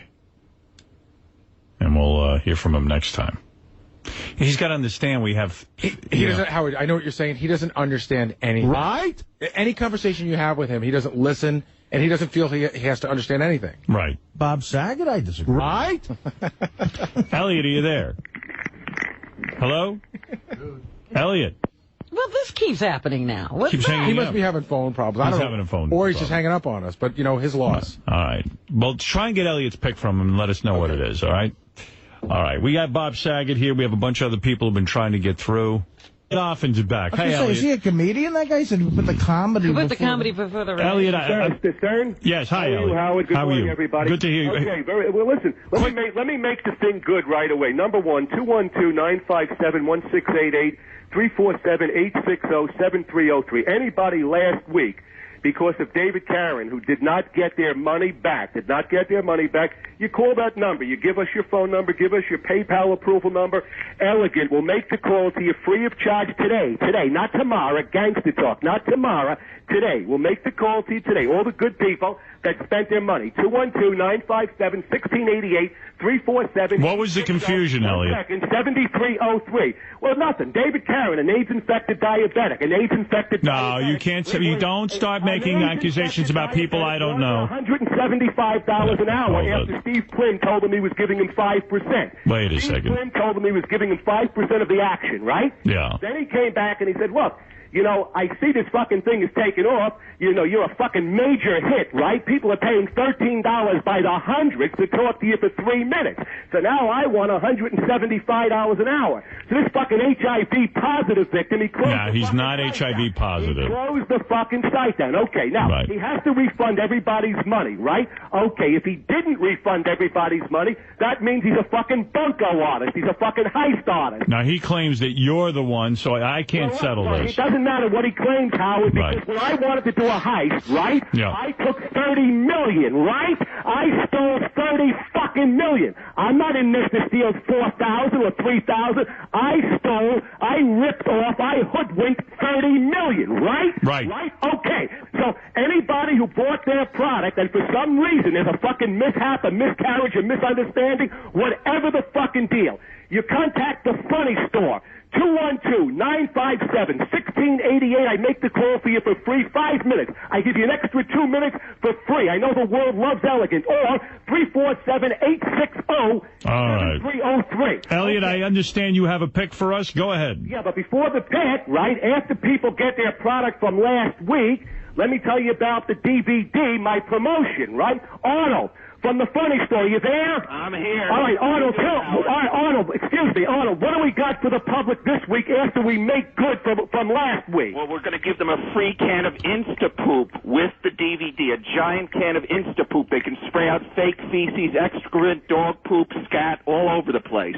Well, what are we selling, Arnold? We're selling Violet Dehumanizes Elegant Elliot, $19.95 at the Funny Store with the free can of Instapoop today. All right. Okay, we get it. Now, come on. These plugs are 20 minutes fucking long here. Now I'm getting upset. Okay, now, in any event, here's the bottom line on the DVD. No, here's the bottom line on the pick. What is the pick? What is the pick? Here's the bottom line. What's the pick, Elliot? Here's the bottom What's the line. Let me pick? give you the fucking bottom line. Well, do it quickly. Okay, here it is. Johnny Fratto, you all know who he is, right? Check out who he is, right, and his family from MidwestMafia.com. He says, right, my video, right, it is very disturbing. And Johnny Fratto, of all the people, said, Elegant, you're a very scary motherfucker. So make sure you get that DVD, and Arnold has a free can of Instapoop in good faith for you. All right, good enough. You've gotten your plug now. Give me... Give the phone number, 212. Oh, boy. It's a bore fest. It's a bore fest. Okay, 693 8th Avenue. Okay, go ahead. At the corner. Hello. At the corner of 44th Street, the Funny Store. Come on, it's a bore fest. Let's hear the pick. All right, no, it's not. Come on. It's not. We had to give out the fucking information the right way. It was 10 minutes long. Fucking David Caron is a fucking HIV positive. No, he's not. Okay. That's, by the way, take that back. Take that back. We got the Jets -2 against the Dolphins. You're taking the Jets? I got the Jets -2 against the fucking Dolphins. I thought the Jets were giving it to. Right, no, -2 means -2. you're giving All right, good. That's the fucking gangster talk. That means I'm laying 2, right? Right. Okay, good enough. Thank you, Elliot. Thank you, Howard. All right, bye-bye. Hey, I got to rein the guy in. Who else took the Jets? Somebody else. Yes, someone else took the Jets. It was Bigfoot. Someone else in that malaise. Now, and Elliot, I don't know who the hell he's screaming about with AIDS, and the point is that... Nobody's got AIDS. Nobody's got AIDS, so this is his way of attacking people. And there it is. Someone's going to win 25 grand. I get a fucking headache from that segment. Yeah, the plugs are in turn. Right? I mean, okay, you want to give out a phone number and tell people to get a video? I'm okay with that. Right? Alice coming on here and supporting Mel Gibson. Right? That was a shocker. When we're sitting there with Andy Rooney, it's hysterical. John Glenn didn't know who he was. Pucho Scali didn't know what he was. That's why it's funny, Ralph. Right. Whatever. Sounds funny on paper. Well, no, Ralph, if you buy into the fact that those people really don't know who he is, and they don't, it's hilarious. Absolutely. There's nothing about... I'm hanging up on it. He didn't know what's funny. Eliot Offen, good. Are you prepared to do your football pick? Stern, listen to me carefully. I was just telling Will Murray, look, I'm not in the habit of, saying things I don't do. Remember, I'm in girls' G-string lingerie in front of the fucking world, so I'm going to do whatever I want. I went through the whole fucking world, right, to get what I want, and that's what I'm going to continue to do. Now, look, here's the situation. Delabati's trying to fucking rip me off for my 25 dimes, telling me he doesn't want to honor my promotion, my regular size promotion. That's right? not what he said. He said...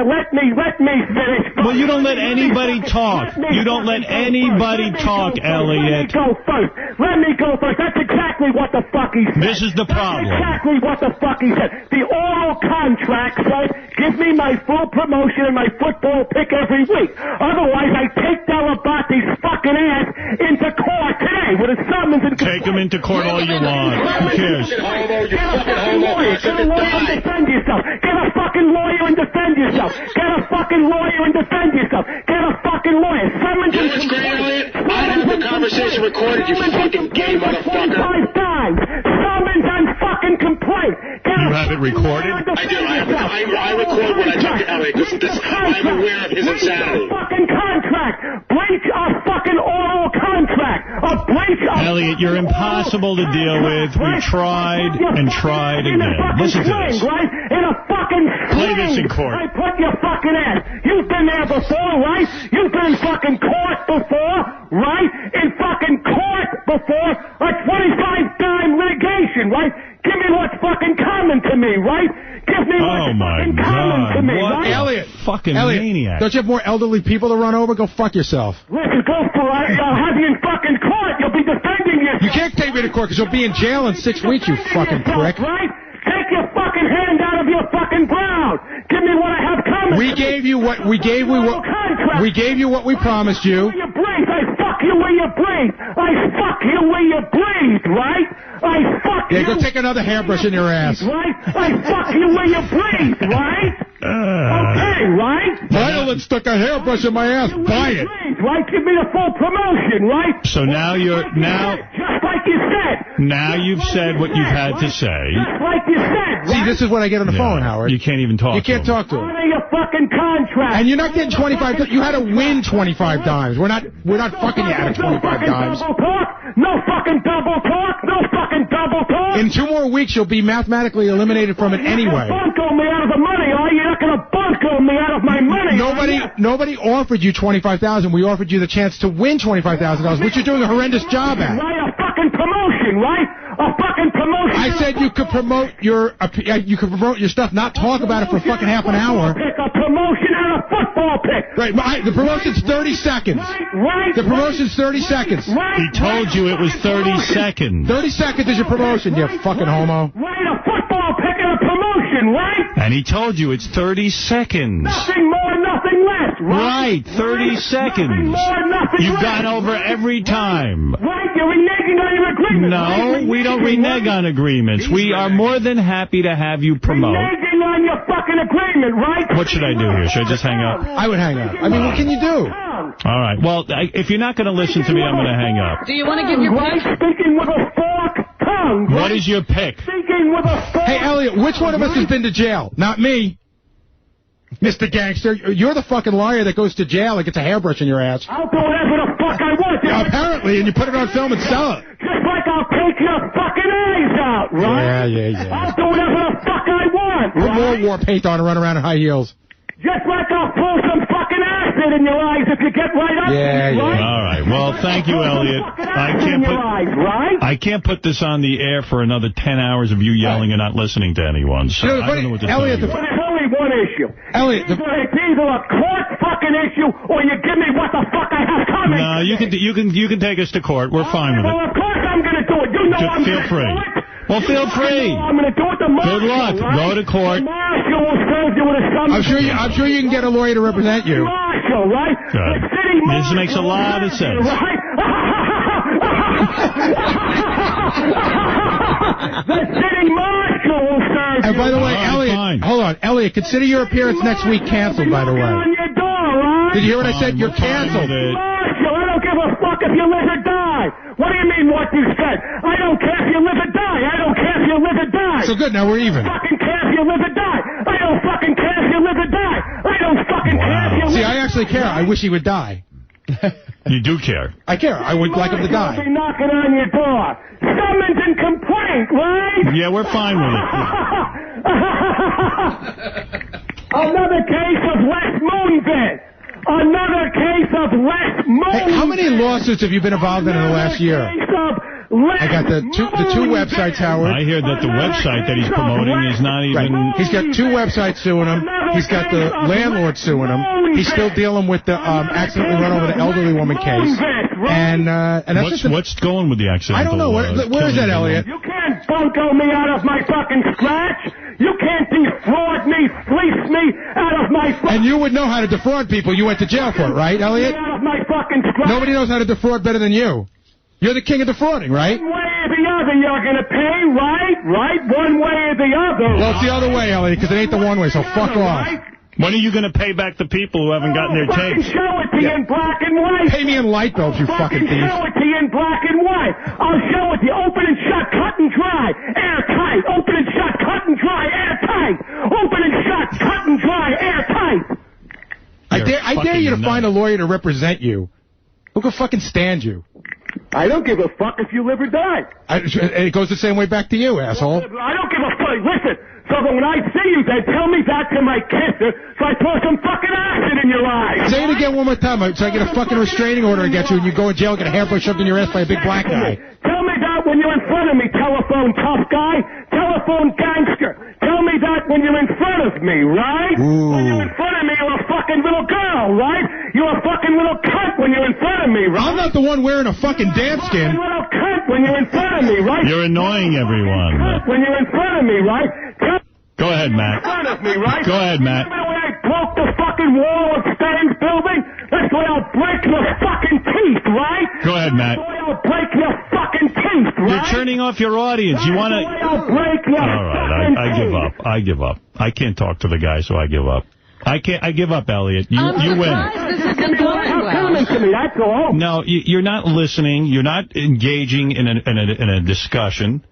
You're filibustering. I have a promotion, right? All right, let me talk. I have a promotion coming to me and a normal contract with a football. Elliot, you've got 30 seconds. Start now. You got 30 seconds. Go. Go what? Start your promotion. You got 30 seconds. Do it. Do it in 30 Then don't do it at all. Then don't do it. Put no fucking gun at my head. I'll put the fucking gun and I'll pull the fucking trigger. I'll put the fucking bullet in your head. Don't put no fucking... Elliot, you're making a lot of death threats to people, and that's not going to help your case. If I was the president, he'd already be in jail. Right. He's putting a fucking gun at my head. He's telling me 30 seconds. He's putting a fucking gun at my head, right? Elliot, your plugs go on for hours. That's not the arrangement. Fucking exaggeration. They go on for a few minutes. It's very, very long. We have a radio. For hours. It goes... Well, let me talk. Right. All right, let me explain to you the way it is. People are entertained by you, and they like you. Right. They like hearing you. Right. I think you do yourself a disservice if you want to be in the business of selling tapes. If you go on the radio for 3 minutes sometimes 4, and bore people with an endless plug for the tapes, if you could do it in 30 seconds, it'd be reasonable, since we're being very generous toward you and allowing you to do this. How can I do it in 30 seconds? So do it quickly. I tell you what, Elliot, do a full... DVD is about. It's not possible. You're doing an infomercial. I'll be generous to give you 45. Give him 45 seconds. Hello. Horst, close your fucking yap. Close your fucking yap before I defecate in your yap. Close your fucking yap. I'm talking to Stern. church. See, now that I'm offended, Bob. How does Elliot fuck up an opportunity like this? Yeah, I had the conversation with him about, you know, if you blow this, you're giving up another, what, I don't know, 12, 13 weeks of promotion. Right. I don't know, but you can't have that conversation with him.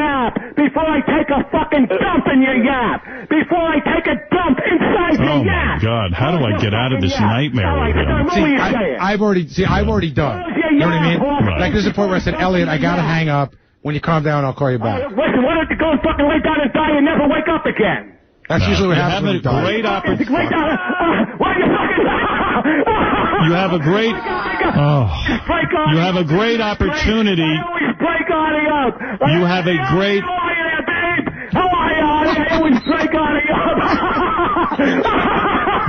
You have a great opportunity to win $25,000. Right, I always break Artie Lang up. How are you, big guy? How you doing, Elliot? I love you, buddy. Elliot, you're just boring everyone.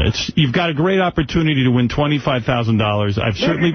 Call it the right way, 25 dimes. All right. If you want to take the... I've never bored anybody. That's why I've been on the show 162 fucking times in 8 years. If you want to... That's a made-up number, and you know it. That's a made-up number. You featured me on your show 162 fucking times between the E channel, between CBS Channel 2, between K-Rock Radio, between all your fucking reruns, right? You're a fucking pathological, psychopathic, and neurological liar. A neurological, pathological, psychopathic liar, right? How do we have a dialogue with you and get through to you that it's fine for you to do your plug and have a shot at making $25,000? Thanks, but let me do it the fucking right way, the way it was promised. But nothing was promised. Nothing was promised. I told you every... To give me a full promotion. A moment. Full promotion. You hit it right on the head. A moment. And nobody said a full promotion. We said you can do your plug. Moment. A full promotion doesn't mean the whole show. I can't do that. Nobody agreed to become his promotioner. What are you fucking saying that for? I'm saying give your website... A couple of minutes, right? No, I'm not saying a couple of minutes. What the fuck? That's in your own words. You said a moment. Why are you saying it's the whole fucking show? It's too long, Elliot. You're not listening. I'm a radio professional. I have an obligation to my audience. You're taking too long with the plug. If you want to give... A couple of fucking minutes. What are you making a fucking... It's too many minutes.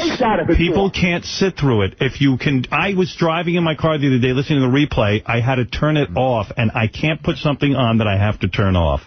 If you want to mention your website... Listen, you know that's not fucking true. It is true. It is. If you want to mention your website... That's not fucking true. If you want to mention your website and give out a phone number, I'm fine with it. If it's got to be more than that, then you're entitled. You can go to court, and you can battle it out. You know if I go to court what's going to happen. Well, do it. Pay me the money for free.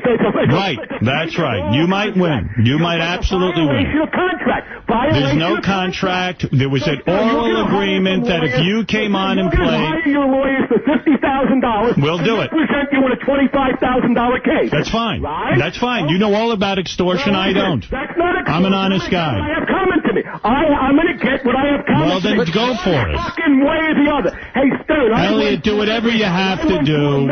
Elliot, do whatever you have to do. I have no fear, right?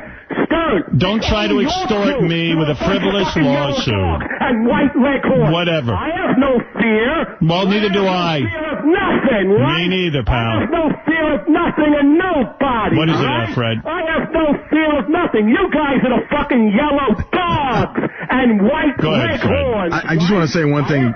I'll try and talk over him anyways. You can talk over him. He won't. Elliot, this is Fred. I just want to say one thing. Most people... What do you want now, Fred? I don't even know you, Fred. I know you don't. Fred? But let me just give him a chance. Just listen to me. It might make sense. It might make sense. If you want to hear yourself talk, just keep going. You're not going to get what you want by doing this, Elliot. Yeah. Fred, what do you want?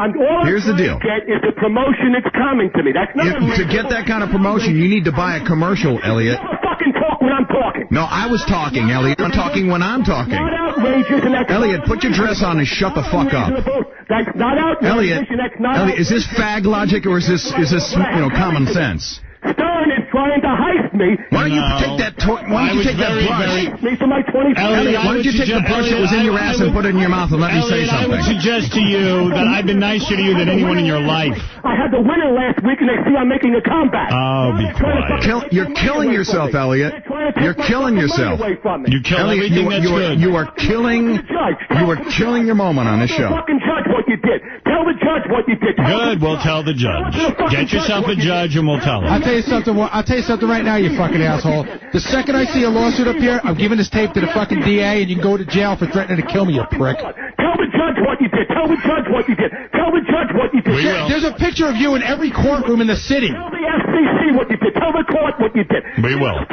We will try our best. Fucking court's gonna do to you, right? Did they ever let him testify at his own trials? I don't think he ever gets a trial. There's no trial. This is absurd. I'll fucking do it. You know I'll He's threatened to kill everyone on the show. Ready to throw acid in my face. Yeah. I mean, is that a felony? Yes, absolutely. You can't extort and... Right. I fucking do what I'm going to say. Thank you, Elliot. I fucking do what I'm going to say. All right, Elliot, I can't take it. Elliot, I can't do this all day. Where are we holding? Say hello, Howard. Elliot, I can't do this all day. Where are we holding? Where are we holding? Elliot, I can't do You've this just all committed day. suicide. You've exhausted I'm me. going to fucking commit homicide as soon as I fucking get my hands on you, right? Is that a threat? That's what you meant to say, Is that a right? threat? I'm going to fucking commit homicide. You said the wrong thing, right? I'm going to fucking commit homicide. Why ruin everything you have that's good? Why would you ruin something that's good for you? We're probably the only people who've been nice to you your whole life. Oh, Stern, the whole fucking world has been nice to me. No, it hasn't. Your fucking wife threw you out of the house. She wasn't nice to you. Right? Everybody is nice. Okay, I've had enough, Elliot. Elliot, nobody's no nice mas. to you, right? You out-talk everyone. You're the winner. I gave you a boot in the hole. What do you mean nobody's nice to me? All right. The fucking world is nice. Thank you. To elegant, right? All right, Elliot. The fucking world is nice. Thank to you. Elegant. Thank you. Goodbye. Loser. Oh, my goodness gracious. I can't take him. I honestly have tried to, I think Elliot can be very entertaining. How is he still alive? I don't know. Seriously, someone should have, but I mean, how is he not in jail for real? I mean, he's done so many weird things, and I don't know. You know what? I don't know, and I'm done. We don't understand the criminal element. I guess No. they get out every once in a while. I don't know. But he's such a freak. Someone should have stopped him years ago. Oh, he knows who to mess with and who not to. But I mean, his interpretation of a plug is what he's working on. His interpretation of I thought it would be fun to have Elliot participate in the $25,000 chance to win, money from whatever. What is our website there? I can't think of it. I'm not sure. BetUS. What is the name of it, Gary? BetUS.net. I thought it would be fun to have him participate in it, and I did graciously say to him, if you could do a quick mention of your website. Gary talked to him about it. We said, we have no problem if you want to get a plug. That conversation a plug is not a commercial. It's a plug. Yeah, he thinks it's an infomercial. He said, can I plug my tapes? And I said, you can absolutely get your plug in. Yeah, we're happy to do it for people. It was even a discussion where he said words to the effect like, Howard's not going to, fuck with my plug. I'm like, you're going to make your pick, and you're going to make your plug, and that's going to be it. A plug is not a 3 hour, all right, sorry, I exaggerate. Sometimes it's 4 minutes. It's just too long. It's bad radio. A plug is a plug, and that's the agreement. And if Elliot disagrees, then I'm sorry. Well, he's going to argue about the technical. Nobody laid out how many minutes it was. Right. That was none of that was ever discussed. It's very easy to defend because I could give you the time on most plugs. And most disturbing about that last phone call is the various threats, physical threats. I don't know where that's coming from. I don't know if that's for real or not. But it does concern me when he says he's going to throw acid in Gary's eyes. And kill me. Yeah, and kill him. Well, yeah, especially since once he opened a cab door with Steve Langford in the car, and the cab door was hit by another oncoming car, he can be dangerous. All right, Carlos, you're on the air in Bronx. Yeah, Howard, listen, this ain't funny anymore. You guys should really watch out for that idiot.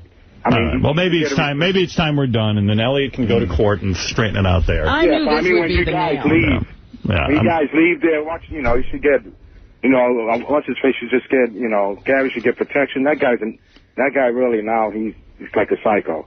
Just don't want nothing bad happen to you guys. All right, thank you. All right, man. All right. Let's go to Ralph. Hey, now. Hey, now. Hey, you know, I'm just thinking here, I would love to see him in court. I mean, can you imagine that scene? They've never let him in the court. They wouldn't even let him in a court. They'd shut him up, lock him up. He wouldn't even be in the court. He'd be muzzled. You know what's fascinating? I mean, it's totally lost on him that he could be winning $25,000. I mean, some people don't even make that in a year. I can't even get a word in with the guy. There's no talking to him. Something horrible must have happened in his life where he's crazy. And Elliot, if you're listening, Elliot, I was in the car when Howard turned it off when you were rattling on. Yeah, I mean, you were sitting there, and you're just like, I said it. You know, we told the guy he could have a plug, and now he's going on for 4 minutes. People can't take it. I just love how you guys think he should understand anything. I know. Yeah, I see him. On one level, I hate him, and then I just love him. Yeah, well, it's not that I hate him. The reason I have him on the show is because I love him, but you get punished for loving the guy. Look, we're getting upset with a baby for crying. Yeah. With a dog for barking. For shitting on the carpet. I tried to He's a explain crazy this guy acting crazy. a long time ago to how the reason crazy people are crazy is because they can't follow any rules. Did Gary say he's recording those phone calls with Elliot? Yes. Could you please play them on the air? I would love to hear Gary trying to... I think I've had enough. I'm really freaked out by the constant threats. Nick, you're on the air. Go ahead. Hello. Hey. Howard. Hey. Listen, leave it up to an asshole like Elliot to fuck up a wet dream, man. I know. You got a chance at $25,000, and I'm trying to do the right thing for the guy. And it's just, the more you're sort of nice to the guy, the more he fucks with you. I mean, he's got a chance at $25,000. A plug every week for 17 weeks. That's worth more than $25,000. He fucks that up. And fuck little Eric the Midget, too. Give it to someone else who deserves it. All right, there you go. James, you're on the air. Good morning, Howard. Morning. Twice now I've called in. I would love to come into New York and box that clown. I mean, he aggravates me. Every time you got him on the air, I'm like ready to kill somebody. All right, well, thank you, James. All right, well, there it is. The latest in the Eliot Offen saga. Too much. It's always a soap opera with Elliot. I mean, an otherwise perfectly civil football pool. Right. Yeah, everybody's just having a good time. I mean, I don't even care if the guy goes on, gives his website, his phone number. I mean, you know, whatever it is. But it's too long. But it goes on sometimes 3 and 4 minutes. Yeah. I mean, I was getting so many emails on that. I mean, they don't mind Elliot. I mean, it'll run maybe 50-50 or something like that, whether they like him or they don't. But everybody was 100% against Elliot going on with these. Yeah, and I was trying to be nice about it. I let it happen once, but I mean, I can't have it every week on our show. Why originally he was going to give the plug at the end of his football pick, but he started putting it in the beginning so that he could go on and on and on. Filibuster. Yeah. Yeah. All right. Well, there it is. Once again, all good things come to an end.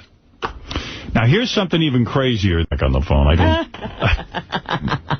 Yes, Elliot. Hi, Howard. Hi. Listen, you know, I want to appeal to your sense of fair play. Cause you've always said you were a fair person. Now, I try to be. Now, Stern, listen. You know, this is the Jekyll and Hyde. You know, I'm the best in the world, but the Jekyll and Hyde. Now you got the Mr. Hyde. So, you know, I'm the best in the fucking world, like when I buncoed everybody. And by the way, I'm just going to digress for a minute. When I decoyed you and duped you, you know, in my first appearance back in July of 2000, I came onto the show like this, right, Howard?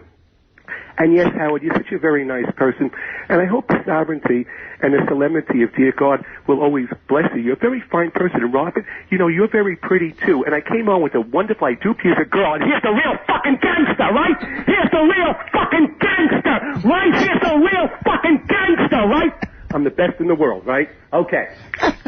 Now that that's been said, right? Now that that's been said, let me give you the Mr. Hyde now, the Jekyll and Hyde, like when I broke my wife's first fingers, all her fingers, not first, the first and last fingers, right?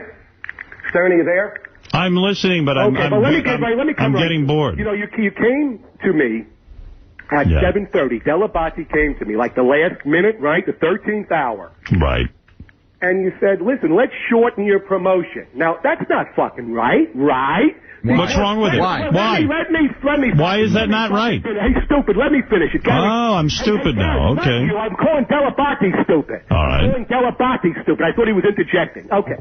So at least call me up the day before and say, listen, Elegant, do us a favor. Do everybody a favor. Like, let's shorten your promotion.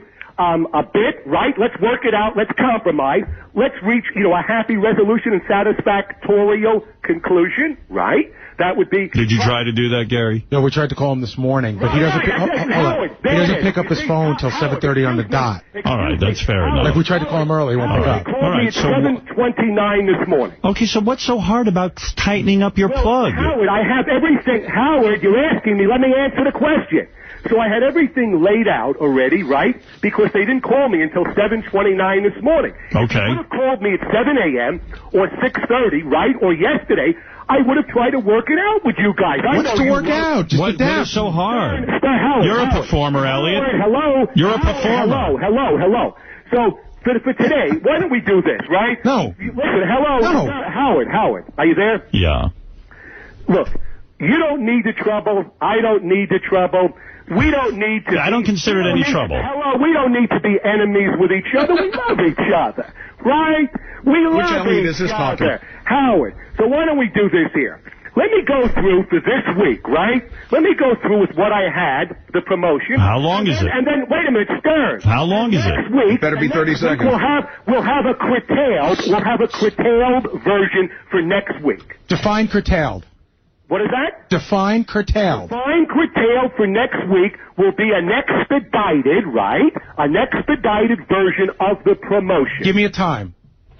What are you talking about? Give me the exact time of next week's promotion. The length that'll be next week. It's a plug, Elliot. It's not a commercial. We'll cover everything next week. No, we're covering it now. We're covering it now. Will you tell this fucking horse face to let me fucking finish? No, you don't let anybody talk. That's me. I'm elegant. I do what the But Elliot, I gotta go. I think it's easier. I think it's easier if we just end this and you go to court over it. Okay?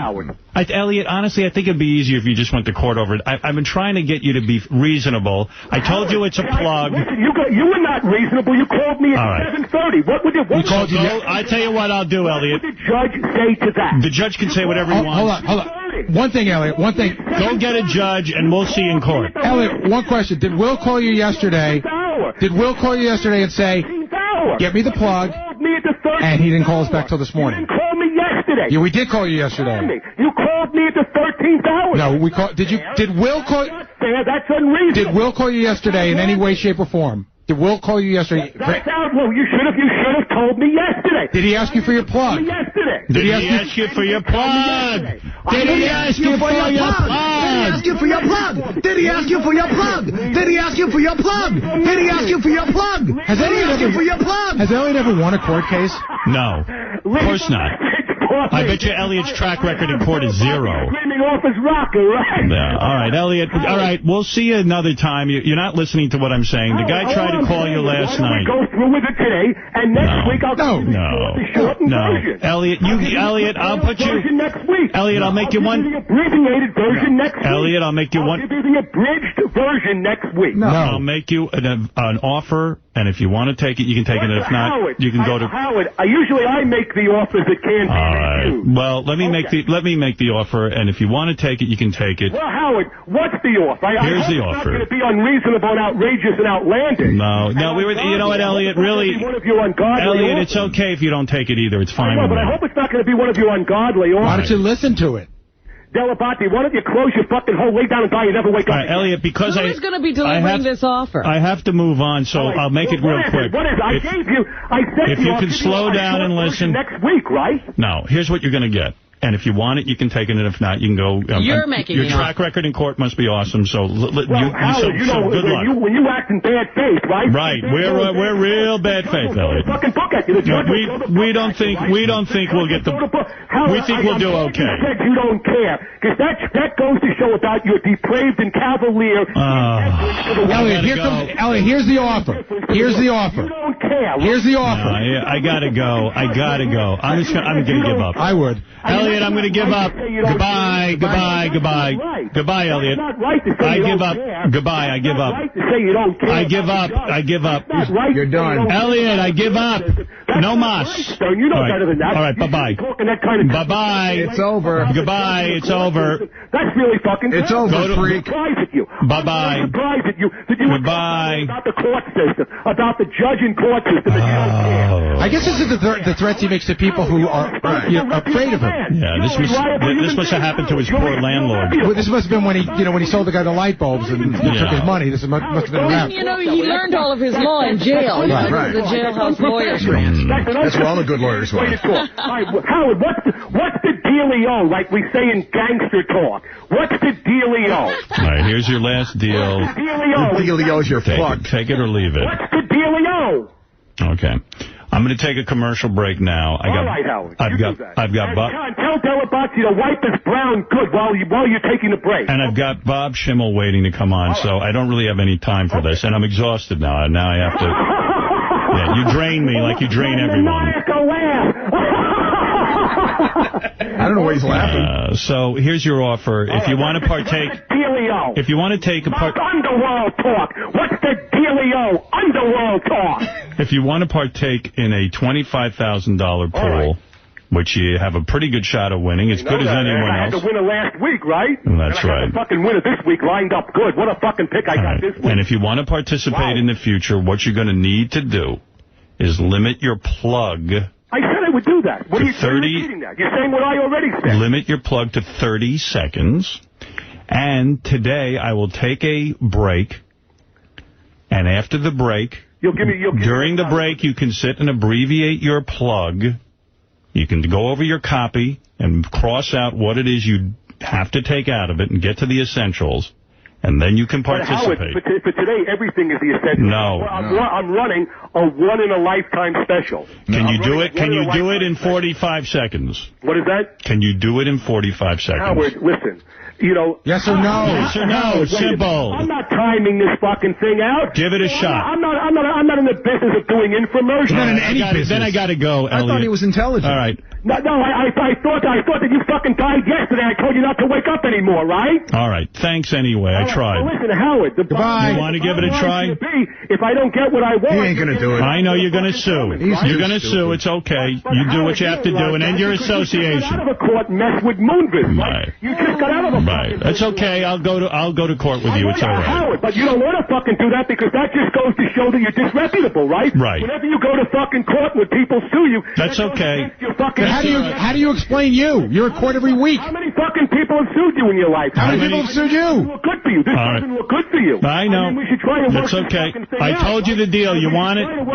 Do you want the deal or not? Deal or no deal? Deal or no deal? No deal. With intellect and compromise. Deal or no deal? In a proper and professional, dignified and sophisticated way. Right. Do you want it or not? Do you want the deal? I mean, you've got to do it my way. That's like dictatorship. All right, deal or no deal? Totalitarian. Deal or no deal? What is it, douchebag? Right? All right, goodbye. Goodbye. Howard, that's not the way to do business. You know better than that. I'll learn how to do business from you. You should be able to do business and solidify the deal. Why can we not solidify the deal? Why can we not finalize the deal? Because you're too stupid. Fortify a deal. Let's fortify the deal and solidify the deal right now. All right. Okay, sorry. Let him be. All right, bye-bye. There it is. I mean, Jesus Christ, he's insane. Insane or stupid? No, he's insane. He's insane. You're right. I mean, why would you bite the hand that feeds you? He does it all the time. All right, we're going to take a break, and we'll be back right after these words. Bob Schimmel will come and join us, and unfortunately, Elliot can't seem to calm down and not today. And do his thing. All right, we'll be back right after these words. Let's start with the football pool and Elliot, and it got kind of wild in there. If you missed it, here's a brief glimpse of Elliot calmly discussing his involvement in the football pool. Before I take a dump inside the yacht. Oh, my God. How do I get out of this nightmare with him? I've already done. You know what I mean? Right. Like, there's a point where I said, Elliot, I got to hang up. When you calm down, I'll call you back. Listen, why don't you go and fucking lay down and die and never wake up again? That's usually what happens when you die. Great opportunity. You have a great... You have a great opportunity. You have a great...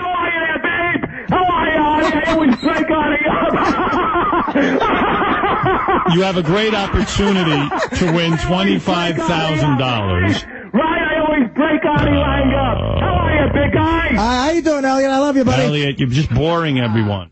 Ralph, I'm glad you're here today because people have strong feelings about you being on the air. A lot of people can't stand you. A lot of people think you're a needed ingredient and you like to stir it up. Elliot is very similar in that way. People tend to say they really dislike him, but they want to hear what he has to say next. What's your take on Elliot? I think I called in and said this morning. I mean, he makes me kind of I get annoyed with him, but then it's funny. You know, I jump around on him. But is there a point during that tirade where you're just like, enough? No. I didn't. Sometimes with him, yeah, but that, no. I mean, you know, you're trying to reason with a crazy person. And this is probably going to end up in court. It certainly sounded that way. I just want to see him in front of a judge. I mean, like in his underwear, and I mean, he's a pretty freaky looking dude anyway. I mean, does Gary need protection after that? I mean, he does have that sort of switch when you see it go on. I wouldn't want to be in Gary's shoes because Gary could walk out of here and he throws some acid in his face or something. I mean, that guy, I don't think he's scary. But he's definitely scary. But you still find him entertaining. Still find him entertaining. All right, let's go to the phones. We got a lot of mixed emotions here on Elliot. Let's start with Keith in Florida. Keith, welcome to the wrap-up show. Hey, John. Hi, Ralph. How are you? Let me preface this by saying, Ralph, you annoy the hell out of me sometimes, but you know something? You speak intelligently, and you allow other people to speak. Elliot is a pain in the ass. He won't shut the fuck up, and when Howard kept letting him ramble on and on and on this morning, where he kept saying, I've had enough of this, but wouldn't hang up on the jerk, I was ready to turn off the radio. You see, you're right. That's my frustration with him. It's like, dude, just calm down for a second and explain yourself. Talk like a normal person. Give your plug. Yeah. Give your pick, and then do your bullshit. But this guy just doesn't know when to shut the hell up, and it gets sickening. Well, it's bad radio. He truly feels wronged in this situation. He felt like he made a deal with Gary and Howard, or Gary or whomever, to do his promotion in addition to his football pick. No. But everybody thought, well, hold on, but everybody thought the football pick would be a couple of seconds, and then the promotion would be a couple of seconds. Well, in turn... Not a promotion, a plug. Right, but... Plug is not a commercial, and like Howard said, the guy does a 3-minute infomercial. Yeah, but how are you going to reason with Elliot? Shuli's here. Well, I do a lot of news stories with Elliot. I've been at his place when he was getting evicted, and doing news stories with him, it's almost like the first thing he gets squared up right off the bat is how long the news story will be, when the plugs will be placed in. It's all about the plugs with this guy. Right. And yet, everything falls apart. And always has been. Right. I mean, he's never been anything different. It's just the plugs are getting longer and longer. And guess what? No one cares about his DVD. Well, right. That's selling 1 million of them. The problem with the website, where not one but two people are suing the guy because obviously he's not holding up his end of the bargain. He's humorous at times, but this whole thing where he takes the football pool. And where Crazy Alice, yes, her and Artie, for 2 minutes, it's funny. And then they move on. She knows when to shut the hell up and say, okay, here's my pick. Well, also, Alice isn't plugging anything. Right. But this guy just goes on and on. And he doesn't let anyone, and I'll tell you, I give kudos to Gary for saying, screw you, go ahead, sue me, because the guy's insane. Well, what's funny, too, is if he would sort of limit himself, and like somebody might be interested in getting a DVD. I can't imagine anybody who would order this, whatever the fuck he is trying to sell. But if he would come on and reel it in a little bit, people might actually buy that, whatever he's trying to I'll loan you the copy I have. Yeah, he's getting free advertising on the Stern Show, which is to millions of people, and if he would do it in a proper way where he could be and say, right, and do that a few times and do the plug, and then say, this is my pick, how would have he wouldn't let anyone speak. But then again, he's clearly insane, so like, how do you tell an insane person not to be insane? You're not the crazy one. No, I'm the crazy one. You hang up on him, and I guarantee you're going to get more calls from people like me that say, I'm just sick of hearing this guy, because it's not even funny anymore. It's obnoxious. Hey, Keith, if let's say Elliot's off the pool, who would you want to see in his place? Eric is okay, but, pick somebody else, even say a Ralph or someone from the staff. Because I'll win. Nobody wants to give me $25,000. No. Well, guess what? If you win it, Ralph, then you deserve it.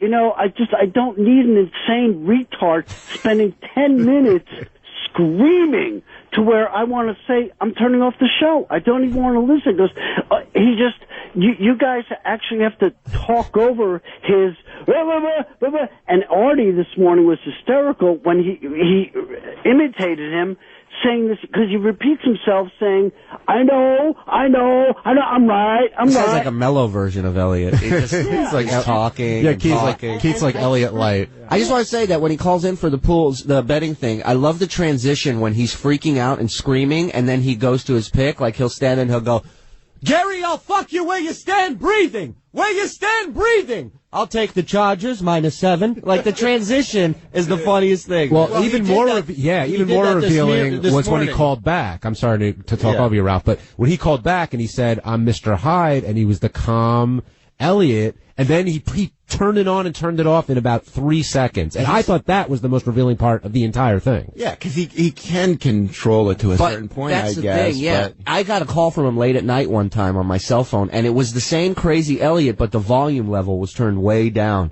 And it was creepiest thing I've ever heard, because it was like the right stuff, but he was like, Julie, you know Violet and I are an excellent guest, right? You sound like Count Chocula, Ralph. Let's go to John in Atlantic City. Hey, John. Hello, Julie. Hey, John. Hey, Ralph. How you guys doing today? What's up? I have an idea. Go. Get rid of Elliot, because he's just obnoxious. I mean, the guy's worthless. No one's buying that crappy-ass DVD anyway. Okay. And I say, put Eric the Midget in there, and maybe rig the contest so he wins, and tape the check to the top of the ceiling and have him float up there with a Genius. That's a nice idea, John. Yeah, I don't think Eric could be interesting as the other replacement. It's always fascinating radio when Eric calls in, and he took the Colts today. We'll see how he does. Let's take one more call on this. Doug in Atlanta. Hey, Doug, you are on the wrap-up show. What's going on? What's up, Doug? What's happening, Heavy? Right? Hey, I disagree. I disagree with the first caller because the Alice thing is totally provoked, and it's the same shtick every week. And I love Artie, but she says the same crap every week. Fat Artie, your mom's an actress. But Elliot's unpredictable in a certain way, whereas it's generally not the same argument every week. And I like when he goes off, but I mean it's hypocritical to say it gets boring to listen to Elliot over and over, and then say, but Alice is great, when it's the same broken record. I think you make a fair point about Alice and Artie, but with Elliot, I disagree with you. I think he's totally predictable. But I think that insanely long plug is funny. I mean, like, I don't know what the fuck he's talking about with that plug. I'm not going to order it, and I don't know. I find it funny. And also the fact that he is different because even the plugs change from week to week because every business folds up shop and runs away. So okay, now I've got it from a truck. I sell pizzas now, Heavy. That's what I do now. This is a Howard 100 News Brief. I'm George Flowers. Whack Pack loose cannon Eliot Offen was on the Stern Show today. He screamed at show executive producer Gary Delabate and threatened to bring legal action against the show. But was his sociopathic behavior a surprise? Not to Howard 100 News. Eliot Offen threatening to sue? The irony would be rich if it all weren't so absolutely disgraceful. In the year that Howard 100 News has been on the air, this news team has covered one Eliot Offen scandal after another.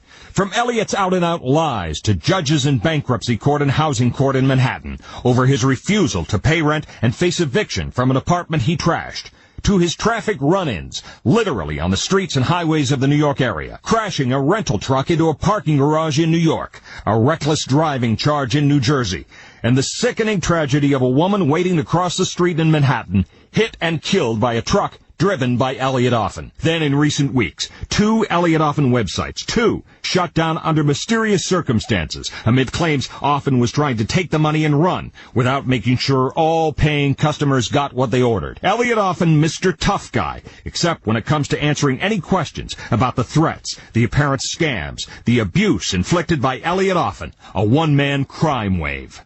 For Howard 100 News, I'm Steve Langford. Eliot Offen is the other player in this. Let's see how this goes. Elliot, things are not going. I'm glad Elliot's part of the pool and everything's been straightened out. And Elliot, things not going well for you last week. You had another lawsuit. By the way, good morning, Robin. And I spoke to Mr. Frazzo, John Afrado, my financial consultant, about the situation of last week, and Mr. Frazzo advised me to just to kind of pour sugar all over you motherfuckers, and so I'm gonna just do that, and I just want to tell you, Howard, my word is my bond, and I just wish I can get a $100,000 line of credit. I mean, I've been doing exporting for a long time to Barbados, Trinidad, St. Croix, and St. Thomas. Elliot, what is this? Elliot. All I just need is a handshake. Handshake will do. You know, if you send me a couple of 4 to 5 foot truckloads of goods, of luggage, 32 size luggage set, 5-piece sets, I'd really appreciate it. Right now, I'm going to get me a nice slice of watermelon. Elliot, what is this character you're doing? And some black-eyed peas and get me a Hershey bar. Elliot, this is a character from Tennessee Williams, I think you're doing. No, what I'm doing is when I did a Howard, a Robin High, when I did the bunko, the bust out, right? I was in my best voice like I am now when I decoyed and diluted everybody into selling me $30 million worth of pedestrian products, right? When you were a criminal, this is the voice you used. This is one of them, right? And when I, by the way, when I duped all you guys and deluded and decoyed everybody to think that I was a nice little girl, and I came on to the show back in July of 2000. Here we go. Hi, Howard, you're so sweet. I love you folks so much. I can't thank you enough for having me on the show, and I want you all to have blessings and good and thanks, and I really... Well, Elliot, you are the master of voices, but... This is such an honor, and by the way, here's the real fucking gangster, right? There we go. The real fucking metamorphosis, the transformation, the Jekyll and Hyde, the metamorphosis, the scary motherfucker like Mr. Flacco said I am. Would you say that you are schizophrenic in the sense that you have different characters that live inside of you? It has nothing to do with schizophrenia, right, Howard? It's just It has to do with being talented and a fucking genius, right? The master of psychological manipulation. And by the way, Howard, yes, thanks for asking that, because, again, I can't get too excited with you or with Robin, because Mr. Fratto said pour sugar all over you motherfuckers. So I want to be in my best behavior to you. And by the way, Robin, I saw a picture of your boat from the funny store. Arnold Martin, and you look so nice and you look so pretty. I hope someday we can get an invitation onto your beautiful boat. Well, just keep pouring the sugar. Keep pouring that sugar on. You're winning her over. Well, one person I'm not going to ever pour any sugar on. I'm going to do what Mr. Fratto, my financial advisor, told me to do.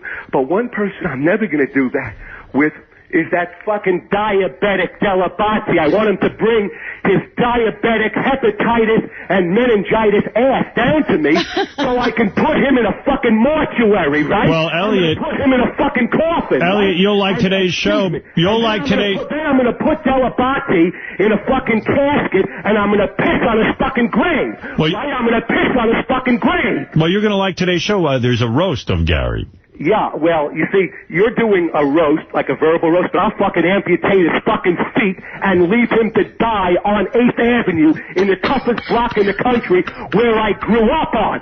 I'll leave him to fucking die on 8th Avenue. Why are you against... I'm talking to you. Why are you against Gary so much? He seems like such you know what Gary did to me, right? He doesn't communicate with you. Well, not only that, Howard, what he did, and Robin, what he did, he gave me bad faith information, bad will information. He told me that I can have really a nice plug, and I was all juiced up for that. And then he tried to take my plug away and limit me to 30 seconds last week. That was terrible of him. All right, let's go to your plug. By the way, let's get it into some reasonable fashion and get Elliot's plug in, and then hear his football. Can I apologize to Elliot? Elliot, I'm sorry if things went wrong between us. Well, Gary. Oh, look at that. That's so nice. That's nice. But listen to me, Gary. I want you to hear me carefully. If I ever fucking see you anywhere, right, I just fucking go off on you like I went off on Joseph Clausen, right? I break you the fuck up, right? I fucking leave you fucking bleeding. Now, wait a minute. If you fucking think I'm bluffing, right, you come down to the fucking funny store where I work, right, my place of business, where I have a part ownership, or you come down to the McGraw-Hill building, right? You meet me on the fucking street. I'll leave you to die. I'll go back to jail for you, right? I'll go back to the fucking joint, to the fucking tank for you, right? Okay. All right, let's get on to your... How about the plug? Elliot, give us your plug, and... I'm really sorry, and go fuck yourself. Oh! Why don't you tell me that at the funny store, come down into the street? You know what they'll be doing? You know what they'll fucking be doing? They'll be saying, Kaddish for your goof. That's Jewish gangster talk. They'll be saying a prayer for your dead body. They'll be saying, Kaddish for your goof. They'll be eulogizing your epitaph. Elliot, I'm They'll be sure... eulogizing your epitaph. Elliot, I'm sure if you kill Gary, you'll be out of the football pool. You don't want to jeopardize your $25,000. So.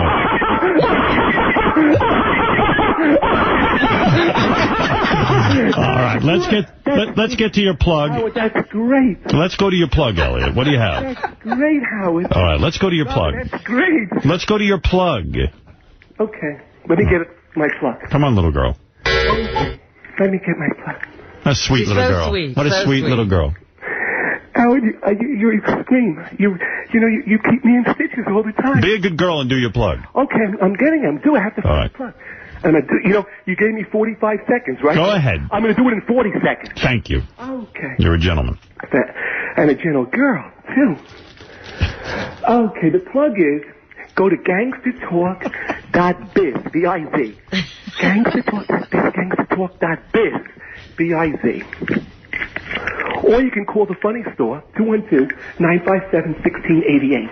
212-957-1688. And what do you get there, Elliot? And yes. we're selling the phone call again. Oh. Yeah, I will, in my gangster style, I will degrade and defile and dehumanize everyone on a 3-minute phone call. Oh. And this time, we're dealing with all reputable people. So the bottom line of the plug is, just as sure as a cunt has 2 ovaries, and just as sure as the human body has 206 bones, and just as sure as I'm alive and breathing, this time everybody gets their product. Everybody gets their product as sure as I'm alive and breathing this time. Go to gangstertalk.biz, B-I-Z. Okay. All right, let's get to your pick now, Elliot. What do you have for us this week? Come on, let's hear a winner. What's my record first, please? 2-5. You're in last place. You and Artie are tied for last. Oh, my God. You could turn it around. Go ahead. Do I still have a chance to win? There's still time. Yes, you still have a chance to win. But you need this week. Okay, so I'm going to do the best pick that I can possibly do. Being my quarterback got hurt last week, and I was very upset and everything. I'm gonna pick this week. I'm gonna pick against the Seattle Seahawks. I want to pick the Kansas City Chiefs. Can I talk to my friend Artie to find out what the spread is? Hi, What Artie. is the spread? Kansas City Chiefs. Hello. How are you? Artie, I'm just great as always. And by the way, thanks for being one of my loyal sexy little. What is those sexy little vixen, Elliot? I love Elliot. He's winning everyone over. Elliot's a very talented guy. Yes. Kansas City Chiefs. What's the spread quickly? And by the way, coming from Artie, who's an entertainer, a professional entertainer, and for him to say all of my talent. Thank you, Artie. Oh, you're welcome. The voices are incredible. Yes, and the Chiefs are giving 6 to the Seahawks. Yes. So in other words, in mob talk, in underworld mobster talk, that means laying 6. Absolutely. Right? Laying That's right. 6. Absolutely. All right. Good luck, Elliot. Okay, and the final, can I just say one final thing, Howard? Yes. Because I only spoke about the phone call. If everybody would please just go to gangstertalk.biz, they'll find out how to buy my video, too. And, of course, Mr. Fratto said that it's very disturbing. And coming from Mr. Fratto and from everybody knows who he is and his family is, and if you don't know who he is, just go to MidwestMafia.com and you can find out who he is and how he came about to say that my video is very, very disturbing. Well, very good. And, Elliot, we look forward to seeing how you do on Monday. Thank you. And thank you. And, Gary, I hope you die in your sleep tonight. All right, Eliot Offen, everyone. Wow. Well, what an interesting... Everybody's back on board. Everyone's way into it. These are by far, I think, the most interesting football picks we've had. Yes. Elegant Eliot Offen. Here comes the loony bin for you, Alice. Right. The guys with the nets are coming. All right. Okay, you two. Wow, you too. Oh, my God. Let me get to Elliot. I got to wrap this up, and I want to make sure Elliot has enough time. I realize I don't have any Dun & Bradstreet rating, and I have no credit exchange information, and I really don't provide any financial information. Unfortunately, I don't give any P&L statements, but what I have some creditable and viable and reliable trade references, I would be more than happy. They know my mom, my dad, my aunt. They'd be happy to authenticate my authenticity. And I really hope you guys would be willing to offer me a couple of $100,000 line of unsecured credit to begin our business relationship. It's become a loony bin. I promise you, my word's my bond. My handshake is good. I don't need a checkbook. I just need my word. My word is my bond, y'all. I'd really appreciate it if you'd get a couple of $100,000 worth of light bulbs on the truck of Brinky or Ryder or Roadway Trucking Company forthwith, and I'll be happy to make good on the invoice when it comes due. I can't believe anybody fell for this. Yeah, I was going to say, people actually bought this? Elliot got a lot of business doing this. Elliot, you won last week. Congratulations. You're moving up in the football pool. The $25,000 prize from BetUS.net could be yours. What's your pick and what's your plug? Let's go. Well, Howard, following the direction of Johnny Fratto, I really want to continue to pour a lot of sugar all over you motherfuckers. And most importantly, I want to go back to when I duped and deluded you and decoyed you. When I was a little girl, back in July of 2000, I explained to everybody on the show, including to Robin and to Howard and to the other gentleman. What was the other gentleman who was here before Artie Lang? That was Jackie Martling. Right. I told him that you have to stay away from chopped liver and gefilte fish and schmaltz herring and challah bread and rockalock and lox and sturgeon and chulin and potato latke and borscht and schnapps. And at that show back in July of 2000, when I duped and deluded everybody when I was a little girl into believing I was a little girl, I was very angry that day with High-Pitched Eric because he was using some denunciatory and defamatory and discriminatory things about Elegant Elliot just because I was dressed in frilly lace nylon G-string lingerie wide open in front of the whole world, and I was very offended by that. That was my first fucking show. Here's the real fucking gangster. Here's the real fucking gangster. Here's the real fucking gangster. I'm just gonna throw formaldehyde into the eyes. I'm gonna dump formaldehyde into the eyes of Delabate, right? As soon as I fucking see him, right? I'm gonna throw him off the 36th floor of the McGraw-Hill building, right? I'm gonna take my fucking gravity knife out. I'm gonna take my fucking Italian stiletto out. Gangster style. I'm gonna cut off his fucking toes. One toe at a time, right? That's what I'm gonna do to that fucking arthritic, epileptic, apoplectic, diabetic, Delabate.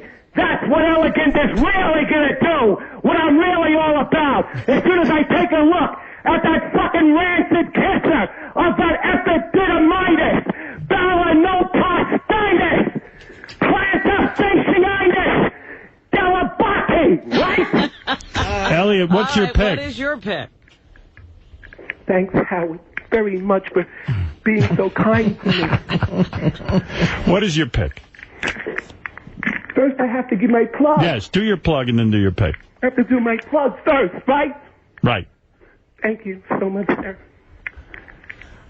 Did I win last week? Yes, you did. You did. Could you just tell me quickly? I'm just a little bit upset with Gary Delabate. I'm sorry. You're 3-5. Come on, and you picked the Chiefs last week and you won. So how far am I behind from the top? That's all I want to know. Well, Alice is 5-3. She's number 1. You're 3-5. You still. How much am I behind? You're behind. Let's see. Well, you could tie it up in 2 games if she took 2 losses. You understand? She's got to lose. You got to win. It's a very complicated system. But you're still in the game. You're in the game. She's 2 full games ahead of you. Right. Folks, Robin and Howard, seriously speaking, because you know my expertise is on physiology and human anatomy and dietary nutrition. Yeah, Elliot, come on, we're running out of time. Seriously speaking, am I still really in the race? Yes. Yes, because Alice lost. Yes. Your chances of winning have are increased. Still viable. Right. Even though we only have a few games to That's right. You're doing okay. Everybody's still in it. You're in it. Okay, so in any event, for the plug, here we go. All right. Go to 212-957-1688, 693 8th Avenue, Funny Store. This week you can buy my movie for $17.98. Why is the price dropping? Yes, it's going down. It's on a sale. This is an accommodation. You know, it's Halloween week. I see.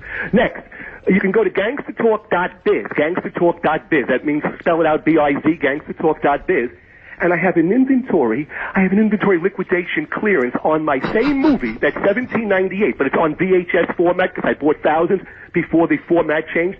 $10. You can buy it for $10 on VHS format. It's an inventory liquidation clearance. And last but not least, we're selling the phone calls, which I made good on every one of the 814 calls. I worked every day except Shabbos for 12 hours a day last week.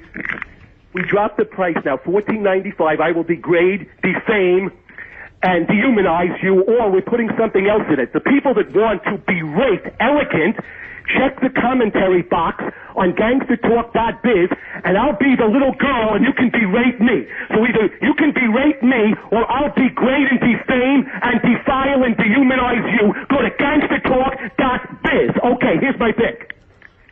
Go ahead. What's the spread? Hey, Artie, how are you, big guy? What's up, Elliot? Great. Can you give me the spread? Give me the line. That's mob talk for the Chicago Bears-Miami Dolphin game. Bears are laying a couple of touchdowns, 14 points laying to the Dolphins. Wow. This is a very tough pick. The Chicago is unbeaten. Miami has only won one game. They're at home. I wish you would ask me what the basophils and neutrophils and eosinophils are. I'd have all the answers for you. All right, give me the Chicago Bears. I'm laying gangster talk. I'm laying the 14. All right, Elliot, thank you, and wish you luck, and let's see what happens next week. And by the way, Howard and Robin and everybody at Artie, thanks so much for your patience. All right. Thank you, little girl. You have a good week. You have a good week, Elliot. Goodbye. Let's hope you don't get into too much trouble. Thanks for the sugar. Wow. He had a different internet address every week. Yes, it's changing all the time. Well, there you have it, Artie. You've got to make... I'm George Flowers. Elegant Eliot Offen is perhaps the most volatile member of the Whack Pack. And today, he was especially offensive, in particular against the queen of all media. Howard 100 News.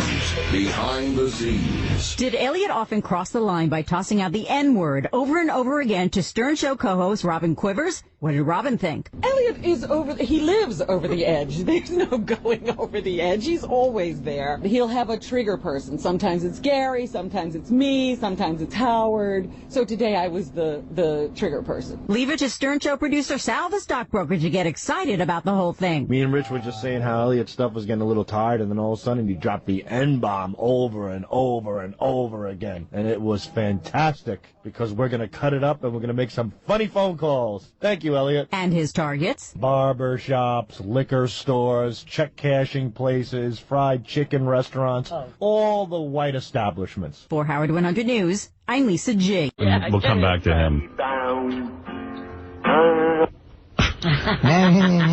Let me talk to Elliot and get his pick. Elliot, you performed a miracle. Okay, listen to me. Let me go first. All right. First of all, never fucking call me Elliot for the rest of your fucking life, Stern. It's Elegant. You got that fucking straight? Elegant Eliot Offen. I said it's Elegant, period. You got that fucking straight right between the eyeballs, right between the sliver of your fucking teeth. All right, Elliot. Excuse me. Gangster style. Right between the sliver of your fucking teeth and right between your eyes. It's Elegant only. Right? Got it? You fucking got it, right?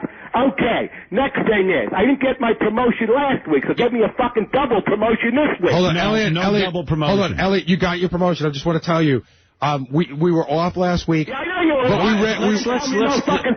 We ran his promotion during the news this week. Yeah. I know you were off, but I get my I don't care. You get one promotion. Right, I told you. my promotion last week. Yes. He got it. How did I get it? Tell me how I got it. I don't give a fuck about you. I don't give a fuck if you live or die. Listen, right. scumbag. Just do your bit. Listen, scumbag. Do your bit. That when you see me. Tell me that when you see me. Just do your bit. bit. Tell me that when you see me, and I'm going to take my fucking truck, and I'm going to run you fucking over, and I'm going to leave you... Like you did that old lady? I'm going to take my fucking truck and run you over. You've run over enough people in your life. Yeah, Howard's faster than the 70-year-old lady. Tell me that when I see you. Tell me that when I see you. Right? Let's go. You guys are giving him the opportunity to win $25,000. I can't tell you how happy I am we gave him an opportunity to win $25,000. We're almost done. Thank God. I mean, okay, why would we give him an opportunity? I don't know. Okay, Stern, hello, are you there? Yeah, go ahead. Do your promotion and let's go. Before anything, look, I wanted to mention, I told this fucking guy, Will Murray, who I love him, right? Yes. That I wanted to make a proposal to my adversary, my formidable adversary, Alice, because right now, basically, I'm the odds-on favorite, right? I'm the raging favorite to win this thing all. I have the momentum. I emerged to second place. I'm one game behind. That's true. I wanted to say, thanks, Stern, I wanted to say to Alice, known as Crazy Alice, look, in the honor of Hanukkah, Christmas, and the New Year's spirit, I want to offer her $12,000, $12,500, of my winnings. I want her to do the same back to me, and I want us both to give Bigfoot $500 of our winnings. In other words, if I win, I go away with 12 dimes only. I give Bigfoot $500. I make the announcement right now. My word is gold on radio. I give Alice half of my winnings, and I expect her, if she's the winner, as the top seed right now, just one game ahead of Elegant, for her to give Bigfoot $500 and for her to give Elegant half of her winnings. Well, that's between you two. You can certainly talk to her about that. Alice, hello. Hey, listen carefully. I wanted to get Alice on the line here so we confirm everything, so everything is on the up and up. We do it right here on radio, right here and now. We bring this thing into I would rather not. I need to move this along, and you filibuster so much that I'm not in a spirit to sit there and carry on with this for 17 hours. Well, there's no fucking 17 hours. It's a yes or a no if she wants to do that. Well, that's between you. Get in touch with her and take that up with her. The way feeling bad, because I'm probably going to pull the whole fucking thing out. So I want to make an arrangement. You take that up with her. You take that up for her. I don't. How the fuck am I going to get her unless you I don't know. I don't know. Elliot, I'll work it out for you after the show. After the show, you can talk to her. So what's your plug? How am I going to talk to her? I'll take care of it. What's your plug? Hey, listen, fucking Delabate, you scumbag fucking guinea. Don't do him any favors. Get off the fucking phone there. Get off the fucking phone there. Retard, it's a microphone. Listen, Guinea, get off the fucking phone, you fucking scumbag. Guinea, get off the phone. Listen, Howard, how am I going to get her on the phone? Well, Gary said he was going to help you with it, but I doubt he will now. How is he going to help me? You're not telling me how. He said he was going to make a call for her, but for you, I'll call forget it. It's not going to happen. Are you going to get us on a three-way line together? I'll call Alice, and I'll let her know, and if she wants to speak with you, then I'll have her call you. Tell me about your videotape. No, but that's not on the air. We're not solidifying it and finalizing it. Then if it gives her the whole week. So 5 million people can hear it. Gives her the whole week to think about it. Then forget it. I'm hang up on him. Fuck the cocksucker. Fucking die, you prick. There's no talking to this guy. You can't talk. I mean, he's a gangster. He is. You know, it's really funny. He yells and screams. He doesn't listen. Will, boring. Will calls these people. He's got to start setting them up on Thursday for Friday. Right. He's ready to pull his hair out of his head. Elliot, he has to call 20 times a day. Mm-hmm. He told me yesterday Bigfoot and Bigfoot's manager have fallen out again. Right. So it's almost impossible to get hold of Bigfoot. Yeah. And Bigfoot's got some weird thing going on now where he doesn't need the show anymore because he's a certified dishwasher. He got a certificate as a dishwasher. So, I don't know. I've never seen a more difficult situation when you're trying to get people $25,000. I know. Wow. It's a tremendous amount of money. And then Alice, he couldn't get a hold of Alice yesterday. Right. I mean, she's a good lady, but these people are hard to get. Artie's the only one we can find. I mean, I can't deal with Elliot. I mean, have him record. I told you, have him record his plug. I was a nice guy about this. He said, hey, if I do this, I don't need him to do a plug. Right, he's the only one who's really getting a special plug in the middle of the sure, thing. Elliot, if you want to do a little plug, go ahead. It's turned into him holding me hostage with his plug, and I don't give a fuck about his plug. I said, sure, go ahead and give a little plug. You're actually offering him the opportunity for $25,000. Yeah. And he's saying, well, you need to give me a plug in order to give me that money. I don't need him to be a part of it. There's about 27 other guys I could have in this football pool. I was trying to be nice to the guy. But I can't take it when he just fucking yells into the microphone and doesn't answer our questions or anything. And everything has to be totally his way. Yeah. You're not having a discussion. No, it's impossible to talk to the guy. So get his pick if he still wants to be in this thing. And if he wants to give his plug, he can record it and give him 45 seconds. Because evidently he's insane. And he drives me nuts. And all these death threats that he's making toward you and me and everyone else. I mean, he ought to watch that shit. Yeah, that's pleasant. Yeah. We're calling him up to give him the opportunity to play in a contest, and we get death threats. Yeah, I mean... I want to thank you. And is the guy for real? If he's for real, then we got to notify somebody. Yeah, but I want to thank you for all of his aggravations. Yeah. We offer the guy a shot at $25,000. Let me get back to Bigfoot. The Broncos are starting a rookie quarterback this week. I don't know if that makes a difference. It always does, but... All right. You're willing to take it? In Denver, they're tough. Always. Are you okay, man? You sound different today. I'm fine. Yeah? I'm absolutely fine. You got a serious football voice, I think. Last time you sounded different, I didn't realize. I didn't pick up on it. I'm trying to be more aware of what's going on. I'm hoping that's a serious football voice. Right. Yeah. Or I just got saved from a terrible accident voice. I just yelled at Alice. Do you think now that you're going to live a different life, do you think you have some purpose in life, that God saved you from that accident? No. Did you fuck again last night? Is that what's going on? No. Oh my God. But maybe you had that broad again. I don't think that... Obviously... I would really be asleep. No, that could happen again. Yeah? Oh, sure. Oh, all right. Eliot Offen drains me. I just want the football pick. I just want to hear the pick. That's it. You like to be involved with him, so... Well, I try to give everybody a chance. You stuck yourself with him for 16 weeks. Yeah. Howard, I take it I should not put him back through again right now? If he can give his pick real quick and just do his plug real quick, fine. Otherwise, I got to hang up. All right, hold on. All right. I mean, I don't know what else to tell the guy. He's not getting it. No one can sit here and listen to this shit. I have an audience that, you know, is bigger than him, oddly enough. Strangely enough. Let's see how we do this time. Yes, bong hit. While I'm waiting for the... Oh, here's Elegant. Elegant, is it? Yes, Let me Elegant. give you my promotion so we can make it fast. Good. Okay. Number one, as far as the promotion goes, for all you fucking beef stews and misfits and undertakers out there that want to get my demoralizing and dehumanizing personalized telephone call that we're fucking making a killing with. We're fucking making a fucking killing with. From 7 a.m. until 2 p.m. today, you can buy the fucking call for $12.95.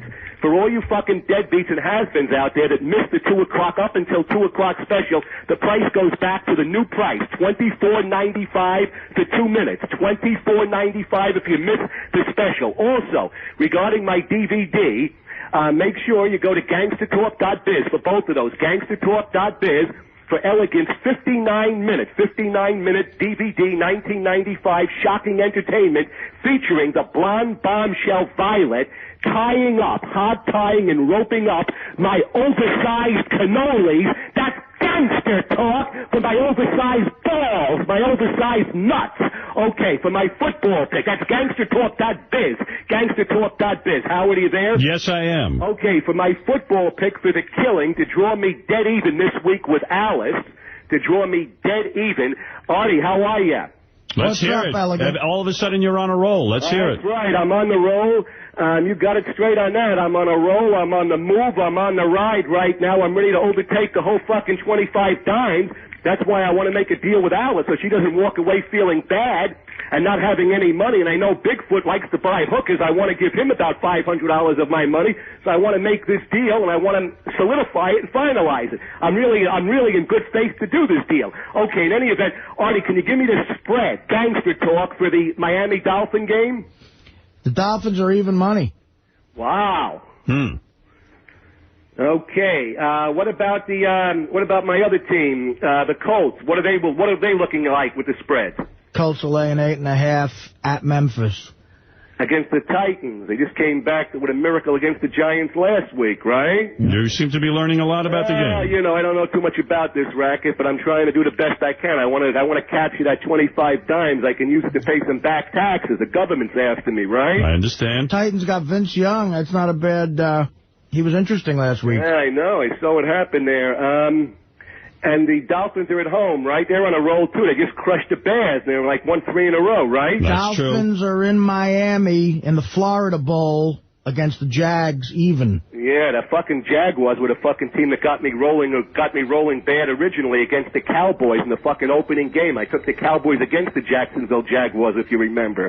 That was on game 1 of the 12-week season. It's in place. One thing, Artie, before I give you my pick, very important question about the football. You know, Stern had mentioned, or somebody mentioned, Horseface mentioned, somebody mentioned that the season is ending before you guys go on vacation or when it ends. But, I mean, if there's no decisive winner, I mean, I'm taking it for granted, right? You're going to run this season right till the end for the next 5 picks, right? The next 5 weeks. Is that correct? We're waiting for a winner. I believe we would go to a tiebreaker, in the playoff games. Right, but I mean, if there's no, what I'm saying, hello, Artie. Go ahead, yeah. If there's no winner by the time you guys go on vacation in 3 weeks, right, you're going to run it right till the end of the season. Yes, absolutely. Okay, all right. So there's actually 5 games in the season left. That's right. Okay. Stern, let me please take, and Artie, let me please take, if you would be so kind and gracious, let me take the Dolphins. Okay. At even money. That's my pick going for to tie up with Alice by the end of this week. All right, Elliot says the Dolphins are his pick to get himself into first place on this. All right, By the way, gentlemen, thank you very much, all of you. All right, thank you. Take care. All right, there he is. Elegant. Who slapped him around? I don't know, but it's much better when he just gives us his pick. Yeah, that was fine. That was fine. Bigfoot, I'm going to get over to Elegant Eliot Offen. Elegant, go ahead. All right, to all of you melanoma, mesothelioma, meningioma, myoepithelioma victims, Elegant's personalized phone call to bastardize, demoralize, and dehumanize you or any one of your choice. It's 1995 on a buy one and get one free. That's a 2-for-1 for all you illiterates out there. Up until 2 p.m. today. Also, sign up quick, all of you sleazebag, slimebags, and scumbags for your New Year's Eve $34.95 phone call, a 3-minute call, which will include Elegant's death wishes and death threats to you for the new year. Elegant will be working 12 hours on New Year's Eve from 6 p.m. on December 31st until 6 a.m. in the morning on January 1st on Monday. All right, Elliot, what is your pick? Okay, how do I stand there, Stern, with the football? Well, gangster voice.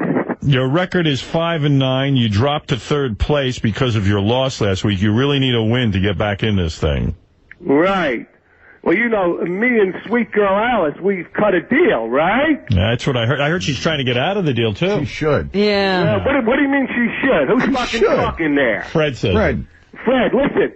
Close your fucking hole, because when I see you, Fred, right? I'll welcome that. Hey, Elliot. I fucking flatten you, gangster. Hey, Elliot. That means I leave you for Elliot, dead, right? Elliot, I'll be downstairs at noon today. Meet me. Listen, I'll be there at noon time. Okay. I'll see you there, Bow Wow. I'll be there, dude. Listen, Bring a stretcher. You're a yellow dog, right? You're Bring a stretcher. White leghorn. That's gangster talk. You're a Bow Wow. You're about as big a gangster. You're a white leghorn. You're about as big a gangster as the little girl you are. You make sure you're fucking there at noontime so I will too. You're right on the fucking sidewalk. I'm going to be... You're going to be part of the sidewalk, Elliot. Right down there at noontime, right? Right, nigga Norris, be there. Nigga Norris. Oh, so we're... At high noon. We're very liberal, are we? Be a fucking minute late. Also, Stern, hello. I don't think you even have a watch unless you stole it. Close your home, nigga. Close your home, nigga Norris. Close your home, nigga Norris. I'm sure Alice would like to be hearing what you're saying right now. Hello. Alice, dump this guy. Break the deal. Hello, Stern. Yes, Elliot. Okay, very quickly. For my next, this is a preview, very quick preview, right? For my next live appearance, personal appearance on the Howard Stern Show, it will be the creme de la creme, the best show I ever did. I'm going to tell the world how and why, the first time ever on worldwide television and radio, why I pulled out a .32 caliber loaded Browning automatic in public, in broad daylight, in the Hialeah flea market in Hialeah, Florida, and I was ready to rub out 9 Cubans in broad daylight. I will go into that scenario, what happened in real life many years ago. Okay, let's get to the pick. Let's get to the pick. Go ahead. The Texans, what's the line with the Texans? Let's do it, Elliot. I got your line right here. This is Artie, buddy. How you doing, brother? Let's get to your line. Texans are getting 12 from the Pats in New England. Wow. That's a high spread, right, Artie? That's a high spread. It's the second highest spread of the weekend. Let me ask you first question, Artie. What time does that game go on? You know what? At New England, that's probably going to be a 1 o'clock game. Could be 4, but on the East Coast with the Pats, probably 1. Is that a nationally televised game? Probably not, because the Texans are not in the Pats league right now. I'd probably say they were not going to nationally televise that, no. Okay. Artie, I'm going to take this week to try to get back into the thing and try to, get a win for this week, right? Right.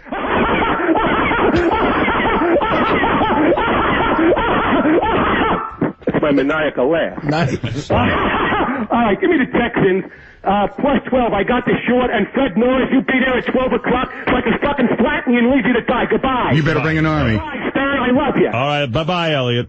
Fred, he doesn't realize he's dealing with someone way crazier than he is. That's the truth. That's right. Fred will... Oh, Elliot realizes he won't be there. No, Fred is... He'll be hiding under his skirt. Well, Fred is a wild I just feel man. bad for Alice because she's really getting ripped off. And this guy's been just like, a cheater and a liar and a fraud his entire life.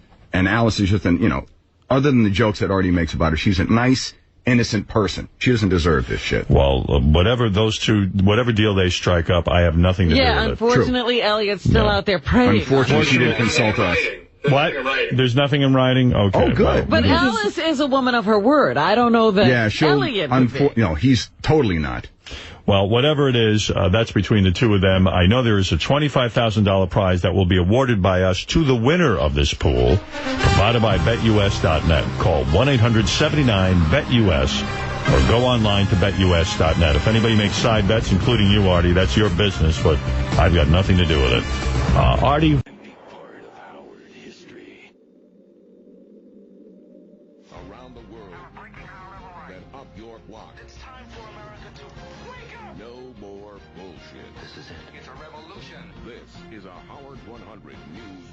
I'm Ralph Howard on Sirius, the pinnacle of censor-free radio. Once again, surprising, unselfish generosity by comics on The Stern Show. Comics known for their harmony and goodwill. A benefit to help out Cabby, a show regular before he did time for tax cheating. Was the benefit a big success? The Crazy Cabby benefit. On paper, it sounded great. In reality, it was a friggin' disaster. First sign, things might be going wrong. They didn't have any chairs for people to sit in. The second sign, they oversold the show by 300 people. So it was jam-packed. And let's not forget that we're doing a benefit for a guy who can walk and does not have a terminal illness. What a racket. Bob Levy, he had some thoughts about the night before the show even got started. So far, it's the biggest clusterfuck I ever seen in my fucking life. They're like, they're going to fit 600 people into this fucking thing. We could have done this in my basement. People could see better. Bob, are you shocked by how many people came out to support Cabby? It's amazing, you know what I mean? If Cabby's name wasn't right under Artie Lang's on the thing, I don't think anybody would be here. Bob and I do many benefits for firefighters, police, etc. But Bob tells us how this benefit is different from all the others. Usually you do benefits for people that, have kidney failure, not fucking radio failures. You know what I mean? I don't know what's going on, but I'm fucking here. I don't give a fuck. I'm drinking. Who gives a fuck? Somebody sucking my cock. For Howard 100 News, Julie saying, Shalom, biatch. Howard 100 News. Season's greetings from our troops overseas. Hi, my name's Staff Sergeant Jeffrey Thurridge. I'm here in Mosul, Iraq.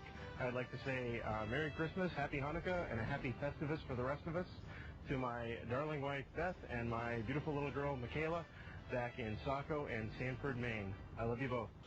Howard 100 and Howard 101, wishing our troops a happy and safe holiday. Now, the football picks from the Stern Show. Whackpacker Crazy Alice has the lead. I'm going to take the 49ers -4 against Arizona. And Bigfoot, another Whackpacker. I'm picking the Chicago Bears. The Chicago Bears is given 4.5 points. And time for elegant Eliot Offen.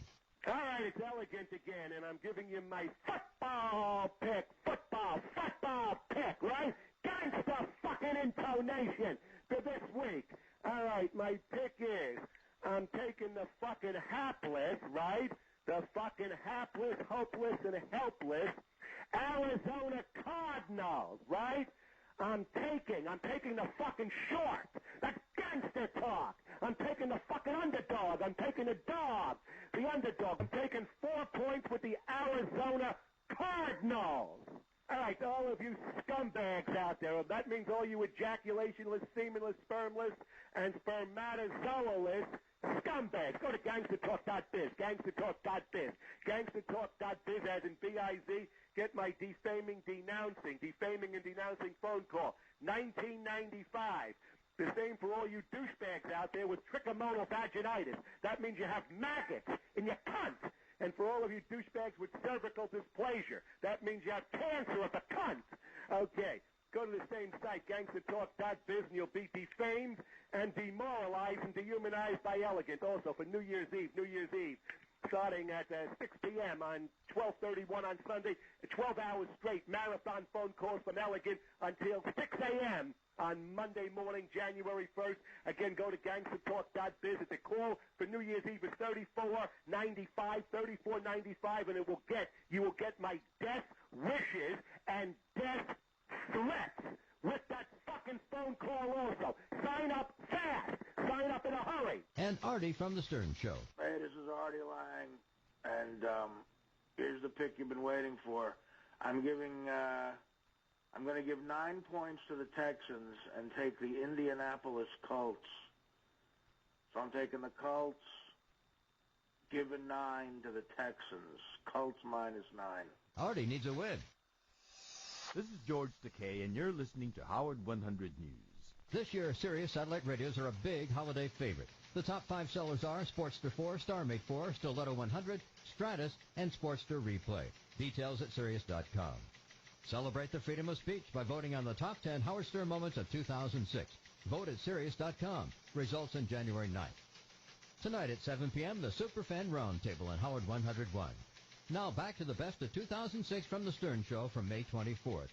Another Howard 100 News Brief at the top of the hour, or as close as we can get. Howard 100.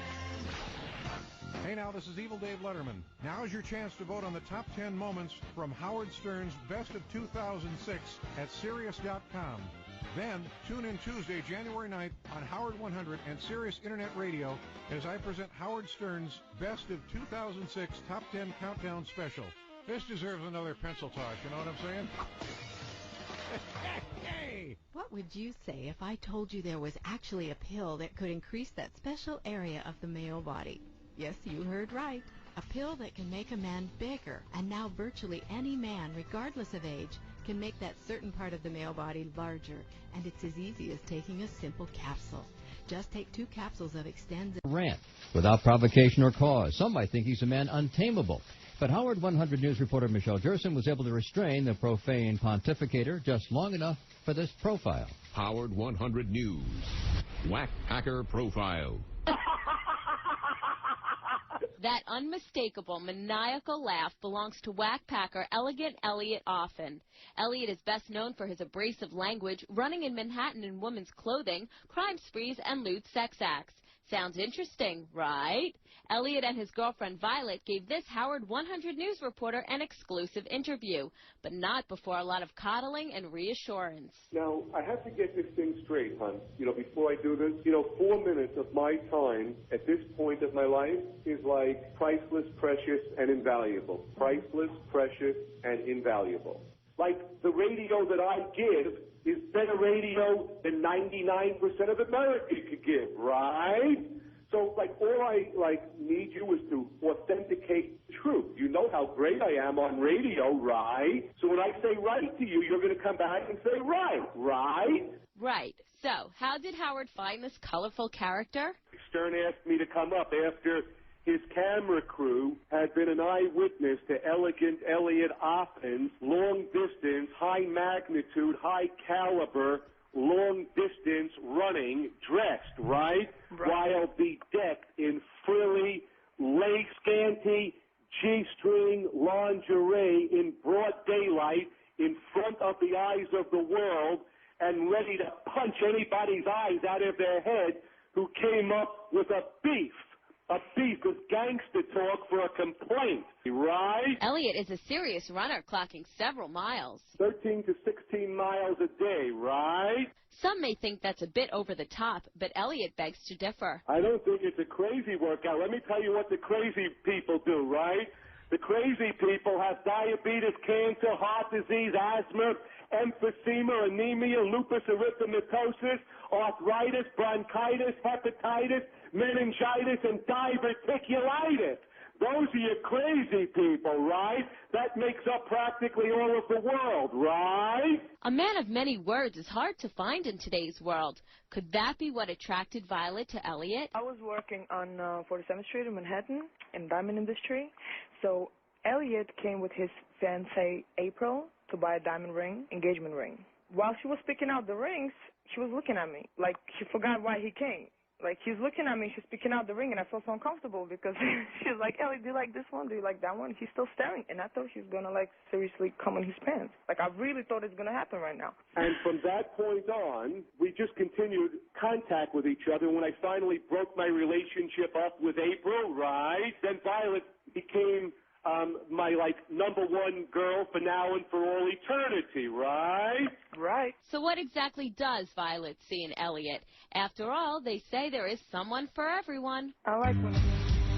And excremental Eliot Offen, spewing obscenities on the street outside Sirius Satellite Radio as school children stroll by. All this havoc outside as Eliot fills out some paperwork for his football picks prize winnings since he's not allowed in this building. Howard 100 Shuley with that freak show.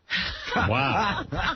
All right, Steve, anything else you guys are covering, or is it all day, all revolution day on 1907? Another important story also today, Eliot Offen taking off in an allegedly stolen car with more than $8,000. What? No, it wasn't a robbery. Eliot Offen picking up the check for his football picks on the sidewalk outside Sirius. Howard 100 News there covering that mess. Why would you say it's a stolen car? He says it's a stolen car. Oh, he said it was. Okay. Yes. All right. But with Eliot, you know, he never tells the truth, so it probably isn't. Probably isn't. I guarantee I could get a hit off Beth. Listen. I doubt that. But it's not going to be like last year where I had 40 shots the night before and didn't get any warm-ups. You give me a half an hour of batting practice, and there ain't a broad on earth that'll strike me it's out. It's not going to be like last year that we get a girl on some college team. This is going to be a real... You never heard of Penn State? Some college She was team. a bench warmer. We just pulled her college. Penn State. Best. She was the captain of a Final Four NCAA team, and I ran the court. I was brilliant. The genius, the didactic, I took $500 from you, Artie. The genius outside shot, top of the key, mongrel. This time. Say it, hemophiliac victim. Gary, don't screw it up this time. This time Say it, the best. Say it, mongrel. The best female pitcher there is. Bling, bling. There you go, John. You stuttering, disgusting, malicious, facetious, disgusting mongrel. Hemophiliac victim. So anyway, Gary. Say it, chlamydia victim. Gary, say it. You got to get the best player. Ask the genius. Howard, it's got to be the best player. Howard. John, you played on a tournament team. How much money are you putting up against Artie? $5,000 right now. You're putting up $5,000, but no, it's got to be the best female pitcher. Well, how are we going to find out? How do we know who is the best female pitcher? A man whose mouth is dirtier than his ass. Howard Stern. The Howard Stern Show. Hi, I'm Eliot Offen, and although Howard Stern is a phenomenal talent and probably the most unique person that has ever lived, I found myself, my own experience, Eliot Offen, that there's another side of Howard Stern that the world may not be aware of. The man is capacitated with dignity, with solemnity, with righteousness, with holiness, and with godliness. And that's predicated, let me tell you what it's predicated on. It's predicated on, he allowed Eliot Offen, a public cross-dresser, to come on and to express myself about my side of the issue, about my views on life, my focal point. Anybody who's open-minded like that must be a person of impeccable credibility, unquestionable integrity, and unimpeachable morals and ethics and virtues. As I said on the air, I hope that the munificence and the beneficence of Hashem will provide Howard Stern and Robin Quivers and the entire casting crew on the Howard Stern Show with Hatzlacha and Simcha and Mazel and Nachis and Briut Tovar and Briut Shleimar for 180 years. Howard Stern. I don't even know if I want all that. Because my life is based on dietary nutrition, that's the reason I could run 18 miles a day in this way that I do in 90-degree burning, sizzling, scorching heat every single day.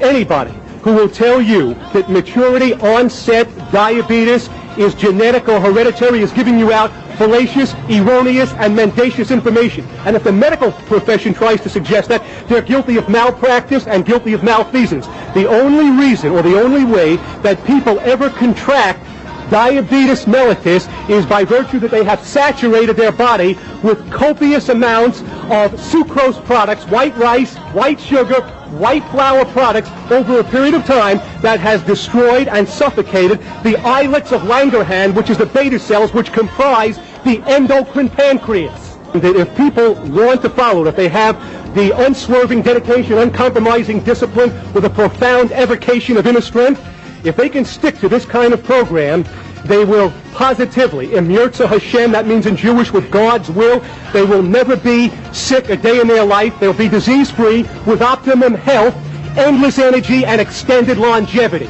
The program consists of nutrients and superfoods, the 47 premier and supreme superfoods in the world today, food combinations, aerobic exercise, health, flesh protein is the ultimate destruction for the sigmoid and descending colon. For the lay people out there, that's the left side of the colon. That's why rectal colon cancer is so prevalent and so devastating in the United States. In my program, I also talk about the cholesterol complexity, because there's a great misunderstanding. People don't understand the difference between a high density, the low density, and a very low density lipoprotein cholesterol. And of course, I'm talking about the correlation and the association between obesity and death, which is the postulated cause for congestive heart failure, myocardial infarctions, coronary occlusions, and systolic and diastolic hypertension and labile hypertension. I don't care if you live and die. I don't fucking care if you live and die. Why? I don't fucking care if you live and die. I don't care if you live and die.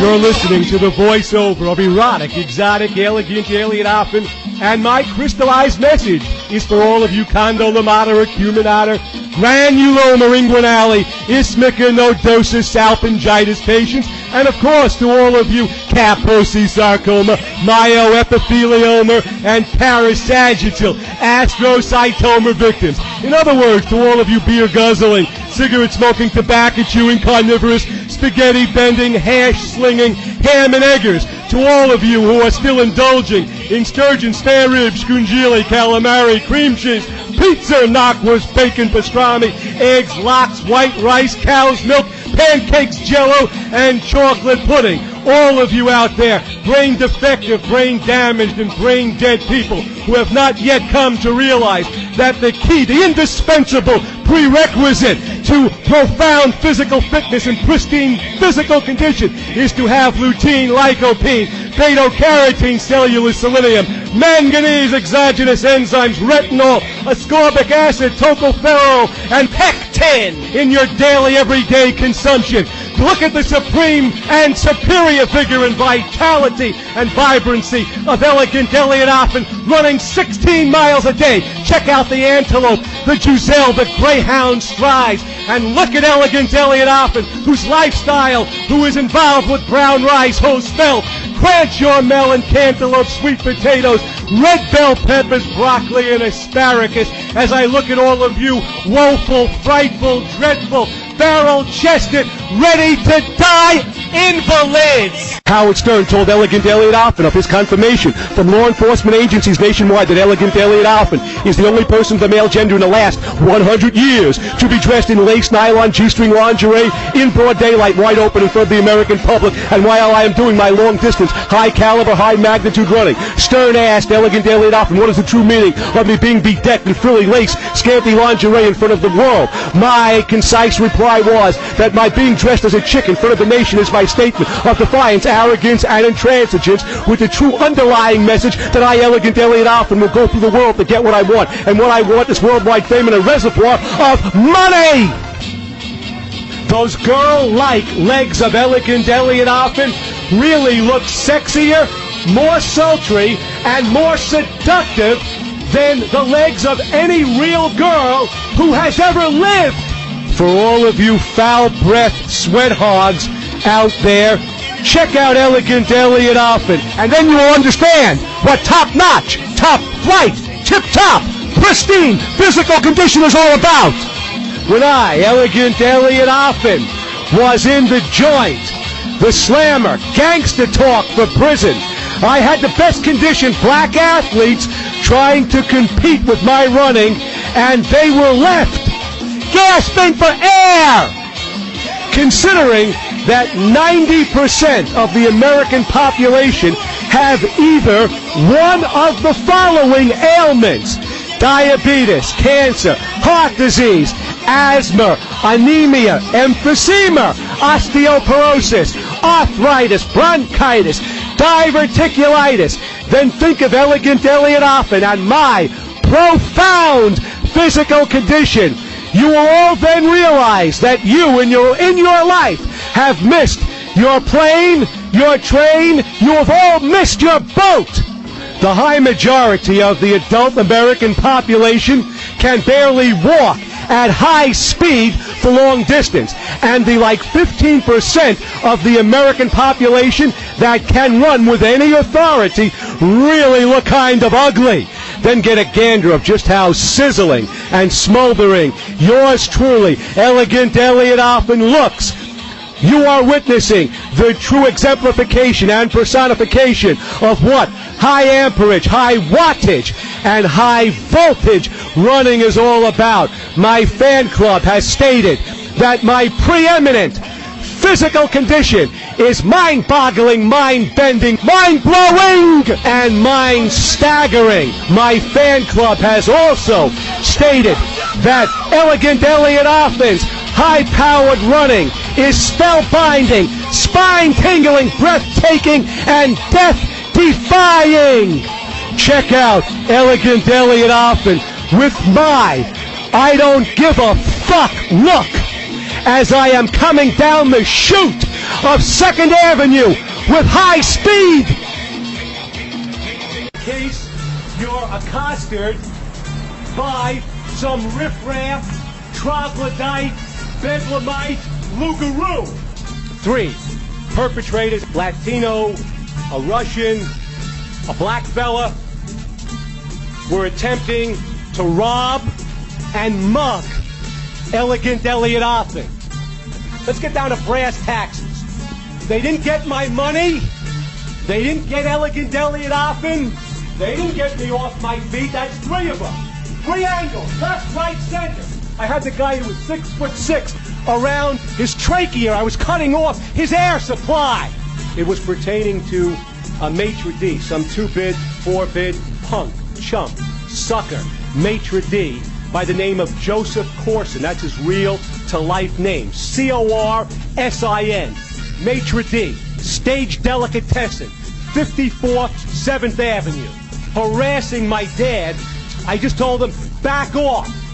Get in the wind, take off, cop a stroll.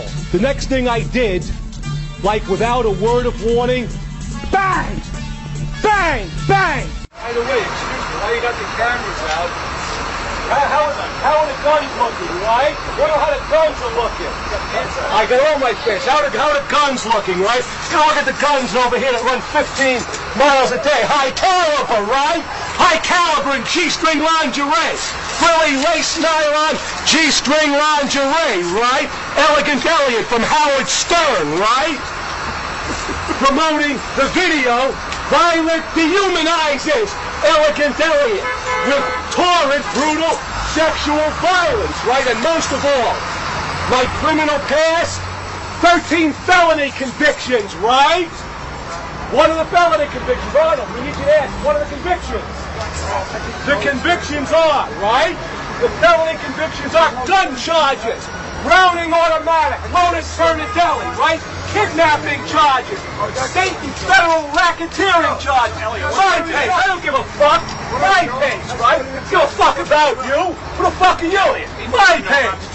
Okay, we'll know about the truck in a couple of minutes after I get through hitting the video. Let's state, I'm doing it right here, right? Put it on the street. State and federal racketeering charges, right? Gun charges, right?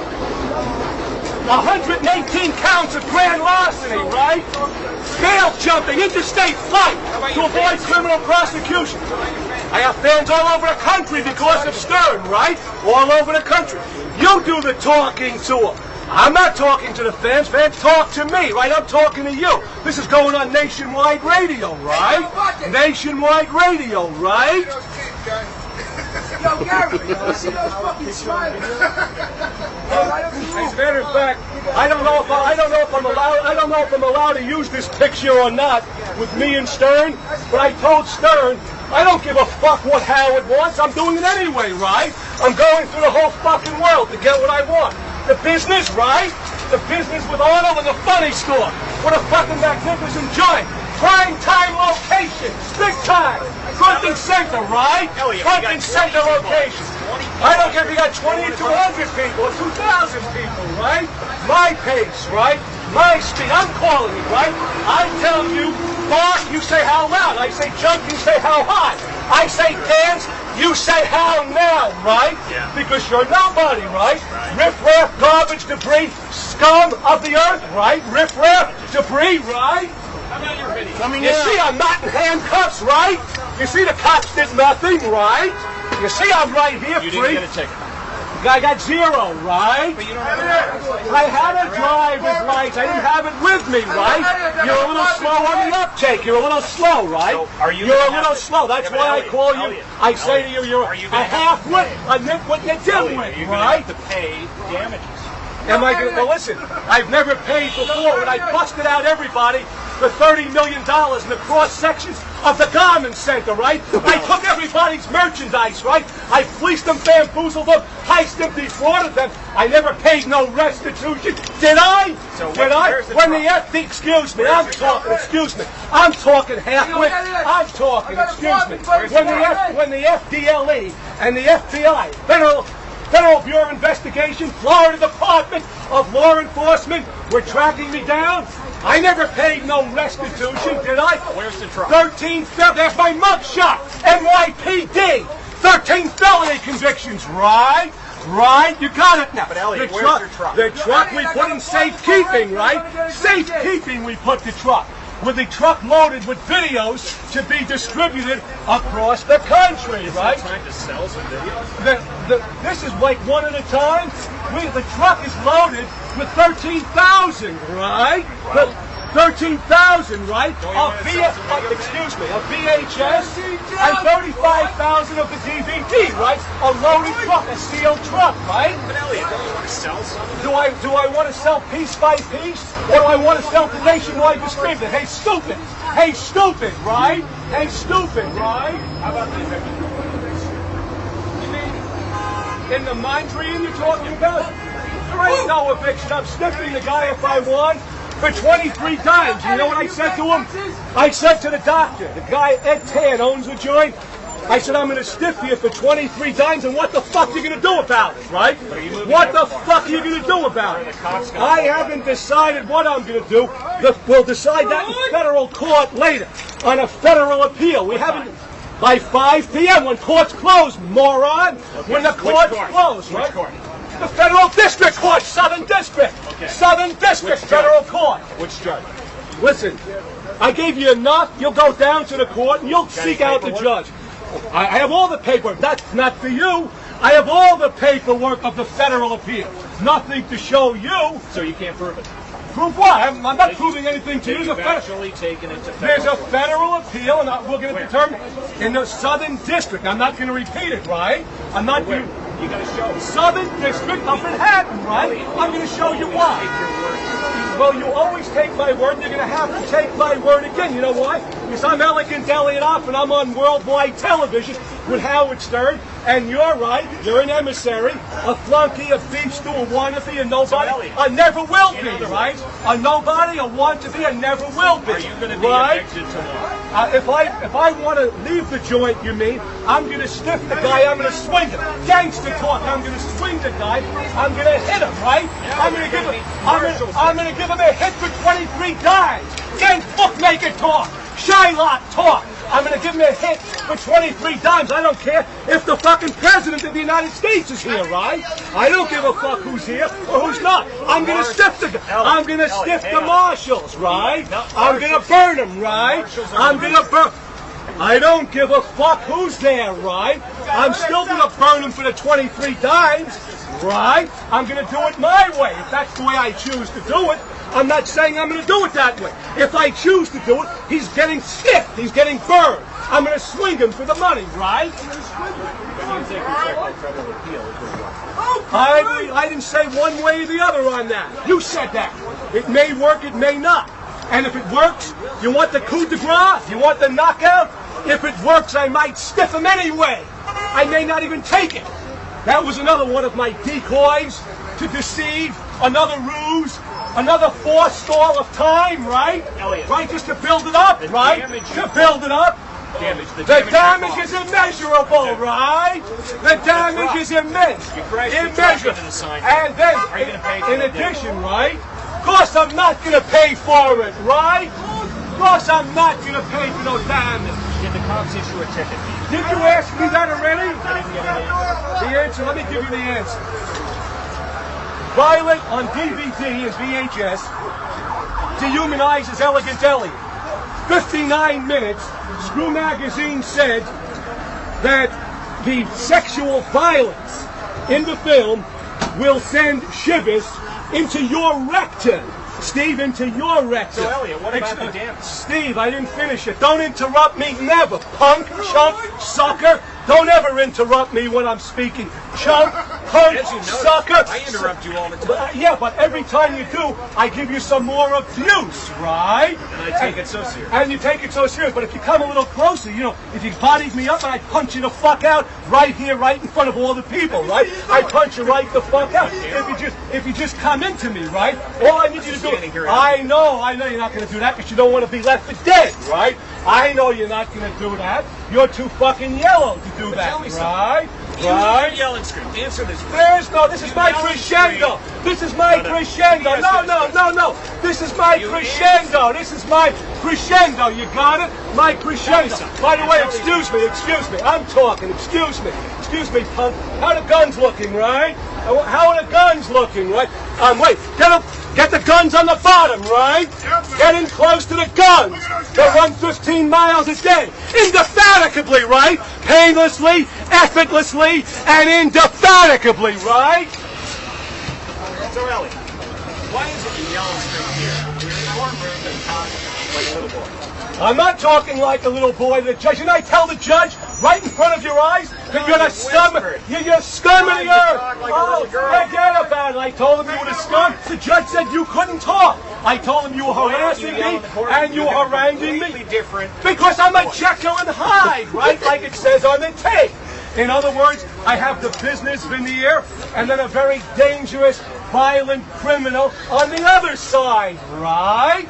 Right, just like it says here. Elegant as a Dr. Jekyll and a Mr. Hyde. Just like when I busted up my first wife's fingers when she took my money. She went to the vault, right? She emptied out like 75 big ones. So I broke all her fingers forever, right? Just like when I took the guy's air supply away in Kew Gardens when they tried to mug me, 3 of them, right? I had him by his ass, by the trachea. I was cutting off his air supply, right? Well, now you heard it again, right? Now you heard it again, right? Not like this. This don't mean nothing. Hey, Arnold. Arnold, tell this chump here. Listen, Arnold, 1 can of shoe polish for his gray hair. Get a can of shoe polish. Put some horse shit on his gray hair. But you know you're not going to talk about my gorgeous hair, right? Not my gorgeous hair, right? My naturally curly hair. Put some dog shit on his hair. Make it dark and brown. Arnold, get some feces and rub it on his hair. Well, I think he's been selling a lot. Not he, Arnold. You know the word. There you go, Arnold. He's been selling a lot of videotapes. There you go, Arnold. Get him, Arnold. Get him, Arnold. He sold 13,000 videotapes. Get him, Arnold. He sold 13,000 videotapes. He's a wholesale distributor. I know they're going to be in stores all around the city and the country. No, you wouldn't, because right now, hello, you barely can stand up. Look at you barely can stand up. You look like a nice guy. Yeah, but he looks like he's ready to die, doesn't he? Look at the abominable and dreadful and woeful and frightful, horrendous, horrific physical condition you're in. You're not Elliot. I'm talking to you, because you're going to put me on worldwide cable radio, stupid. It's like the gangster intonation. I'm talking to you, stupid. Right? I don't need to talk to anybody. You got the microphone, right? This is going before how many people is your audience right now? How many people, stupid? Don't stand there with your mouth open. How many people is your audience? I have a feeling, Arnold, he has no idea. This guy is like brain deficient, brain damaged, brain defective, and brain dead. I have a small feeling. Yeah, well, now you're hearing it again, right? The redundancy. You're hearing it again, right? Okay, what else do you want to know? We came here for a sign. Is there going to be a sign? You came here right now for, what is the name of all the reasons you came here for? I'm asking you lots of questions. No, excuse me, you're talking too low. Raise your voice when you say all these things. To see me, go ahead. You're talking too low. Go ahead, let everybody hear. Elliot, you got a sign. What else were you here for? State your business. About what? You're talking too low. You're talking like a sissy, right? Come on, Strong. Let's start the interview right now. Okay. Make believe I just walked in.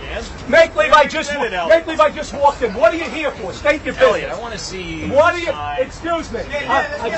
What are you here for? That's what I want to know. See you sign some video. You gonna do it? Yeah. Excuse me. What else are you here for? Is that all you're here for? Is that the end? Is that the sole reason you came here? Yes or no? Whatever you want to hear. You mean, in other words, you're at my beck and call. I can just more or less, I can basically, for the lack of a better word, I can urinate on you, defecate on you, and ejaculate all over you, right? Right? Or I can urinate on your grave, right? When you pass on pretty soon, right? Hey, how are you? Okay. So, all right, now, so that's the only purpose you came? Are you going to sign some? I asked you, don't double talk me. Talk straight to me, right? Is that the only reason you came? Yes or no? Yes. That's it. Okay, so you don't want to know anything else, right? Do you want to know anything else besides it? You got nothing. You only got what I gave you, right? And everything that I gave you, right, is not to be believed, right?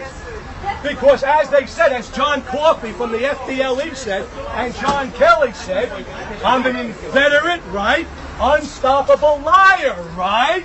Right? So you're not going to believe I'm the ultimate con man, right? Bust out man, right? So you're not going to believe what I just told you on the microphone, right? Because all I do throughout, right, is I con and I steal and I cheat, right? You're not going to sign any videotapes.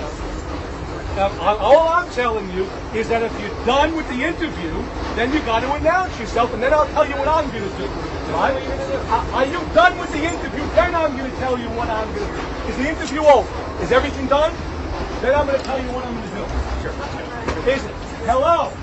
You didn't say it right. Is the interview done? Yes or no? Hey, stupid, I didn't ask you what I want to hear. I said, is the interview over? That's all I asked you. Let's see you sign some. Is the... Arnold, interpret this. Interpret this. No, Arnold, forget what he said. Arnold, forget what it was said. Elegant is his own boss. There you go. Arnold, would you do me a favor? Would you find out if the interview is over? That's the question right now. Arnold, can you penetrate the android, anthropoid, mongoloid's brain and ask him? He looks very bad when I use all these words to him. Has no idea what they mean. Only some of them are words. They're all words. Isn't android a word, stupid? Isn't anthropoid a word? Isn't mongoloid a word, stupid? Okay, Arnold, find out if the interview is over. I think you're really being too rough. I don't think I'm being too rough, and I haven't been rough enough. Like I said, what I've been waiting for is I want him to body up against me so I can bloody him up like I did to Joe Corson in the stage delicatessen, right? When he was like insulting my father. Bang! Right? Right? That's what I did to Joe Corson, right? Right? And there goes Elliot. That's it. He's gone. Walking down the street. Walking up and down. I guess that's it. So who's an Elliot fan here? You gotta get it right. Why you guys